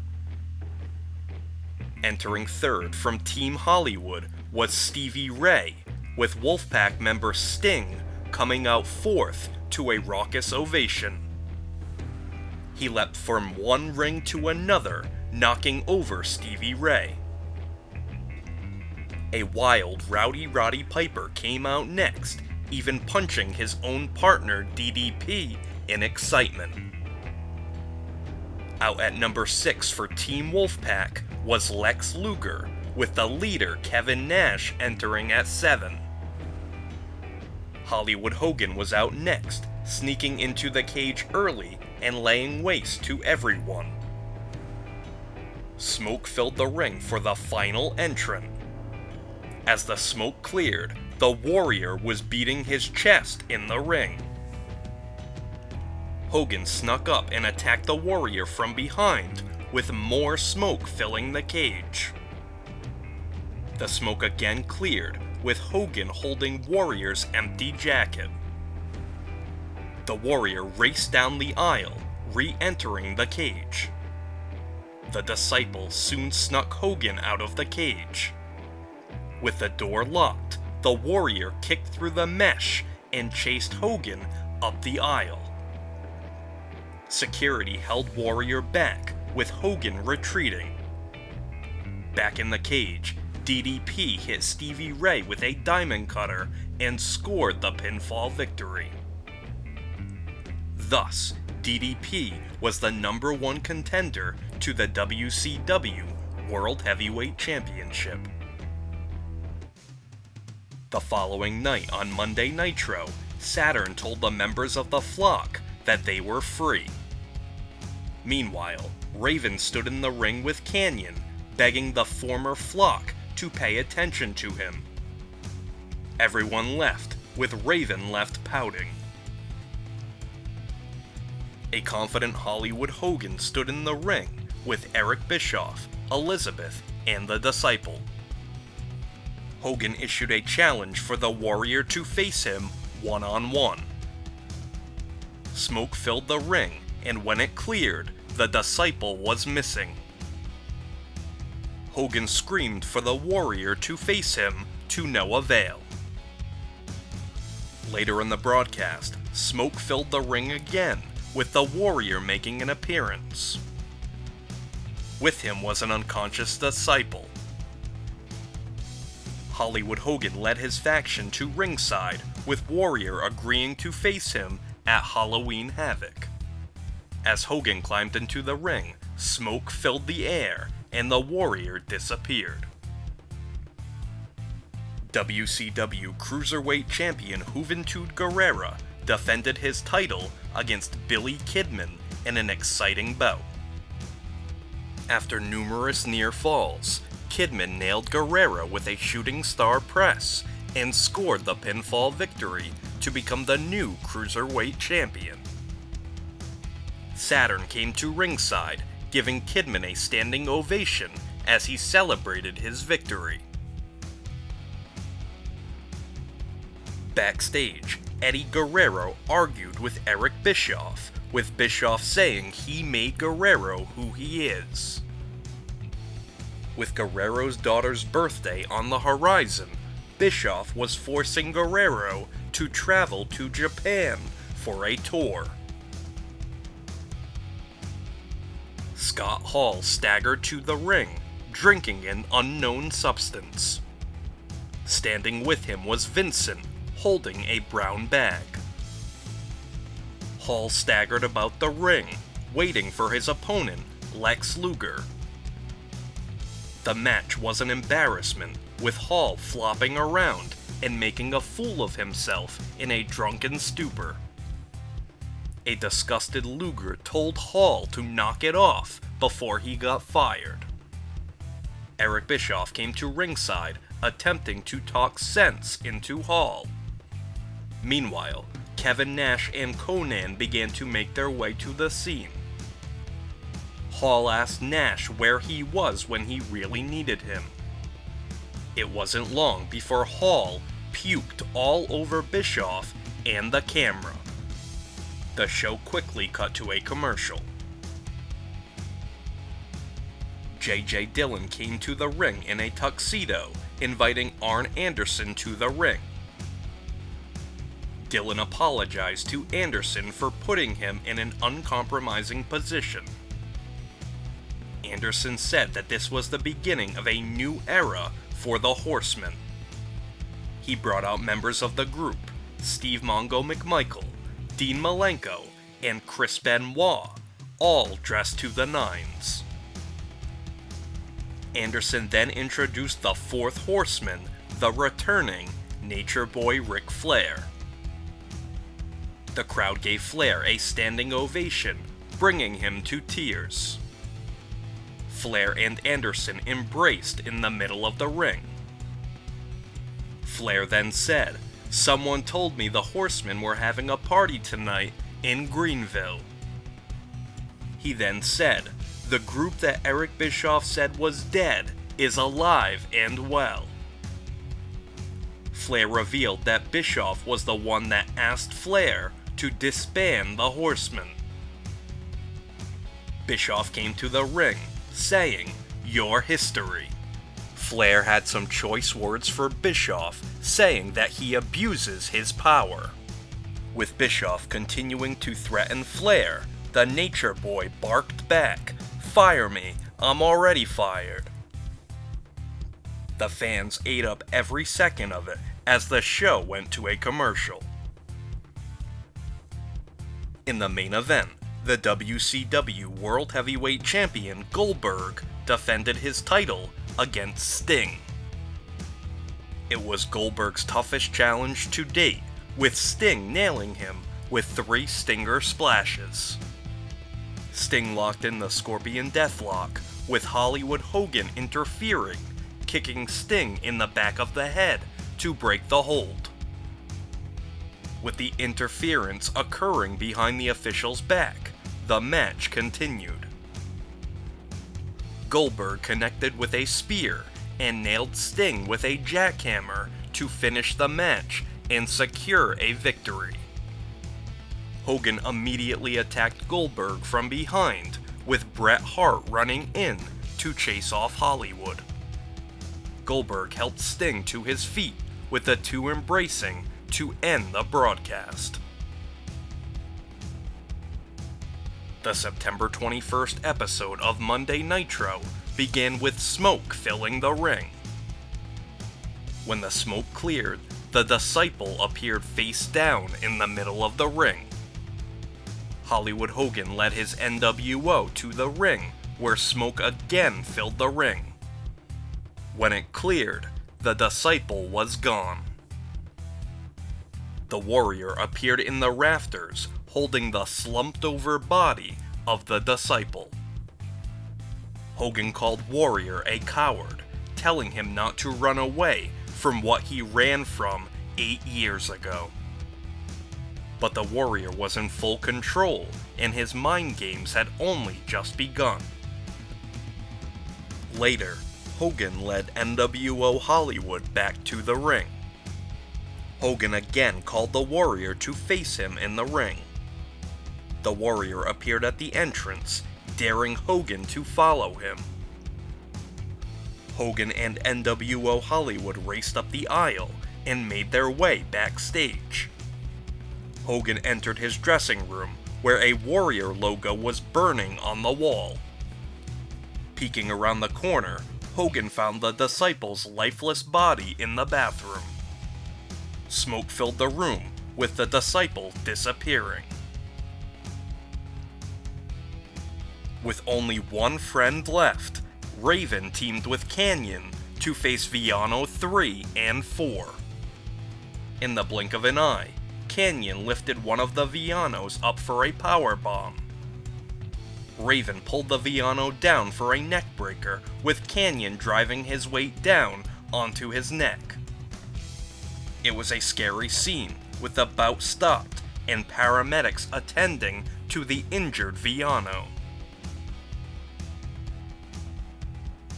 Eric Bischoff came to the ring with Elizabeth, saying that it's his company and he'll decide who wrestles. He went on to talk trash about Ric Flair, Arn Anderson, and the Four Horsemen. It wasn't long before the Horsemen interrupted, with security stopping them in the aisle. In a surprising turn, head of security Doug Dillinger stepped aside, allowing the Horsemen to confront Bischoff in the ring. Flair was armed with a microphone, berating Bischoff for his shrewd business tactics. Bischoff instigated Flair, telling him to take a shot. Flair revealed that all of his bitterness stemmed from Bischoff telling him that he couldn't attend his 10-year-old son's wrestling tournament. The bickering ended with Bischoff ordering for Flair's mic to be cut. Hollywood Hogan came to the ring with Eric Bischoff for the final segment of the show. He called out the Warrior, who made his entrance with the Disciple by his side. The Disciple turned around, revealing that the back of his vest had a One Warrior Nation logo. The September 28th episode of Monday Nitro saw Mean Gene interview the Four Horsemen in the ring. They were interrupted by Eric Bischoff, who had security escort them all away. Bischoff called Flair a coward and said he was trying to live vicariously through his 10-year-old son, Reed. As Flair and the Horsemen were escorted away, Bischoff said that he hopes Reed can get the job done because Rick can't anymore. WCW television champion Chris Jericho came to the ring with his personal security. It wasn't long before the WCW World Heavyweight Champion Goldberg came to the ring with an unconscious Greenberg on his shoulder. Goldberg entered the ring, where he took out Jericho's personal security with a single spear. Jericho retreated, scurrying away up the aisle. In the main event, Hollywood Hogan faced off with Bret Hart. Hogan was relentless, attacking the legs of Hart. Sting interfered, getting up in Hogan's face while the Wolfpack checked on Hart. Paramedics attended to Hart, while Sting entered the ring to finish the match. As Hart was loaded into the ambulance, the Wolfpack was attacked by Scott Steiner and Buff Bagwell, who were disguised as doctors. Meanwhile, Hart hobbled back to the ring, where Hogan and Sting were in the middle of battle. Sting rolled Hogan over for the Scorpion Deathlock, only for Hart to turn on him, laying the Stinger out with a DDT. Hart then locked Sting in the sharpshooter. Hogan tossed a chair to Hart, who used it to attack the legs of Sting. The Wolfpack made their way back to the scene, pulling Sting away to safety. The October 5th episode of Monday Nitro saw a stretch Humvee arrive in the parking lot. Out came the Wolfpack, who entered the building and scoured the backstage locker room in search of NWO Hollywood. They found the dressing room, attacking members of NWO Hollywood before officials and police ran in to separate the two factions. The brawling continued in the hallway and throughout the backstage area. Sting found Bret Hart and began to clobber him. In the parking lot, Sting commandeered a forklift and lifted NWO Hollywood's limo high in the air. Sting tipped the fork, with the limo crashing to the concrete. Nash climbed onto the flipped-over limo and began to pound on it with a sledgehammer. Sting slashed the tires, while Conan stole the hubcaps. Eddie Guerrero interrupted a match between Hector Garza and Damien, asking the Luchadors what Eric Bischoff has ever done for them. Guerrero claimed that Bischoff was holding the Luchadors back and vastly underpaying them. Guerrero revealed a shirt with the initials LWO, standing for Latino World Order. The faction was formed, with Garza and Damien putting on LWO shirts. In the end, Guerrero said, "We are gonna do what it takes to get our piece of the cake." Later, the Wolfpack left the arena in search of Scott Hall. The Warrior cut a promo on Hollywood Hogan, talking about their initial match at WrestleMania 6. He discussed the differences between Hogan and himself, and talked about having the advantage both physically and mentally. A Scott Steiner vignette aired, where he talked about protecting his older brother Rick for his entire life. Scott said that he always carried the team, saying that Rick was the weak link. Scott Steiner and Buff Bagwell made their way to the ring and mocked Rick Steiner. Rick interrupted, calling Scott and Buff sissies. He talked about how disappointed he was in Buff, with this being the building where he was nearly paralyzed. Rick brought out Buff's mom, Judy Bagwell, who screamed at Buff. She slapped Buff across the face and asked what was wrong with him. Buff stood by his decision to join NWO Hollywood. He got in his mother's face and said, "Without Buff Bagwell, you can't even eat." Judy entered the ring and slapped Buff across the face again. Scott grabbed Judy by the arm, with Rick running in to make the save. Judy grabbed Buff by the ear, dragging him up the aisle. With Eric Bischoff by his side, Hollywood Hogan searched for the Disciple. In a locker room, Hogan looked in the mirror, seeing the Warrior. Bischoff, who was standing right next to Hogan, couldn't see the Warrior in the mirror. The viewers and announcers could see the Warrior just fine, and he was laughing right in Hogan's face. The Wolfpack's search for Scott Hall led them to a dive bar. Kevin Nash walked up to Hall and attacked him. Nash dragged Hall to the bathroom, where the Wolfpack guarded the door. The end result saw Nash walk away unscathed, while Hall was pulling his face out of the toilet. Eric Bischoff came to the ring, talking trash about Nature Boy Ric Flair. Arn Anderson interrupted, saying the champ was here. Out came 10-year-old Reed Flair, Ric's youngest son, coming out wearing his medals and wrestling singlet. Reed said that he was there to handle his dad's light work. Bischoff scoffed at the thought until Reed took him down twice. After a commercial, Bischoff was irate, demanding that Elizabeth get Rick on the phone. Rick made his way to the ring, ready for a confrontation with Bischoff. NWO Hollywood surrounded the ring, with the Horsemen saving the day to stand tall with Rick, Reed, and oldest son, David Flair. In the main event, the WCW United States Champion Bret Hart battled Sting.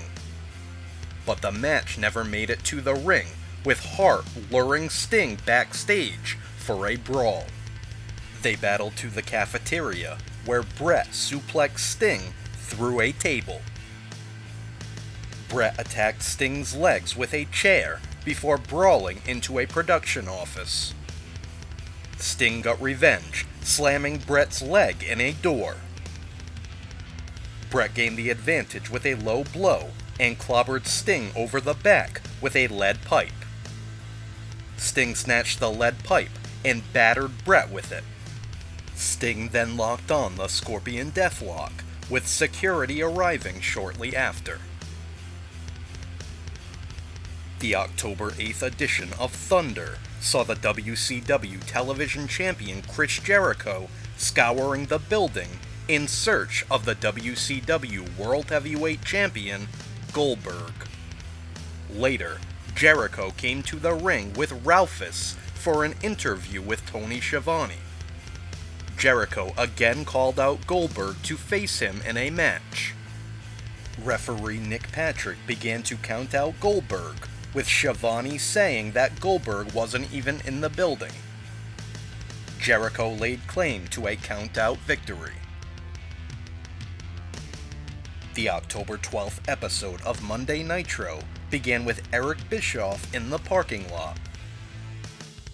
He instructed a security task force to prevent Ric Flair from entering the arena. Later, Flair and the Horsemen arrived by limo, with Bischoff demanding they leave. Flair had every right to be there, since Bruce MacArthur, the owner of the building, was inviting the Horsemen to his skybox suite. Scott Steiner turned on Buff Bagwell, who decided to stick by his mother, Judy. Sting came to the ring and called out Bret Hart. Instead, the Warrior emerged from the entrance, saying he's been watching from afar and has the utmost respect for Sting. Warrior asked Sting to team with him to face Hollywood Hogan and Bret Hart in the main event. Rick Steiner came to the ring for an interview with Mean Gene.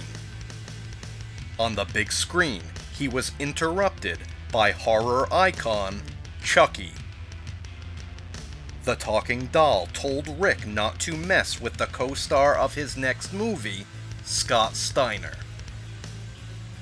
Eric Bischoff demanded that head of security Doug Dillinger follow him to the skybox to kick Ric Flair out of the building.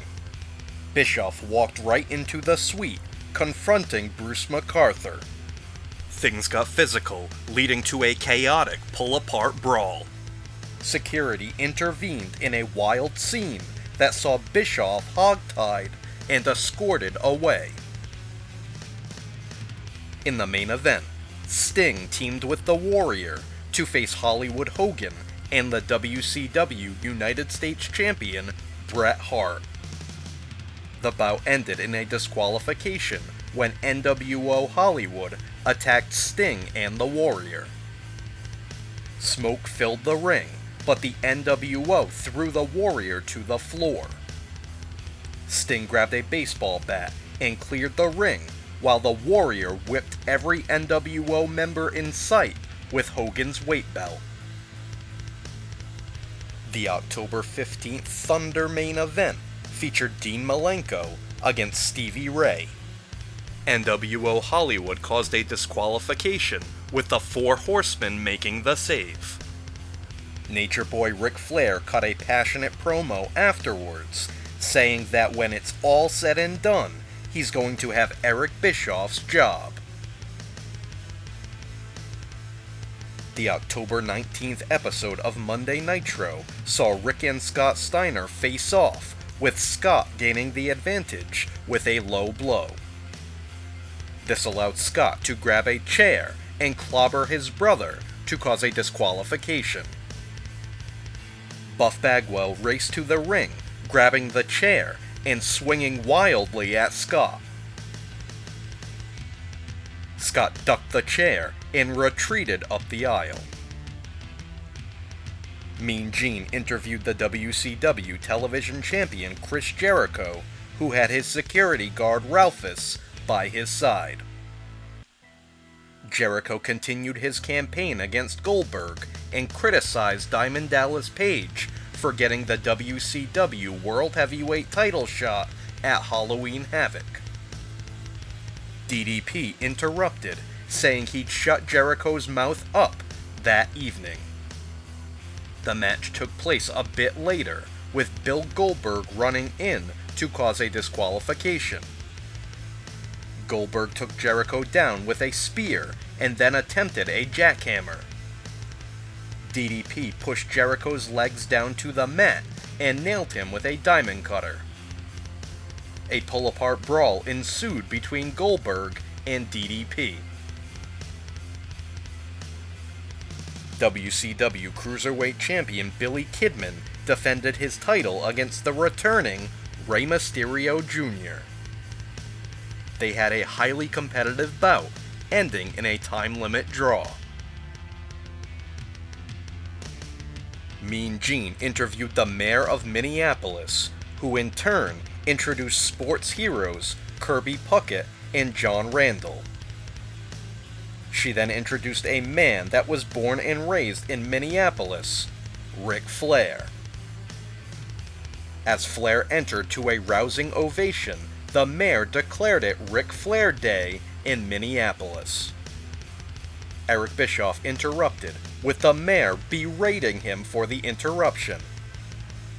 The authorities warned Bischoff that if he put a hand on anybody, he'd be arrested.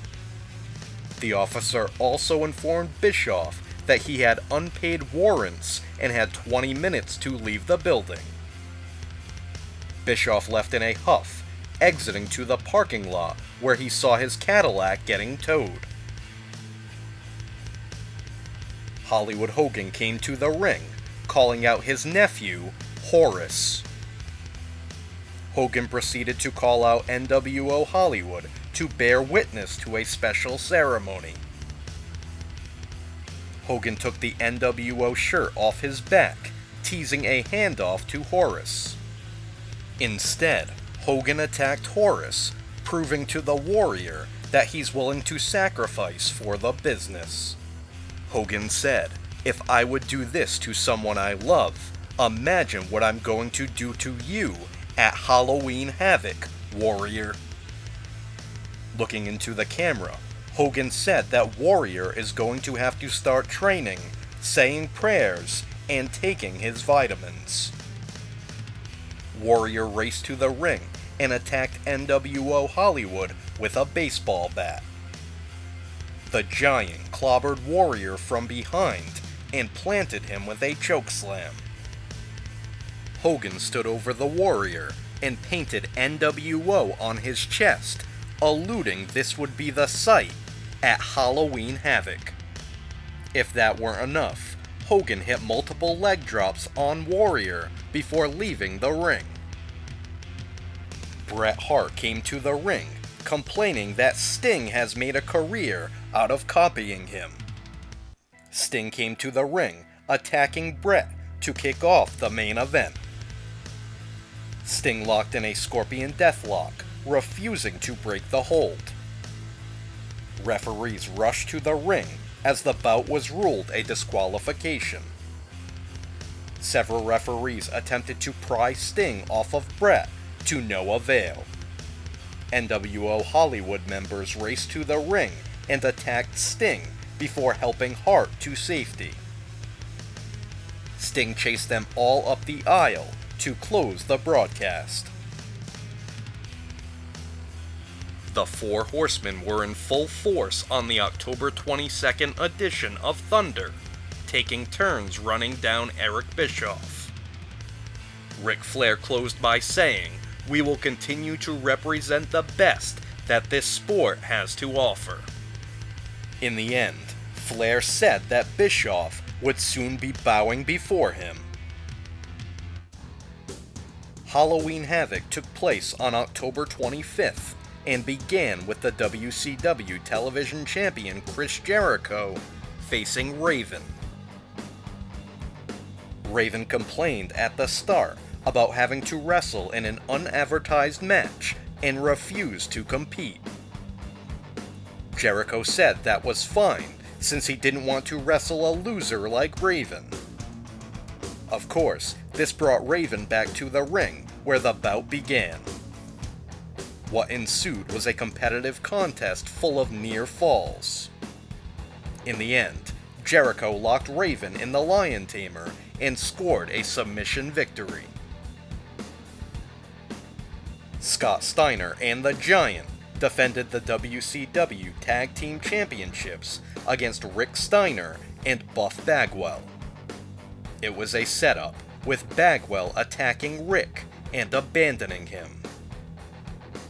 Rick took quite the pummeling, with things looking grim as the Giant scaled to the top rope. The Giant flew through the air with a missile dropkick, but Rick moved, and Scott suffered an unenviable fate. Rick hit the Giant with a flying bulldog, scoring a pinfall victory to win the WCW World Tag Team Championships. He also won a match with Brother Scott, which began immediately. During the match, someone dressed like Bill Clinton hopped the guardrail.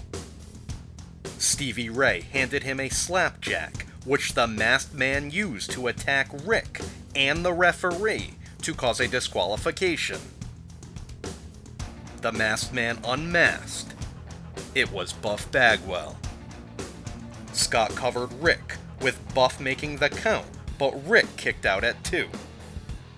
Rick battled back, attacking Bagwell and nailing Scott with a leaping bulldog off the top rope. It looked as if the match was still on, as referee Nick Patrick ran in to make a 3 count, giving Rick a pinfall victory. Kevin Nash faced Scott Hall, beginning with Hall throwing a drink in Nash's face. Hall followed it up by waffling Nash on the back of the head with a microphone, busting him open. As medics attended to Nash, Hall provoked him on the microphone. Nash continued, begging for Hall to bring it to him. It wasn't long before Nash took the advantage, talking smack with every strike. Nash would ask if Hall wanted to make it a double, trying to beat sense into him to kick his drinking habits. In the end, Nash hit Hall with 2 huge jackknife powerbombs.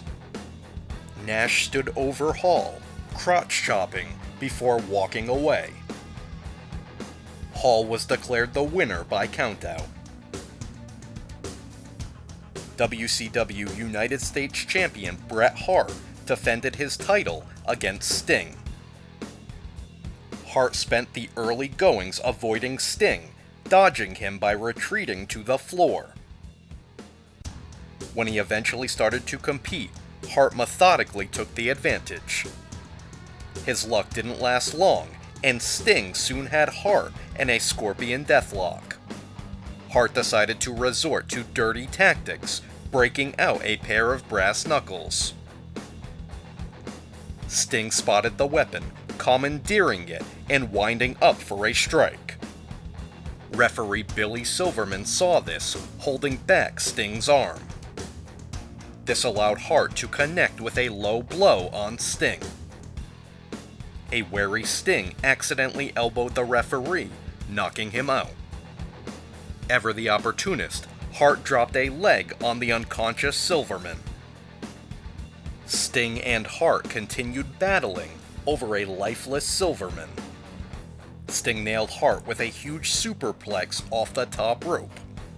From there, Sting nailed Hart with a Stinger Splash, but overshot it and knocked himself out by smashing his head against a ring post. Hart grabbed Sting's baseball bat and waffled him repeatedly with it. Silverman woke up to find Hart with a sharpshooter on an unconscious Sting.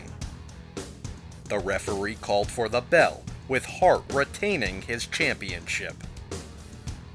Sting was stretchered out of the arena. Hollywood Hogan battled the Warrior in a match notoriously lauded as a disaster. They recreated their classic test of strength and crisscross spots from WrestleMania 6 before brawling on the floor. Hogan accidentally knocked out the referee, but then dropped a knee on him. Out came the Giant, who charged at the Warrior. Warrior moved, with the Giant colliding with Hogan. The Giant was then sent sailing over the top rope via a Warrior clothesline. Warrior made the cover, but the referee was still unconscious. Hogan regained the advantage and began to whip Warrior with his weight belt. Warrior battled back, grabbing the weight belt and whipping Hogan. As referee Nick Patrick warned the Warrior to knock it off, a bloody Hogan rummaged through his tights for something. He attempted to throw a fireball at Warrior, with the flame completely missing. Eric Bischoff distracted referee Nick Patrick, with Horace Hogan sneaking into the ring. Horace swung a steel chair, clobbering the Warrior with it and remaining loyal to his uncle. Hogan covered Warrior and scored a pinfall victory. A bloody Hogan tossed Patrick to the floor before telling Horace he passed the test. Hogan hugged Horace. Horace then doused the Warrior in lighter fluid. Doug Dillinger and WCW security ran in to break things up. In the main event, the WCW World Heavyweight Champion Goldberg faced Diamond Dallas Page. Infamously, the show ran long, with some cable companies cutting the feed and customers missing the bout. The match was easily the best of Goldberg's career, with DDP matching his intensity. DDP attempted a diamond cutter early on, with Goldberg shoving him away. DDP managed to gain an advantage, breaking out moves often unseen from his repertoire. Goldberg did the same, wearing down Page with a cross arm breaker. Goldberg attempted a spear, but DDP moved out of the way. This caused Goldberg to crash into a steel ring post and land on the floor. DDP began to scramble for the advantage and even signaled for the diamond cutter. As he lowered his arms, Goldberg nailed him with a huge spear. With an injured arm, Goldberg had trouble lifting DDP up for a jackhammer. DDP wiggled free and nailed Goldberg with a diamond cutter. DDP made the cover, with Goldberg barely kicking out. Moments later, Goldberg managed to hit DDP with a jackhammer and scored the pinfall victory to retain his title. Following the bout, Goldberg helped DDP to his feet and raised his arm high in the air. Goldberg raised his title over his head to end the broadcast. The following night on Monday Nitro saw Mean Gene introduce the Four Horsemen. They were interrupted by Eric Bischoff, who admitted that he'd underestimated how much Flair means to all the fans. Bischoff said that he was going to allow Flair to wrestle that night and give the fans what they wanted. Mean Gene interviewed Kevin Nash backstage, with Scott Hall interrupting. Hall said it was time to make a change. Gene asked Nash why he walked away last night, with Big Sexy saying he was only there to beat some sense into Hall. The Giant ran in and booted Nash in the face. Hall joined in on the beatdown, proving his cries for help were a ruse. Hall and the Giant then tossed Nash through a wall. Hollywood Hogan gave Horace a proper introduction to the group, christening him as the most important member of NWO Hollywood. Mean Gene interviewed Judy Bagwell, who said Buff has let her down. She said, "I love Marcus Bagwell with all my heart, but I've had enough of Buff." Rick Steiner named Kenny Chaos as his partner, declaring him one half of the WCW Tag Team Champions. Eric Bischoff invaded the broadcast booth, saying he was a man of his word and Ric Flair would have a match on Nitro. Footage aired of Flair losing to Hulk Hogan at the 1994 Bash at the Beach. The Warrior came to the ring, saying that Hogan refuses to fight fairly, and thus the match at Halloween Havoc will haunt him forever. Hollywood Hogan marched to the ring with Horace by his side. Horace attacked Warrior, but was unsuccessful in his efforts.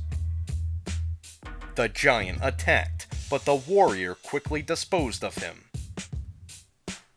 Hogan ambushed the Warrior, but the Warrior quickly fought him off. Warrior even knocked Eric Bischoff off the apron for good measure.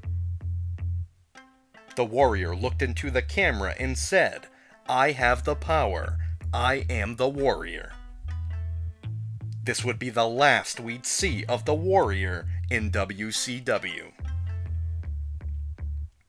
In the main event, WCW United States Champion Bret Hart defended his title against DDP. The Diamond Cutter once again proved to be effective, with DDP scoring a pinfall victory to become the new WCW United States Champion. Hart went ballistic, attacking both DDP and the referee.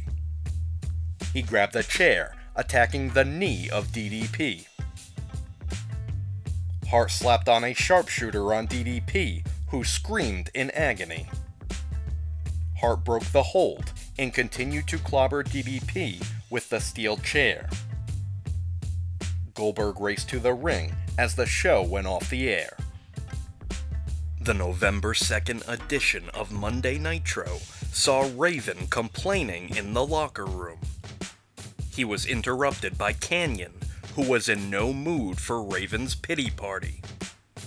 As Kanyon poked at Raven, the enigmatic one rose to his feet and exited the scene. Eddie Guerrero and Perry Saturn battled, with the LWO interfering to cause a disqualification. Saturn took a beating, with Conan running in to break things up. Conan calmed Saturn down, saying he'd take care of everything.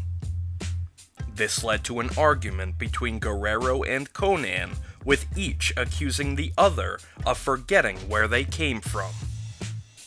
The scene ended with Eddie and Conan warning one another to watch their back. Mean Gene interviewed the WCW television champion Chris Jericho. Wearing a Goldberg shirt, Jericho claimed to be a former football player and thus said he had the utmost respect for the WCW World Heavyweight Champion. The November 9th edition of Monday Nitro began with 2 limos arriving. One limo contained NWO Hollywood, while the other contained the Wolfpack. Members exited their respective limos and began to brawl before officials interjected. Later, the Wolfpack came to the ring, with Kevin Nash saying that NWO Hollywood would have to kill them to stop them. Nash challenged Scott Hall to find a partner to face himself and a partner of his choice in the main event. Eric Bischoff made his way to the stage, saying he had just the team to battle the Wolfpack in the main event. Mean Gene claimed that he was tipped off by NWO Hollywood that the president would be in attendance. Hail to the Chief played, with Hollywood Hogan making his entrance. A giant American flag dropped from the ceiling, with confetti and balloons dropping from the ceiling as well. The Secret Service escorted Hogan and Eric Bischoff to the ring. Bischoff announced Hogan as the next president of the United States. Mean Gene interviewed Hogan, who started by congratulating Jesse Ventura on becoming the new governor of Minnesota. Hogan went on to officially announce his candidacy for the President of the United States. He named Bischoff as his campaign manager. Conan debuted his new music video for his song, Psycho. Rick Steiner introduced his new partner to wear the WCW World Tag Team Championships with him, Judy Bagwell. They confronted Scott Steiner and Buff Bagwell in the ring, making quick work of them. Rick and Judy issued a challenge to face Scott and Buff at World War III. Mean Gene interviewed the WCW television champion Chris Jericho, who was accompanied by Ralphus. Jericho claimed to have 4 wins over Goldberg. He claimed that Ralphus scoured the building and there was no sign of the WCW World Heavyweight Champion, Goldberg. Jericho claimed that Goldberg had no guts. Meanwhile, Goldberg had arrived and destroyed his locker room once he saw Jericho on the monitor. Goldberg marched through the entrance and speared Jericho in the aisle. In the main event, Kevin Nash and Lex Luger battled Scott Hall and the Giant. Bret Hart interfered to cause a disqualification, attacking Nash at the knees. Luger grabbed a chair and cleared the ring, with Hart, Hall, and the Giant exiting with their heads held high. The November 12th episode of Thunder featured Rey Mysterio Jr. against Juventud Guerrera to determine who would face the Cruiserweight Champion at World War III. It was a competitive contest featuring multiple near falls. The time limit expired, with the match going into overtime. In the end, Mysterio was victorious after a top rope Frankensteiner. The November 16th edition of Monday Nitro began with the WCW Cruiserweight Champion, Billy Kidman, defending his title against Juventud Guerrera. Both men gave it their all in a competitive match filled with split-second near falls. Guerrera prevented Kidman from hitting a shooting star press and managed to hit his patented 450 splash. This was enough to put Kidman away, with Guerrera winning the Cruiserweight title. After the match, Kidman handed Guerrera the gold, with the two embracing. Mean Gene interviewed Ric Flair, who said that he believes in tradition while Bischoff spits on it. Flair introduced the returning Barry Windham, who the Nature Boy brought back on his own dime. Eric Bischoff interrupted, saying that Flair has no authority to hire anybody. Flair gave Bischoff a big woo, causing Bischoff to stumble away. Eddie Guerrero battled Rey Mysterio Jr., with the stipulation being that if Mysterio won, Eddie would stop bugging him about joining the LWO. If Eddie won, Mysterio would be forced to join the LWO. Juventud Guerrera interfered behind the referee's back, connecting with a springboard leg drop onto Mysterio. After throwing Guerrera to the floor, Guerrero nailed Mysterio with a frog splash and scored the pinfall victory. Per the stipulation, Mysterio would be forced to join the LWO. Judy Bagwell was shown from a hospital bed, saying Scott Steiner put her there.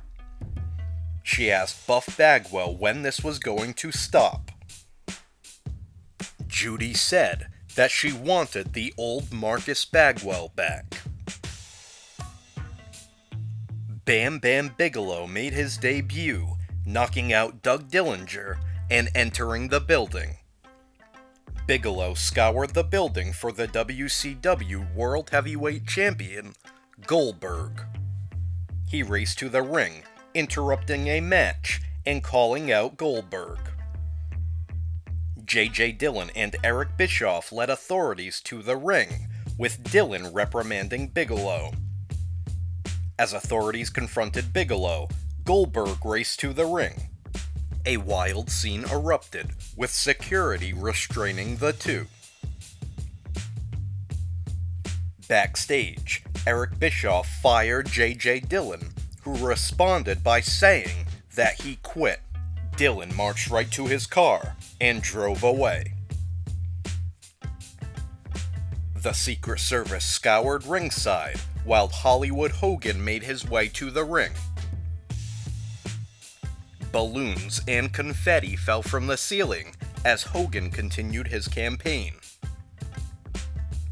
Hogan introduced his personal intern, a Monica Lewinsky lookalike.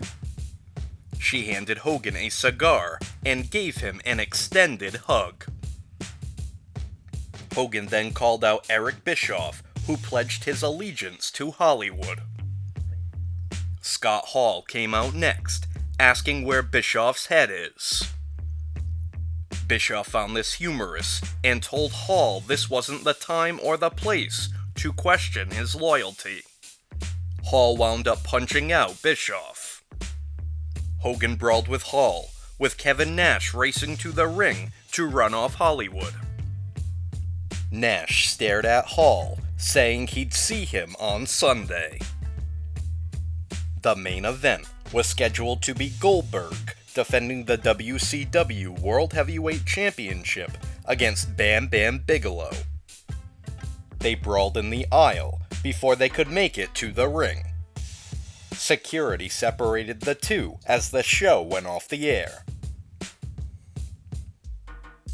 World War III took place on November 22nd and saw Juventud Guerrera defend the WCW Cruiserweight Championship against Billy Kidman. Prior to the bout, Eddie Guerrero revealed that Guerrera had joined the LWO. Rey Mysterio Jr. was visibly angry, seeing as this was supposed to be his title shot. The bout saw Guerrera and Kidman make great use of the three-ring setup. Mysterio interfered, costing Guerrera the match, and allowing Kidman to hit a shooting star press to regain the Cruiserweight title. Guerrero chastised Mysterio after the bout, asking if he was in the LWO or out. Mysterio threw his LWO shirt at Guerrero and ran away, with the rest of the LWO chasing after him. Scott Steiner came to the ring with Buff Bagwell and referee Mark Slick Johnson. We cut to backstage with the NWO pounding on Rick Steiner, who was prepared to make his entrance. The Giant dragged a wary Rick to the ring, with Scott and Buff laying the boots to the dog-faced gremlin. With the match underway, the deck was stacked high against Rick. Just as Scott locked Rick in the Steiner recliner, the World Heavyweight Champion Bill Goldberg raced to the ring. Goldberg caught Scott with a vicious spear and set him up for a jackhammer. Buff smashed Goldberg across the back with a steel chair, with the champion unfazed. With Scott and Buff retreating, Goldberg gorilla press slammed the referee from one ring to another. Scott Hall came to the ring, backed by NWO Black and White. Eric Bischoff soon followed, saying, "Get him." At that, the members of the NWO Black and White ambushed Hall. Out came Kevin Nash for the save, fighting beside Hall and clearing the ring. The crowd erupted in an Outsiders chant, with Hall holding up the Wolfpack symbol. Nash declined, walking away. The three-ring, 60-man battle royal took place, with Kevin Nash dominating his ring by tossing everyone around with ease. Once the action dwindled down to 20 participants, the match moved to the center ring. The Giant took charge, tossing out multiple opponents with ease until brawling with Nash. Once we got to the final 10, Bam Bam Bigelow raced into the ring with security surrounding him. Goldberg raced to ringside, brawling with Bigelow, while officials tried to pry them apart. Security maintained order, and the Battle Royal continued, with the remaining participants teaming up to eliminate the Giant. The final three were Nash, Lex Luger, and Scott Hall, but not for long. Luger tried to hoist Hall up for the torture rack, with Nash shoving them both over the top rope to win the match. Thus, Kevin Nash would receive a world title match to headline Starrcade. In the main event, Diamond Dallas Page defended the United States Championship against Bret the Hitman Hart. DDP struck first, nailing a dive onto Hart and pummeling him around ringside.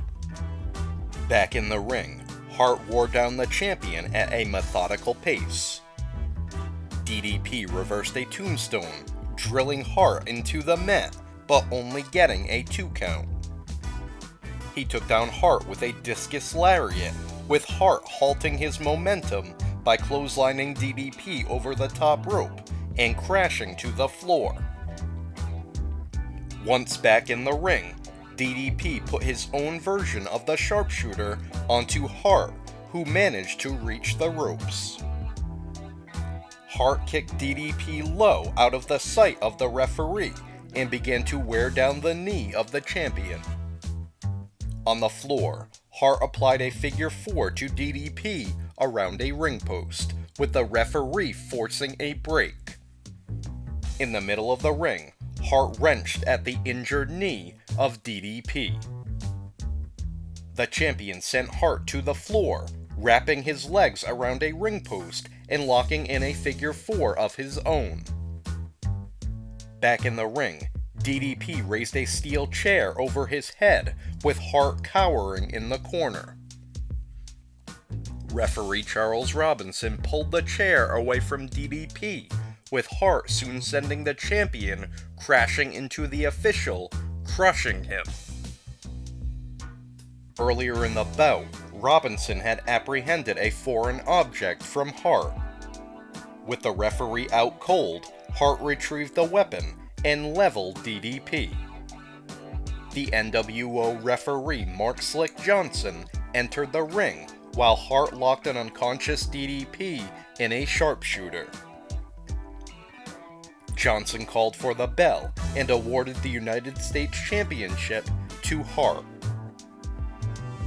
Senior official Mickey J wouldn't allow it, with an angry Hart approaching.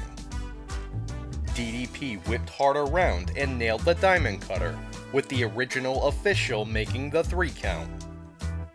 The champion celebrated amongst the fans, holding his title high above his head. The November 23rd episode of Monday Nitro saw 2 limos arrive, a white limo and a black limo. Out of the white limo came the WCW World Heavyweight Champion, Bill Goldberg. Exiting the black limo was the #1 contender, Kevin Nash, who was joined by Conan. Nash joked that he was next, with Goldberg saying it wasn't a safe place to be. Mean Gene interviewed the Cruiserweight Champion Billy Kidman, who called out Rey Mysterio Jr. Kidman said that now that Mysterio has quit the LWO, he can have a shot at the title. As Kidman made his exit, Eddie Guerrero confronted Mysterio, producing a contract. Even though Mysterio had quit the LWO, the contract stated that he was legally bound to the faction. Guerrero said that he had a new shirt for Mysterio, and it represented the expectations that he had. Mysterio unfolded the giant shirt and threw it in Guerrero's face. Guerrero told Mysterio that contractually he had to wear the shirt. Reluctantly, Mysterio put on the oversized shirt and walked away, disappointed. Wolfpack members Kevin Nash, Lex Luger, and Conan made their way to the ring to a huge ovation. Nash said, "Whether you like it or not, I'm next." He then said, "The bottom line is, when he's got a 1 behind that 190, it's gonna be me." Billy Kidman defended the Cruiserweight Championship against Rey Mysterio Jr. in an exciting bout. Both hit high-flying maneuvers back and forth at a brutal pace, highlighted by Mysterio sunset flip powerbombing Kidman off the second rope for a 2 count. Mysterio hit a massive superplex off the top rope, following it up with a springboard Rana attempt. Kidman caught Mysterio, slamming him to the mat with a big powerbomb. Eddie Guerrero creeped his way down the aisle, only for Kidman to dropkick him off the ring apron. As Kidman took the fight to Guerrero on the floor, Juventud Guerrera ambushed Mysterio, spiking him with a Hoovy driver. Kidman connected with a shooting star press, unknowingly pinning a prone Mysterio to retain his title. In the ring, Mean Gene interviewed Eric Bischoff, who said he was here to settle his issue with Ric Flair. Bischoff said that he's the boss, just ask Scott Hall. Out came the Nature Boy Ric Flair, with Bischoff quick to state his claim. Bischoff said that he's the boss, with Flair saying, "Even a man like Ted Turner makes a few mistakes along the way, and you're one of them." This didn't faze Bischoff, who said that Flair doesn't have the authority to hire or fire anybody. Bischoff brought out Barry Windham, with Flair saying that tradition is alive and well. After Flair sang the praises of Windham and the Four Horsemen, Bischoff said that he had all the power. Bischoff slapped Flair across the face, with the Nature Boy fighting back with a series of punches. Windham ambushed Flair, brutally attacking him and allowing Bischoff to get kicks in on an unconscious Nature Boy. As the Horsemen raced down the aisle, they were attacked from behind by NWO Black and White. In a battle of the behemoths, Kevin Nash battled Wrath in an impressive bout. Wrath had a great showing, using aerial maneuvers to send Nash tumbling to the mat and to the floor. Nash battled back, kicking Wrath square in the face with a big boot. A jackknife powerbomb followed, with Nash scoring the pinfall victory. Mean Gene interviewed the World Television Champion, Chris Jericho, who sported a hairdo reminiscent of There's Something About Mary. Jericho said that he felt let down by the Jerichoholics for not cheering for him throughout the show. He reminded them that he's their role model because he's better than each and every one of them. Mean Gene asked Jericho about his recent troubles with Bobby Duncum Jr. After mocking Duncum's last name, Jericho said that Stu Hart wanted to make him a cowboy in his first match. Out came Duncum, who hog-tied Ralphus, who had tape over his mouth. As Duncum made his exit, Jericho raced to Ralphus's aid, ripping the tape off his mouth. Scott Hall made his way to the ring, saying he was doing his last survey since the NWO is divided. Hall said that he was thrown out, even though he started the NWO. He said, "If I'm alone again, that's the way I like it." He talked about the Wolfpack, saying that Kevin Nash said that Hall had to prove himself. Hall said that he's only worried about proving things to himself. With his leg bandaged, Dean Malenko competed against Bret Hart, who took full advantage of the injury. Malenko was resilient and put up a good fight, even locking Hart in the Texas Cloverleaf. Hart made it to the ropes and eye-gouged his way out of a second attempt. A chair came into play, with referee Charles Robinson pulling it out of Hart's hands. Malenko connected with a missile dropkick, with Hart barely kicking out at 2. Hart regained the advantage, ramming Malenko's leg against a steel ring post.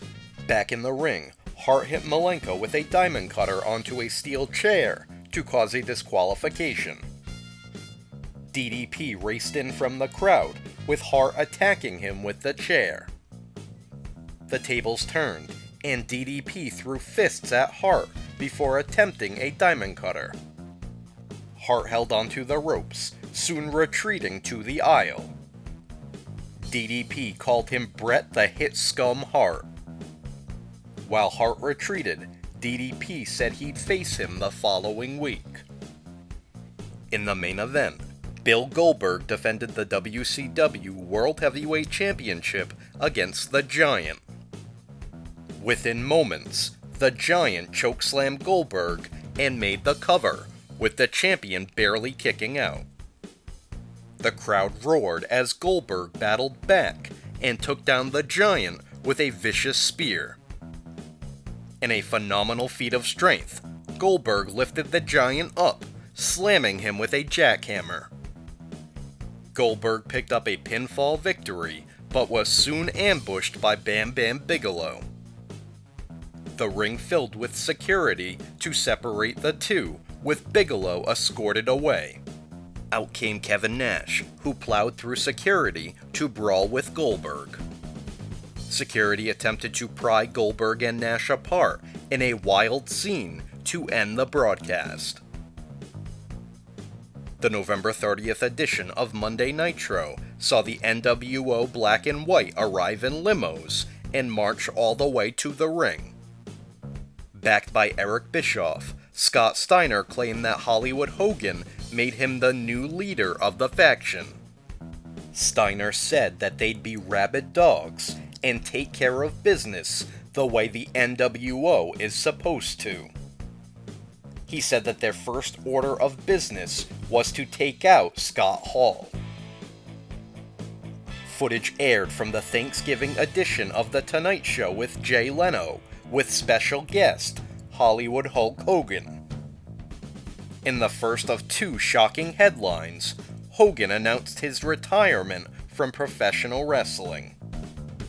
Hogan then announced his intentions to run for President of the United States. An arrogant World Television Champion Chris Jericho got caught off guard and defeated by Conan, who was crowned the new champion. The rest of the Wolfpack celebrated in the ring with the new champion. In the ring, Mean Gene interviewed the Nature Boy Ric Flair, who cut a passionate promo.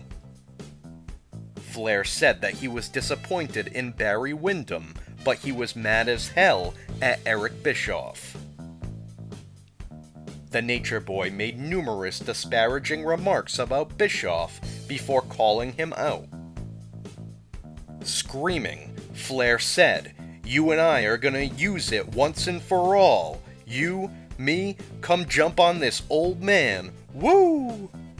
Scott Hall came to the ring, saying he doesn't have many friends, so if the NWO Black and White want to fight, he'll take them on. Out came Kevin Nash, who said, "You need somebody to be a tag team partner? I'll be your Huckleberry." Mean Gene interviewed Bret Hart, who half-heartedly claimed that he'd injured his groin the week prior during his bout against Dean Malenko and was unable to compete. Out came Hart's scheduled opponent, Diamond Dallas Page, who didn't believe a word Hart was saying. Hart said that he didn't have his gear and was insulted that DDP would even confront him considering his injury. However, Hart said that he'd agree to a no disqualification match, with DDP accepting. Eric Bischoff came to the ring, backed by Barry Windham, and declared that the world needs a hero. Bischoff called out Dean Malenko, who came out with the rest of the Horsemen in tow. Malenko walked to the ring by himself, with Bischoff saying that if he can beat Barry Windham, the match between Ric Flair and Eric Bischoff will be made official. After Malenko accepted, Bischoff introduced the man that would be the special guest referee, Dusty Rhodes. Despite wearing a NWO shirt, Rhodes said that he'd call the match down the middle. Mean Gene stood in the ring with WCW official Terry Taylor for the contract signing for the main event of Starrcade. WCW World Heavyweight Champion Bill Goldberg made his entrance, followed by Kevin Nash, who was backed by the Wolfpack. Both champion and challenger sat side by side, with Nash quick to sign first. As Goldberg signed the contract, Nash made faces at the champion, mocking him. Bam Bam Bigelow hopped the guardrail and raced towards the ring, with a slew of security quick to tackle him, escorting him out of the building and into the parking lot. Dean Malenko faced Barry Windham, with Dusty Rhodes serving as the special guest referee. Windham attacked the injured knee of Malenko, with Rhodes bending the rules. Rhodes called for the bell, raising the arm of Malenko and declaring him the winner by disqualification. As Malenko made his exit, Rhodes laughed in the face of Windham, with an irate Eric Bischoff marching to the ring. Bischoff fired Rhodes, with Windham chasing after him. The Horsemen ambushed Windham, with Flair racing to the ring. Members of the NWO Black and White whisked Bischoff away to safety as Flair celebrated. Flair said that it's going to be the greatest Christmas present to get his match against Bischoff. The Outsiders were successful in their return match, defeating Scott Steiner and Horace Hogan. Bam Bam Bigelow caused a scene outside the arena, with a crowd gathering behind a fence. Goldberg confronted Bigelow, with the two engaging in a wild brawl amongst the cars in the parking lot in a wild scene. Security separated the two, with Bigelow again escorted away. Goldberg charged through security, spearing Bigelow to the ground as the show went to a commercial. In the main event, DDP defended the United States Championship against Bret Hart in a no disqualification match. The Giant interfered, attacking DDP and planting him with a chokeslam. Hart dragged an unconscious DDP to his feet, with the Giant nailing another chokeslam. With DDP unconscious, Hart locked in the sharpshooter, with the referee calling for the bell. Bret Hart was crowned the new United States Champion, with the Giant strapping the title around his waist. The December 3rd edition of Thunder saw Tony Schiavone interview Rey Mysterio Jr., who was named the #1 contender to the Cruiserweight Championship. The LWO interrupted, with Eddie Guerrero saying that he's the leader and he decides who gets title shots. Guerrero said that he wants Juventud Guerrera to get the shot, not Mysterio. He said that Mysterio was going to sacrifice his needs for the Familia. Schiavone revealed that Mysterio would face Guerrera the following week to determine the #1 contender. Guerrero was furious. The December 7th episode of Monday Nitro featured footage of the WCW mascot Wildcat Willie hyping up the fans. Big Papa Pump Scott Steiner raced into the ring, ambushing Willie and beating him senseless. Shortly after, Steiner cut a promo praising Hollywood Hogan for retiring with class, dignity, and the greatest champion of all time. He called Hogan his best friend and thanked him publicly for making him the new leader of NWO Black and White. Steiner went on to say that he was fulfilling Hogan's wish and taking out Scott Hall. WCW World Heavyweight Champion Bill Goldberg arrived to the arena surrounded by security. Kevin Nash approached, furious that Goldberg agreed to face Bam Bam Bigelow in the main event. Nash said, "You'd better stay focused on me, Goldberg." The champion responded, saying, "There ain't a second that goes by that I don't dream about driving your ass right through the mat." In the ring, Mean Gene interviewed the Four Horsemen, with the Nature Boy Ric Flair hyping his upcoming match at Starrcade against Eric Bischoff. Flair predicted a brutal fate for Bischoff and said, "In one night, we're gonna take your paycheck, we're gonna take your job, we're gonna take your life, we're gonna take your dignity, and we're gonna take back the greatest sport in the world, professional wrestling. That's why WCW is bigger than Bischoff will ever be." Michael Buffer announced Bam Bam Bigelow, who raced to the ring for his main event bout. Out came Kevin Nash, getting in Bigelow's face while the scheduled opponent, the WCW World Heavyweight Champion Bill Goldberg, raced to the scene. Nash battered Bigelow, with Goldberg racing in to join in on the chaos. All three brawled mercilessly until security filled the ring in an attempt to maintain order. It was complete pandemonium, with a massive pull-apart closing the broadcast. The December 14th episode of Monday Nitro saw Raven mope his way to the ring, taking a seat in the corner instead of competing against his scheduled opponent, Scott Putski. Raven complained about his troubled childhood, accusing the fans of all living easy lives. He sat in the middle of the ring and said, "What about me? What about Raven? Chris Kanyon interrupted, saying that Raven actually lived a privileged life and went to an Ivy League school, earning a degree in pre-med.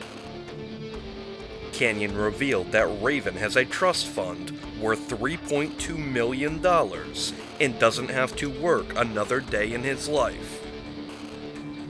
He said that Raven grew up rich in Palm Beach, Florida, with Raven barking back, saying, "My mother never loved me, Kanyon."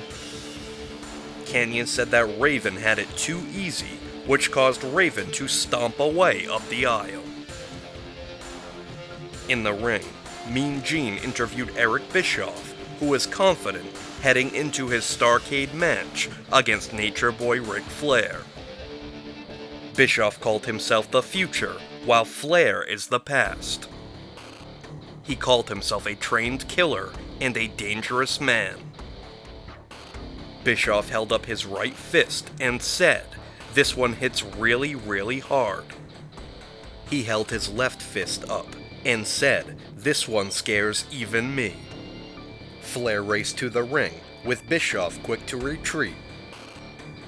This didn't stop Flair, who chased Bischoff away. With the coast clear, Flair returned to the ring to join Mean Gene for an interview. Flair was intense, hyping up the Florida crowd and saying, "These people grew up on blood, guts, and Eddie Graham, baby." He said, "Everybody that was somebody came through Florida and paid the price, and you worthless scumbag, you aristocrat, pencil neck, when I get you in Washington, D.C., I'm gonna strangle you half to death." Flair continued, saying, "I'm gonna reach down inside your skinny little neck, grab what heart you have, and pull it out to show the world you have no heart." As the interview came to a close, Flair collapsed in pain. Arn Anderson raced to the ring to tend to Flair, who grabbed at his left shoulder. A frantic David Crockett raced to the ring, screaming for a medic, with Dusty Rhodes close behind. EMTs tended to Flair, stretchering him out of the arena. Bam Bam Bigelow arrived at the arena, attacking the first person he saw, Scott Hall. Bigelow was ruthless, pummeling Hall until event staff pulled them apart. Kevin Nash arrived, jaw-jacking with Bigelow while security came between them. The WCW World Heavyweight Champion Bill Goldberg arrived, attempting to get into the action, with more security holding him back. It was pure chaos in a wild scene. WCW Cruiserweight Champion Billy Kidman called out Rey Mysterio Jr., granting him a title match.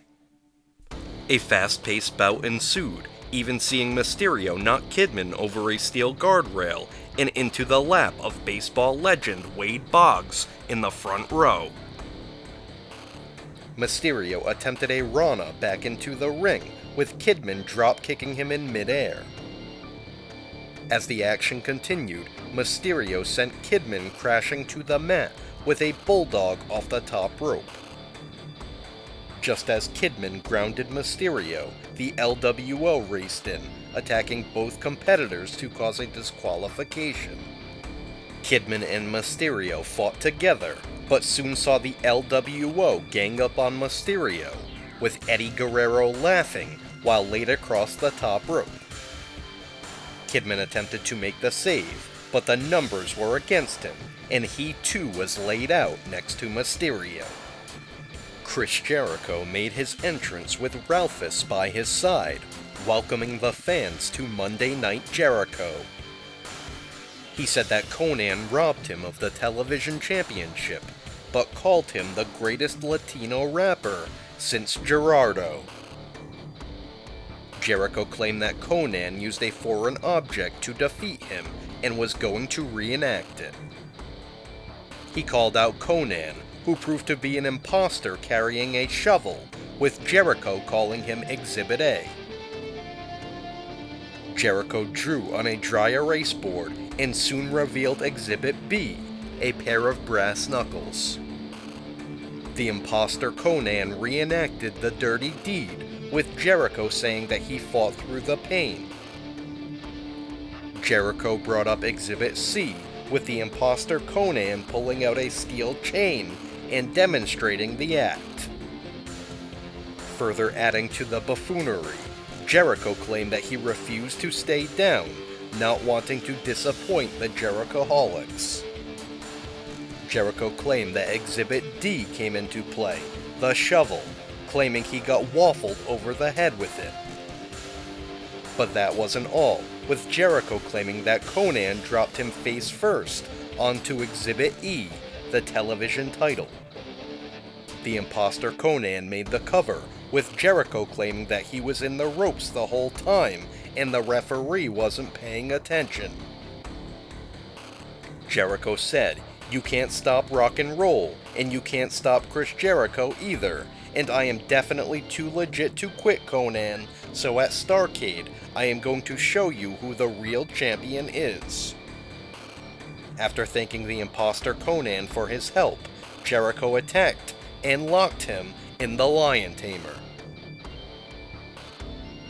In the ring, Mean Gene interviewed the United States champion Bret Hart, who said that despite being injured, he was willing to give Diamond Dallas Page a title shot. As DDP made his entrance, the Giant smashed him over the back with a steel chair. The Giant began dismantling the Nitro set, tossing the Giant steel W and C aside. He dragged DDP onto the platform, chokeslamming him off it and through a table below. Eric Bischoff came to the ring dressed in regular clothes, talking over the microphone in a serious tone. Bischoff said that Ric Flair had suffered a mild heart attack and apologized to Flair's family and fans. He said that Flair deserves a lot of credit and respect, with the fans applauding. Bischoff again apologized, saying that he hopes he gets the opportunity to apologize to Flair's wife and children in person. He closed by saying that he hopes Flair can get back to the ring in due time. Mean Gene interviewed Booker T in the aisle, only to be interrupted by Stevie Ray. Scolding his younger brother, Stevie said that none of these people care about Booker. Stevie said that he was the guy that took care of Booker and brought him into the business. He reminded Booker of their success in Harlem Heat and how they used to make people tremble. Stevie tossed Booker a NWO shirt, telling him that's where he needs to be. Backstage, a woman was causing a scene outside, saying that she needed to get in to see her son Scotty, also known as Raven. Head of security Doug Dillinger spoke to Raven's mom, with Chris Kanyon saying that Raven had left the arena. Kanyon offered to take Raven's mom to her son, but it cost her $50. She scolded Kanyon and asked why she didn't know that things were so bad with Raven. The main event saw the WCW World Heavyweight Champion Bill Goldberg, Kevin Nash, and Bam Bam Bigelow compete in a triangle match. Nash and Bigelow worked together to wear down the champion. Goldberg took them both down, with the crowd chanting his name in unison. The champion took Bigelow down with a spear, with Nash ambushing Goldberg to thwart the jackhammer. Goldberg ducked a big boot and took down Nash with a spear. Just as Goldberg prepared to jackhammer Nash, he was ambushed by Scott Hall, causing a disqualification. Hall sent Bigelow to the floor with right hands, while Goldberg and Nash brawled to end the broadcast. The December 17th edition of Thunder began with a graphic to honor the recently departed wrestler-referee, Brady Boone. Tony Schiavone interviewed the sons of Ric Flair, David, and Reed about their father's condition after his heart attack. Eric Bischoff interrupted, apologizing to Flair's wife in the front row. Bischoff apologized to Flair's sons and mentioned that David has aspirations of being a wrestler. He said that David has big shoes to fill, but he's sure his father will help him along the way. The crowd chanted, "We want Flair," with Bischoff saying, "Get better, man." Bischoff looked at David and said that he was sorry that his father has a weak heart.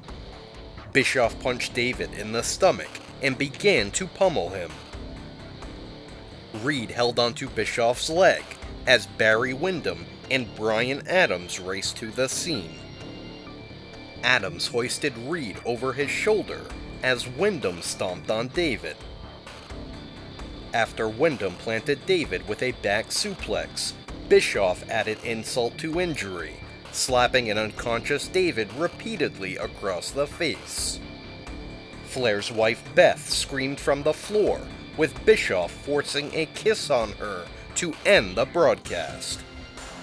The December 21st edition of Monday Nitro saw Kevin Nash cut a promo in the ring, hyping his upcoming match against the World Heavyweight Champion, Bill Goldberg, at Starrcade.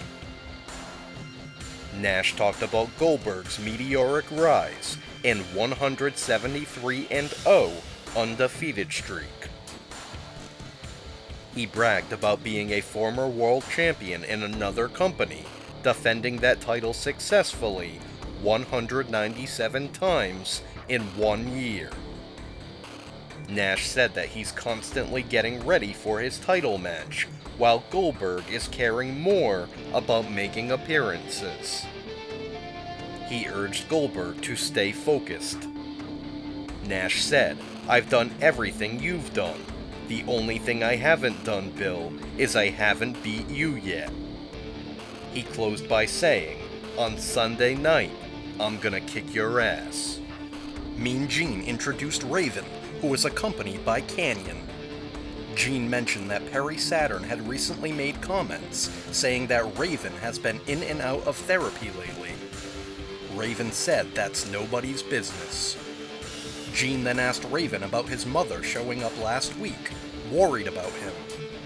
Raven claimed that his mother was only trying to get on TV, just like Judy Bagwell. He said maybe she can spear Goldberg and become the world champion. Kanyon began mocking Raven, who attacked, with Raven's mom making her way out to talk some sense into her son. She said that her son needs to get help, with Raven saying that his mom never loved him. After the persistence of his mother, Raven finally agreed to leave with her. Eric Bischoff smiled his way to the ring, bragging about his actions against Ric Flair's family. The Horsemen were shown arriving, with Flair marching into the front door of the arena. As Bischoff gloated in the ring, the Horsemen marched into the NWO dressing room, pummeling Scott Norton. Flair raced to the ring, chasing Bischoff away up the aisle and through the parking lot. Flair made his way back to the ring, promising to get his hands on Bischoff and Barry Windham before the night was over. In the ring, Eddie Guerrero scolded Rey Mysterio Jr., accusing him of being selfish instead of helping the LWO. This led to a bout between the two, with Mysterio quick to send Guerrero flying to the floor. Guerrero was quick to retaliate, yanking Mysterio off the apron and crashing against a steel guardrail. Moments later, Guerrero Irish whipped Mysterio against the steel ring steps. Mysterio was resilient, suplexing Guerrero over the top rope and all the way to the arena floor. Guerrero was quick to recover, hitting Mysterio with a Frankensteiner off the top rope, following it up with a camel clutch. With the submission locked in, Guerrero tore at Mysterio's mask. Guerrero honed in on Mysterio's already injured knee, even locking in an STF. Mysterio fought back, flying off the top rope with a plancha to take out Guerrero and his bodyguard. Guerrero dodged a springboard dropkick, with Mysterio crashing to the mat. The advantage shifted once again, with Mysterio taking down Guerrero with a flying head scissors. Mysterio slid under the bottom rope and caught Guerrero with another flying head scissors to the concrete floor. Back in the ring, Mysterio hit a somersault springboard Rana on Guerrero, rolling through, but only for a 2 count. Guerrero planted Mysterio with a big powerbomb for a near fall. Referee Charles Robinson was knocked out after Guerrero reversed an Irish whip to send Mysterio crashing into the official. Guerrero nailed a tilt-a-whirl backbreaker on Mysterio. The bodyguard held Mysterio up, with Guerrero charging with a dropkick. Mysterio moved, with Guerrero striking his bodyguard. WCW Cruiserweight Champion Billy Kidman hopped onto the apron, telling Mysterio to hold up Guerrero. Kidman swung, with Guerrero ducking and Mysterio getting punched. The referee made the 3 count, with Guerrero picking up the victory. Barry Windham was scheduled to compete against Van Hammer, but was instead ambushed by the Nature Boy Ric Flair.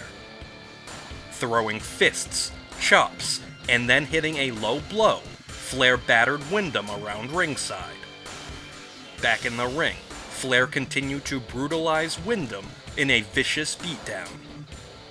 Vincent raced in, with Arn Anderson close behind to inflict damage, gaining a loud response from the fans. Bryan Adams and Horace Boulder marched to the ring, but were ambushed by Chris Benoit and Dean Malenko. The Horsemen dragged the NWO Black and White through the curtain, with a slew of security pulling them apart. Police cuffed Benoit and Malenko and dragged the NWO away. Back in the ring, Flair cut an intense promo with Anderson by his side. With tears streaming down his face, Flair talked about the sacrifices he makes to provide for his family. He talked about Bischoff's failures to erase him from history.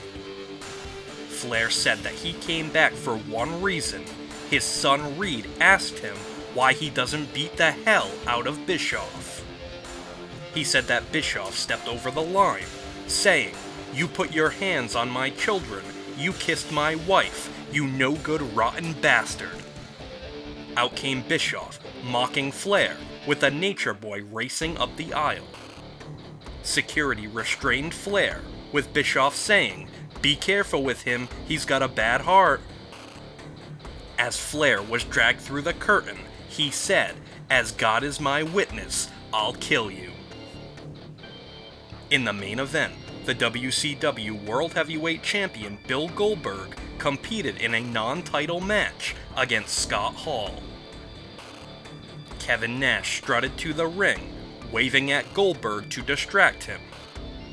This only made Goldberg more fierce, leveling Hall with a big spear. As Nash pulled Hall to safety, Bam Bam Bigelow attacked Goldberg to cause a disqualification and end the show.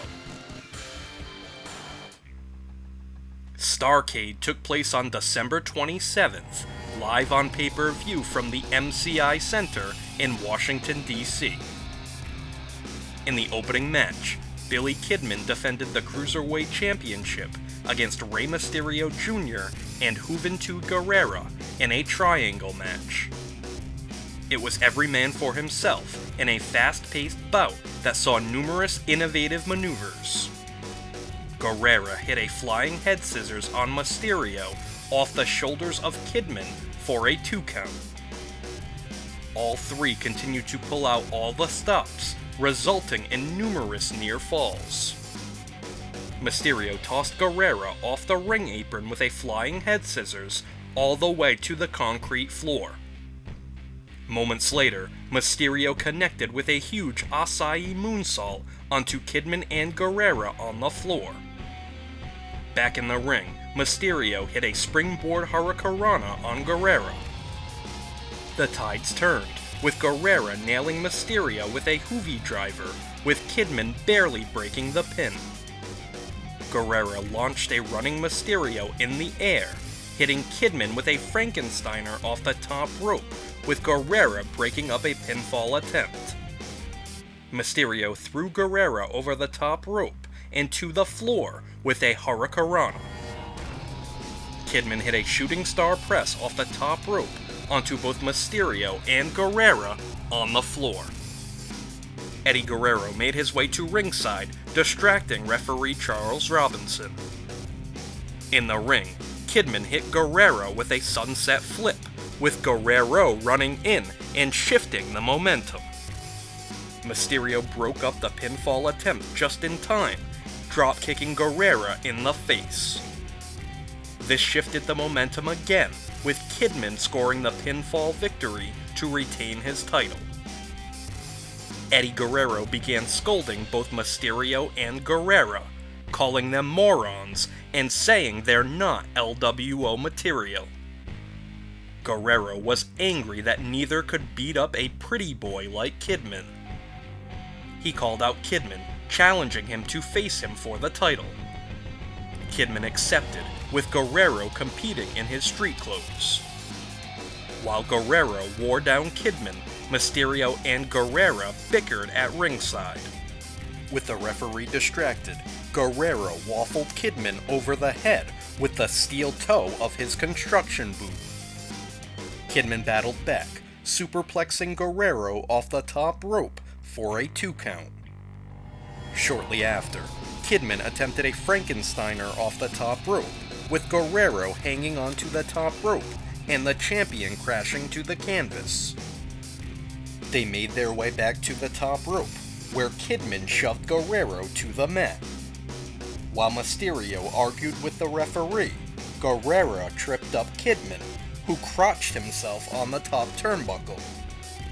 As Guerrero climbed to the top rope, Mysterio shoved him, with Guerrero getting crotched on the top rope. Kidman hit Guerrero with a shooting star press off the top rope and scored the pinfall victory.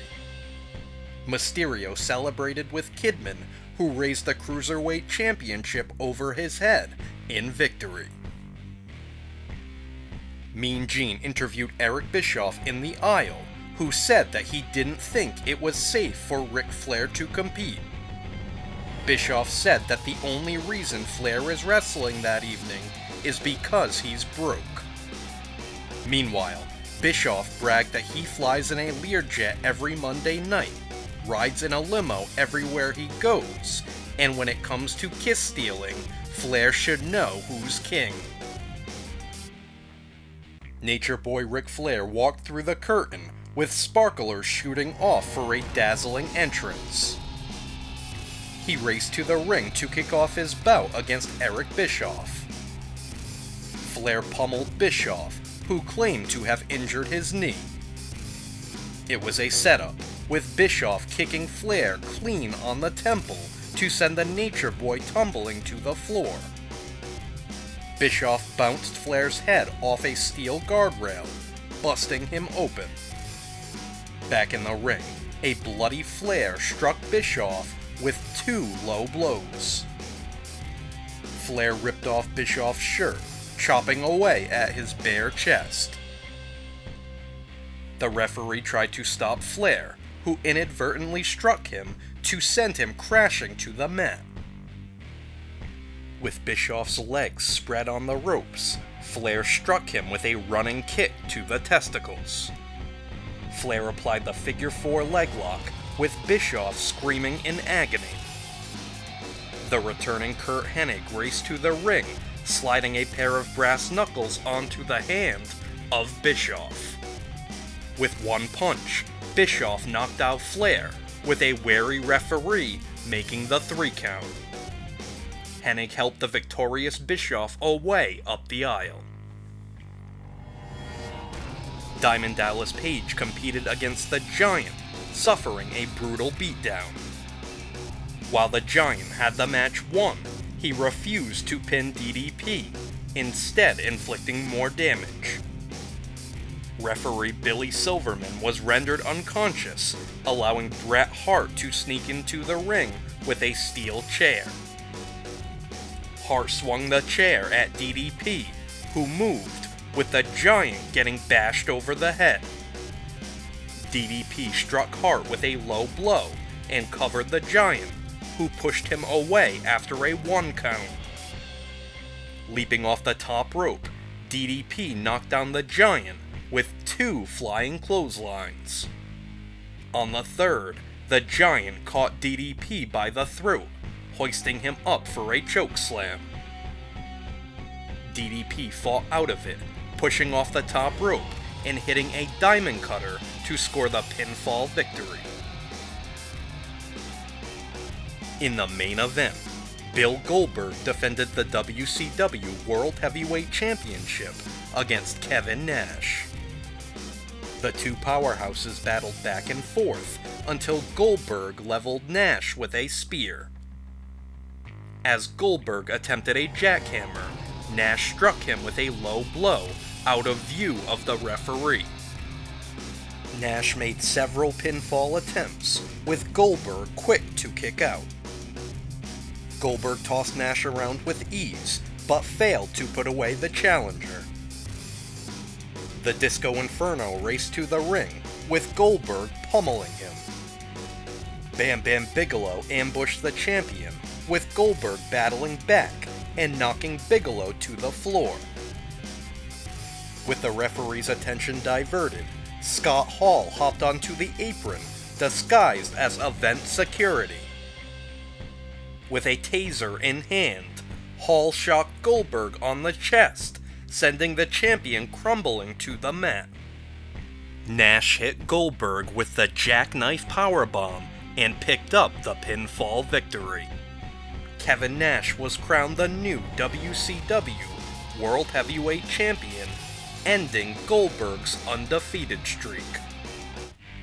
The December 28th episode of Monday Nitro featured footage of Chris Kanyon driving up to a mansion.